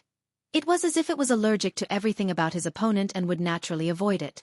After creating and mastering this technique, Battle Maniac never lost a battle. It did not mean he was invincible, but he never suffered defeat. Of course, it was not only because of this technique. The flaw of this method is to use overwhelming speed to counter it. However, as a peak paragon, Battle Maniac was on the top echelon regarding speed in all the paragon in the universe. So, he never met someone who could overwhelm him with speed. Additionally, this technique had higher levels. For example, Wang Wei also synchronized with Xiao Tiandi's fate and karma to aid him in his evasion. For the level of this technique, he needed to have some fate or karmic connection with Xiao Tiandi, and he did. Xiao Tiandi's master was Su Junyao. The woman Wang Wei had a love-fate connection besides Wu Hong. Wang Wei had to sigh at how wonderful fate could be. Is it a coincidence that he met him now? Most likely no. Domain expansion. Grand Mist erasure. Xiao Tiandi controlled the entire area and filled it with Grand Mist, not giving any room for Wang Wei to dodge. As such, he surrounded himself with a purple flame, protecting himself. At the same time, he finally figured out the secret technique the latter used. He borrowed the power of an alternate version of himself, a variant of himself that failed in accomplishing the 9-extremity foundation and ended up with 9-leaf immortal venerable strength. What a wonderful secret technique. It's a shame I cannot use it. Based on his analysis, divination, and calculator, Heavenly Tao only allowed cultivators to access parallel timelines in the upper dimension. Although only paragons should be able to travel or access parallel timelines, Xiao Tiandi's secret technique granted the ability to borrow strength from his parallel self, with the only limitation that he could not acquire the power of Tao Ancestor. So, 9-leaf was the limit he could achieve. Xiao Tiandi observed his opponent with a frown, rapidly calculating the best attack mode. Secret technique, Rock Infinite Speed. 2 large energy wings appeared behind him, while the phantom of a bird or fish manifested behind him. It was the image of a rock. Rocks are known as one of the fastest creatures in the universe. With this technique, Xiao Tiandi's speed approached the infinity domain, a realm of speed that at least one root Tao ancestor can reach. As a comparison, a two-root Dao ancestor has a base speed of 20 times infinity. With this speed, Wang Wei's mind could perceive Xiao Tiandis' movement. After all, he is connected to his other clones to existence, and technically has the reflex of a two-root Dao ancestor. However, his main body, with only 6 leaf, cannot move in time to evade. Bang! Xiao Qiandi flew back with half of his body destroyed. Meanwhile, Wang Wei remained intact. At the last minute, he used the pig zodiac ability to absorb the attack and redirected it before his opponent could even react. Xiao Qiandi frowned as he felt something was wrong. He should not be able to absorb an attack approaching one-root Dao ancestor. Is he secretly a 9-extremity foundation? He thought of how Wang Wei previously hid his battle with Ao Tianyi, making him a little suspicious. So, he used another technique to manifest a third eye on his forehead. He stored the power in his acupoints? That would make sense. I also sense Devour Law. While Xiao Tiandi analyzed the situation, his body rapidly regenerated, making Wang Wei frown as he also detected something. I thought his main Dao was Lesser Chaos. But now, I know his main Dao is Dream. He converted his injury into a dream. So, it was as if they never occurred. Wang Wei always knew there were 2 different Chaos Dao, but he never knew the exact classification until he received Ao Tianyi's memories. Lesser Chaos Dao referred to the Dao Lin Fan cultivated before he became an outlaw. Lesser Chaos Dao directly cultivates Chaos Law, which involves things like Grand Mist, sub-laws like destruction, creation, absolute beginning and absolute end, origin, and others. Meanwhile, Great Chaos Dao is when cultivated decided to cultivate all 3,800 primary Daos to a high level before fusing them. This Dao is on the path of becoming nigh omnipotent. It's the Dao of mastering all concepts, laws and rules. It's the Dao of becoming the embodiment of all things in existence. Of course, both Daos are outlaws, but people with the absolute chaos physique and other exceptional physiques can cultivate lesser chaos Dao without a problem. Meanwhile, Great Chaos Dao is an outlaw to everyone. Wang Wei snapped his finger. Order. No secret technique. Immediately, Xiao Tiandi lost all his strength, returning to his original power. Wang Wei instantly appeared before him and held him by his throat, even sealing all his strength. I know why I didn't like him, and I could use it to my advantage. The only issue is whether it was worth the risk.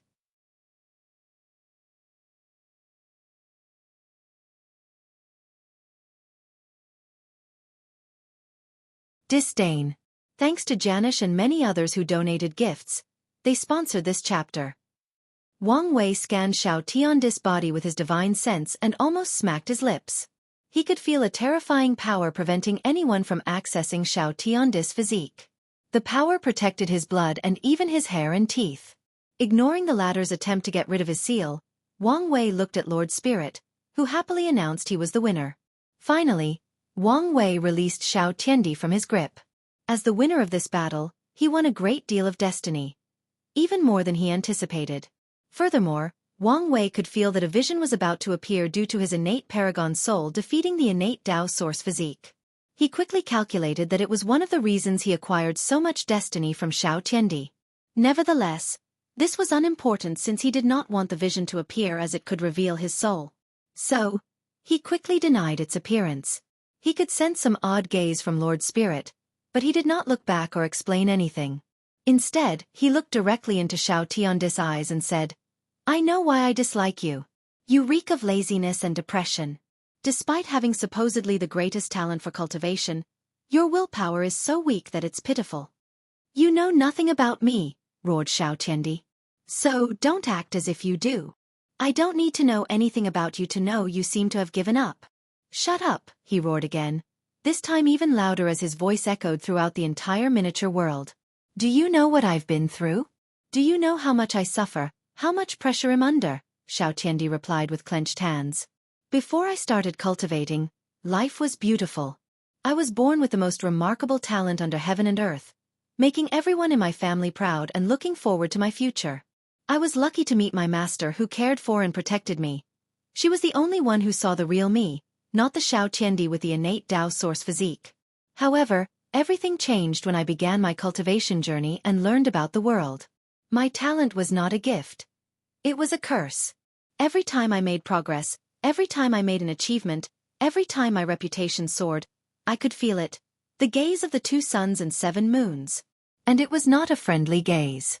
They saw me as nothing but a nuisance, a problem that had to be dealt with eventually. They saw me as an eventual threat to their reign. So, in response, you made yourself smaller to not get their attention? You wasted your potential by wailing in self-pity, cursing at unfair the world was? Asked Wang with a sneer and great disdain. He finally understood why Xiaotiandi did not even attempt the 9-extremity foundation or even try cultivating an outlaw Dao. Wang Wei guessed this was the excuse he used to not even enter the Duyi realm since he could not sense its power on the latter. I had no choice, quickly replied Xiaotiandi. His voice raised to the point of roaring again. This was the only way to survive and protect me, my family, and my master. I had to look unthreatened to them. I had to waste my potential. Wang Wei looked down at the other upper-seated players. He could sense fear, frustration, and unwillingness in Shi Rulin and Shi Shangyan. Even Ao Tianyi, who managed to regain some bearing, felt some emotions similar to this. Meanwhile, Zhang Yuqing gloated despite his face looking peaceful and normal, and Monk Wuji lowered his head, showing shame and regret.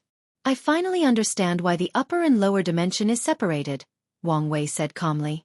In the endless void, there can only be 3,000 great emperors in each generation. ANS quintillion upon quintillion of races competes for these spots. And usually, only the best of the best gets to sit on the throne. Only the best have a chance at achieving eternity and escaping the shackles of death. Meanwhile, Heaven Wills is probably so common on the upper dimension that you treat it as an ordinary resource. With this mindset, without the pressure to be the absolute best, without the threat of death, the emperors you cultivate are ordinary, weak underachievers, complacent and weak-willed. Unfortunately, that zeitgeist has been passed down to you, the younger generation. What are you trying to say? Asked Xiaotiandi with gritted teeth. I bet there is a revolution against the so-called 2 suns and 7 moons you mentioned, and the main lead of it are the emperors from the lower dimension, am I right? Xiaotiandi did not answer, so Wang Wei sneered before continuing. These people know their struggle is futile, but they never give up. Even if they knew there was no hope, no future, and even if they knew they would suffer terrible consequences for their actions, they did not give up on trying to break the current situation. But you gave up. No, even worse, you didn't even try. The sneer on Wang Wei's face was simply disgusting to look at this point. And he had his reason to despise Xiaotiandi so much. The moment he learned about these 7 parasites, and even the other 2 who might have surpassed the Paragon realm, he did not give up. Instead, he began to plan out how he would deal with the situation and find a way to break the game. His current words and actions were part of his plan. He wanted to instill the idea of rebellion into these people, hoping they could make some changes when they returned. As such, when he ascended, he would have allies and did not have to start from scratch. Even if these geniuses did not publicly revolt, his plan would succeed as long as they secretly supported the rebellion. And his target was also the lower dimension geniuses, as they were potential allies after they proved the Tao and ascended to the eternal Ascension world. The only issue was his words would bring more attention to himself from these parasites. However, after calculating the pros and cons of the current situation, Wang Wei decided the risks were worth it. You don't understand, yelled Xiaotiandi, his voice full of despair. I had to protect my master. Did she ask you to protect her, or was that one of your many excuses? Su Jinyao was the most beautiful woman in the eternal Ascension world. Wang Wei did not believe for a second that one of the parasites did desire her beauty for herself. But from what he knew from Ao Tianyi's memory, she was perfectly fine and still had no partners. As such, he knew she must have her ways of protecting herself. You ignorant fool. You have no idea the power they have. You cannot fathom the difference in power between Tier 12 and 11. Paragons reign supreme. They are almighty. Wang Wei internally sighed as he could sense the other upper-seated players agreed with this sentiment. He could tell these kids were brainwashed to believe such a thing. Meanwhile, with a quick check of the lower-seated players, he could sense they were all sneering. Some openly while most were secret. To these people who had to fight their entire life to sit on the throne, they would never let anyone stay in their way to power. And many of them would rather die than bend their heads to give in to any authoritarian figures. They will respect powerhouses but never cower in fear before them. That may be true, replied Wang Wei. But there are many ways to fight a war. Is the enemy too powerful? Okay, I'll hide and cultivate until I reach the same height as them. The solution is not working? Alright, I'll leave to search for allies that could deal with my enemy. Even if this meant I could be inviting a wolf into the nest. Anything is better than just giving up and accepting my fate. You don't understand, Xiao Tiandi repeated non-stop. Wang Wei looked at him intensely, sensing the agitated mood he emitted. Whatever. I'm done wasting my breath with a weak-willed individual like yourself. Wang Wei shook his head before sighing. The heavens is truly blind to give someone like you such a powerful physique, he said before flying back to his seat. Many people nodded in agreement with him. They could see despite how strong Xiao Tiandi was, he was a person with a terrible state of mind and a weak Tao heart. His current state was barely enough to bear the heaven will, and a tiny change could lead to him becoming a pseudo-emperor. Softly coughed Lord Spirit, trying to look as if he did not just hear things that would be considered blasphemy in the upper dimension. The combat aspect of the trial is officially finished. We will regroup a few days from now for the final competition.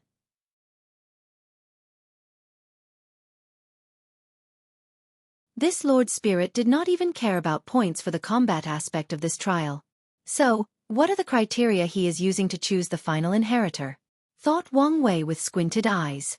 He then gazed at Zhang Yuqing, who was secretly fuming and trying his best to hide his intense killing desire. Without saying anything more, he flew to his mansion before leaving a secret message to someone through divine sense. Come see me. I have something important to give you.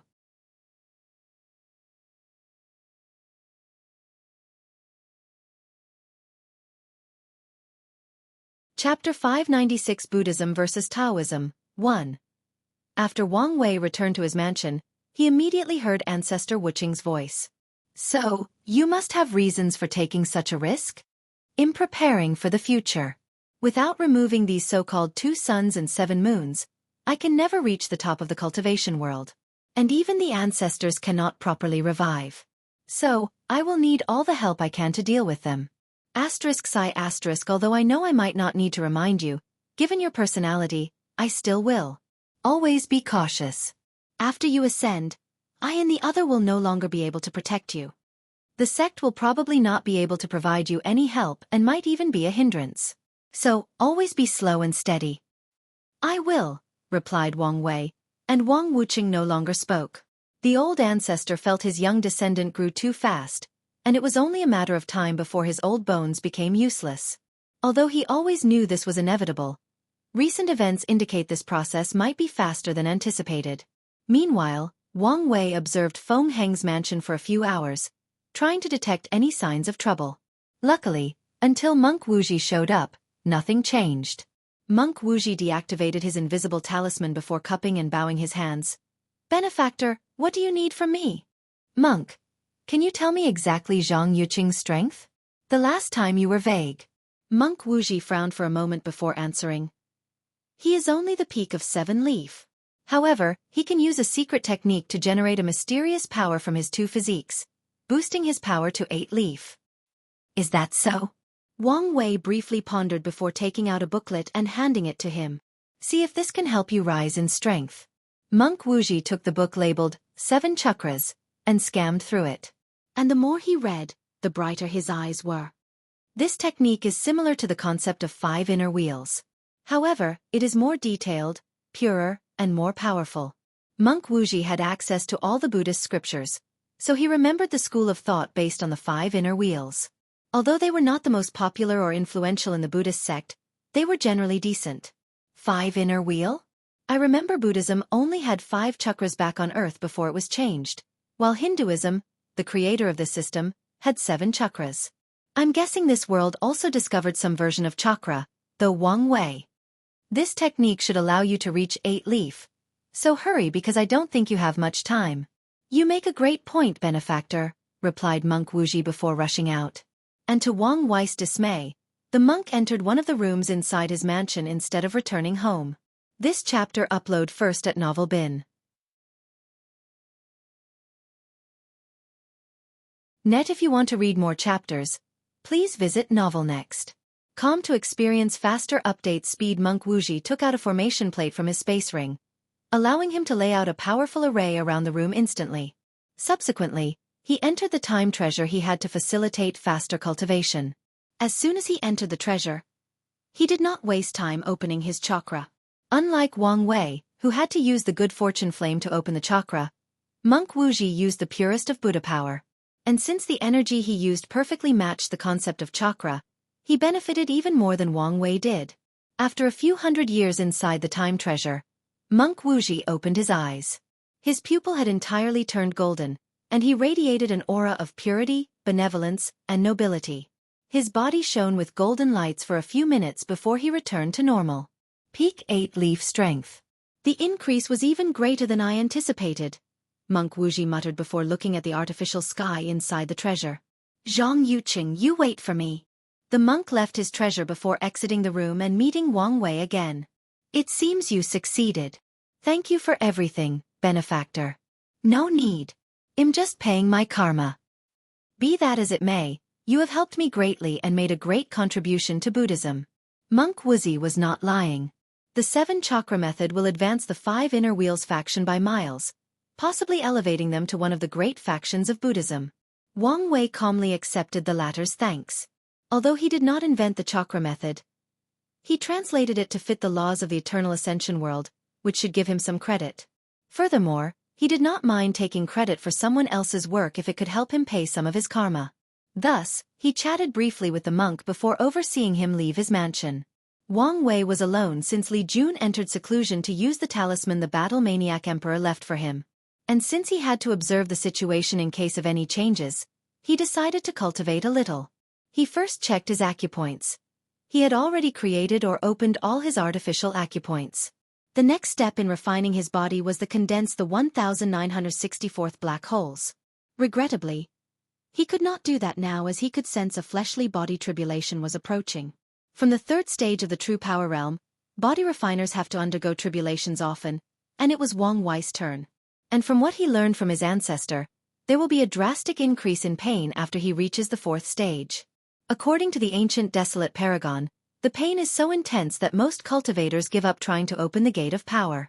Additionally, since he decided to walk both the chi refiner and body tempering path, the pain he will suffer will be at least 100 times more than pure body refiners who focus on only opening the gate. The pain is the way Grand Tao used to balance how powerful body refiners were. Of course, Wang Wei did not mind the pain since his pain talent had already made him a masochist. This chapter upload first at Novel Bin. Net it's begun? Thought Wang Wei as he opened his eyes. At that exact time, all the participants received a notice from Lord Spirit to stay inside their mansion and not interfere with the affairs of the upper dimension. Ancestor, how are the preparations? Everything went as you wished. We hired many immortal tier loose cultivators, and they should have no problem dealing with Zhang Yuqing's people. Wang Wei nodded his head. Although he promised Monk Wuxia he would have his sect help him, he also did not want to directly use the powerhouses of the sect. He wanted plausible deniability, and by hiring other people to fight instead of his sect, he had a reasonable cause to do so. Of course, Wang Wei knew deniability might be pointless based on Zhang Yuqing's character. He could imagine that Supreme Unity was not the kind of person that cared for loopholes. Nevertheless, he wanted to be careful, just in case. His motto has always been to be highly cautious when dealing with these old monsters. Outside Feng Heng's mansion, 2 people floated in the sky, staring intensely at one another. Bald monk, you should know you are not my opponent. Stop this futile resistance. I am not the same me as I was yesterday. Zhang Yuqing shook his head. Why do you monks try so desperately to resist your fate? My master is now the heavens. Taoism's destiny is to reign supreme, so why not bow and accept the mandate of heaven? All things that rise must fall, replied Monk Wuxia, his voice soft, soothing and full of wisdom. Taoism had its era, Buddhism followed, and it should have been someone else's turn. This was the way to maintain the balance of heaven and earth. But your greed forced another era of Taoism. You have corrupted the way of heaven and earth and thus must pay the price. Blasphemy. Is it? You, Taoist priests, always preach about being inactive, following the flow of nature, and letting things proceed on their course. Yet you do not practice what you preach. Don't be so sanctimonious. It's disgusting. It's not like you Buddhists are innocent. The entire lower dimensions suffered such catastrophe because of the backlash for forcibly prolonging your reign. Their blood is your hands. That is the truth. But we have learned from our mistakes. We strove to do better. Current Buddhism can say without hesitation we have paid our karma. We have made peace with our past. Can you do the same? Enough with your sharp tongue, groaned Zhang Yuqing, his eyes red, gleaming with a demonic atmosphere. He raised his hand to manifest a purple sword. His black, silky long hair turned half white, and a red tattoo of a small sword appeared on his forehead. It's a shame we had to result with using force. Monk Wuxia's body then changed. He turned into a 7 meters tall golden Buddha. This form had no shirt on, displaying his slightly large belly. He only had shorts to cover his lower body and a golden scarf that floated around his neck. Brilliant golden light shone on him, along with chants of scriptures. The novel will be updated first on this website. Come back and continue reading tomorrow, everyone.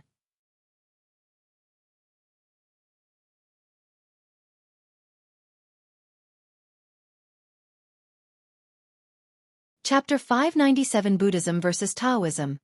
2. Zhang Yuqing frowned as he immediately noticed something.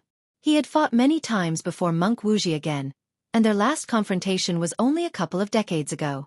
Back then, his altruistic golden Buddha body was only 5 meters. He knew the altruistic golden Buddha body was a great body refining technique with 12 layers. With each layer, a monk would grow 1 meter. Despite how powerful the technique was, only a few people could cultivate it because it required a deep understanding of Buddhism, a lot of incense and merit. Wuxia was the most talented younger generation of Buddhism, and he only cultivated it to the 5th level after millions of years. But now, after just a few decades, he went 2 levels. This could only mean 2 things. There was a catastrophe, and he saved billions of lives. Or, he was enlightened and created something that would greatly benefit Buddhism. Zhang Yuqing knew it was most likely the second option since he would know if Monk Wuxia saved so many people. Regardless, he knew this battle would not be as simple as he thought. Due to a lack of knowledge or information, Zhang Yuqing knew that something out of his expectations might occur with each passing minute. Furthermore, his master warned him of the possibility of the Tao opening sex air in the lower dimension intervening in his battle. After analyzing the situation, he decided to end this battle as quickly as possible. Wuxia has no limits. Infinite swords, a black and white diagram covered the entire sky. And from that diagram, swords began to fall, with no indication of stopping. Each sword had the power to eradicate thousands of tiny universes, and there was an infinite amount of them. Monk Wuxia immediately knew his opponent was going for the kill after seeing this attack. Out of the 5 elements and 3 realms, Buddha is a supreme being that has transcended the 5 elements of all matters. It is also detached from the mundane realms, the realm of the dead, and the realm of the spirit. After using this technique, all the swords passed through Monk Wuxia's body as if he was non-existent. With this technique, he entered a state of intangibility similar to Wang Wei's nothingness Tao. Monk Wuxia could see the shock on his opponent's face, and he knew the reason. In their last confrontation, he could not achieve this level of intangibility. Wuxia involved the concept of everything being born from nothing, so his technique should be useless to a high-level spell like the one Zhang Yuqing used. However, the current him was not him of yesterday. Without giving the latter a chance to brief, Monk Wuxia went on the offensive. Buddha's Light, Call of Samsara. Monk Wuxia first took a prayer stance with his palms touching before putting one hand forward. A bright and pure golden light emanated from his hand, illuminating the dark night. The light was so bright that, for a moment, it appeared as if the sun had resurfaced, signaling the end of the darkness known as the night. The golden light did not affect the diagram above them, nor did it affect the falling swords. The light directly attacked Zhang Yuqing. Do it. You know you want to. This chapter upload first at Novel Bin.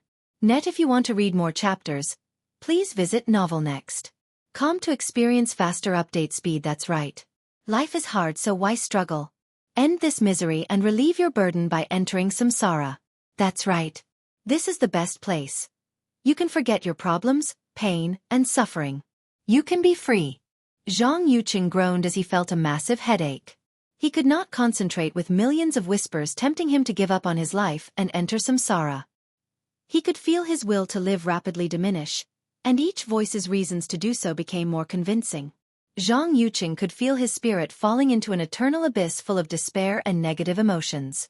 "No!" he screamed, waking up from the terror.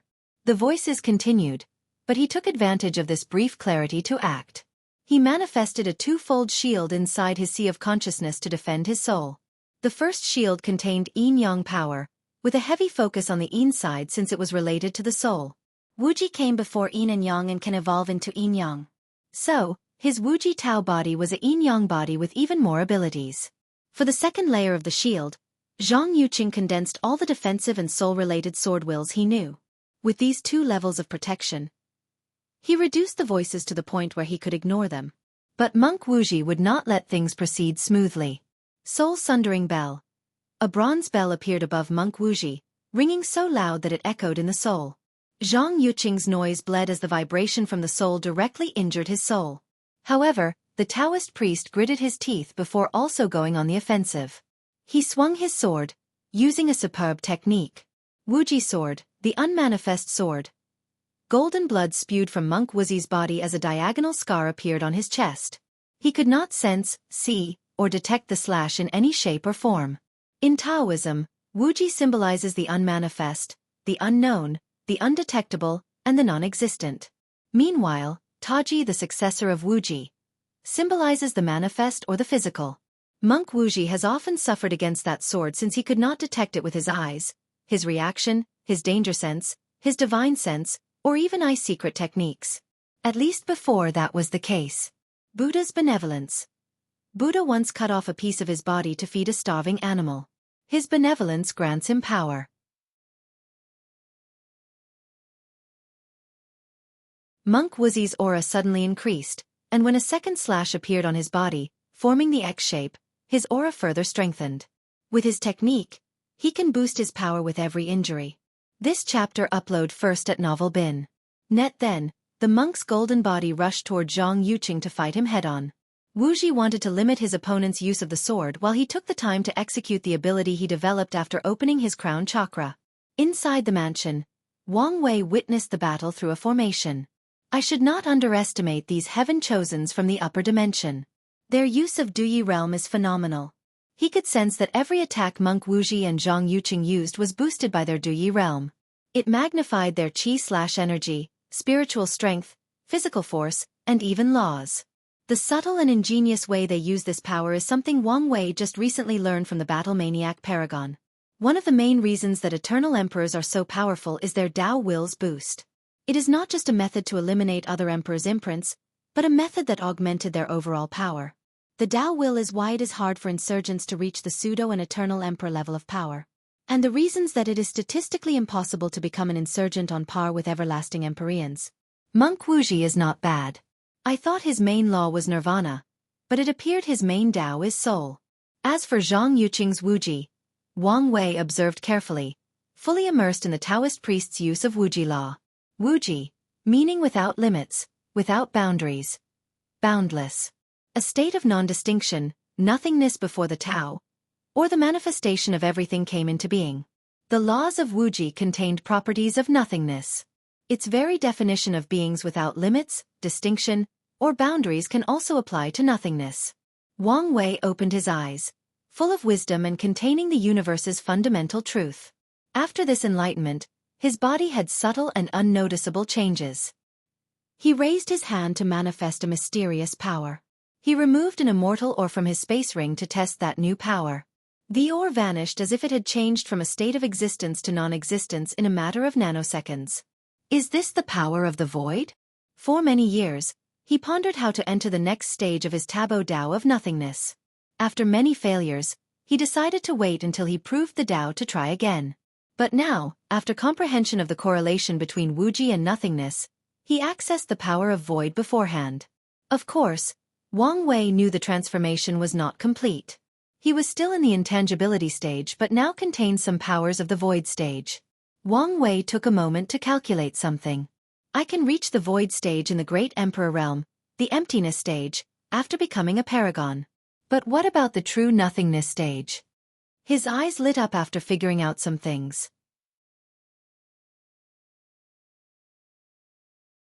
Although he knew his prediction might not be correct since he had yet to reach these realms and only knew some vague knowledge about them. Yet, he believed he had a high chance of being correct, so he looked forward to the future. Maybe there is a connection between perfection and nothingness, he muttered after suddenly having an idea. Is nothingness one of the few things that are considered perfect? Wang Wei shook his head as he felt he might be reaching. Then, he concentrated on the battle. The novel will be updated first on this website. Come back and continue reading tomorrow, everyone. You're tuning in to the Wisdom Diary YouTube channel. Don't forget to subscribe and join us on this journey to catch the most captivating stories.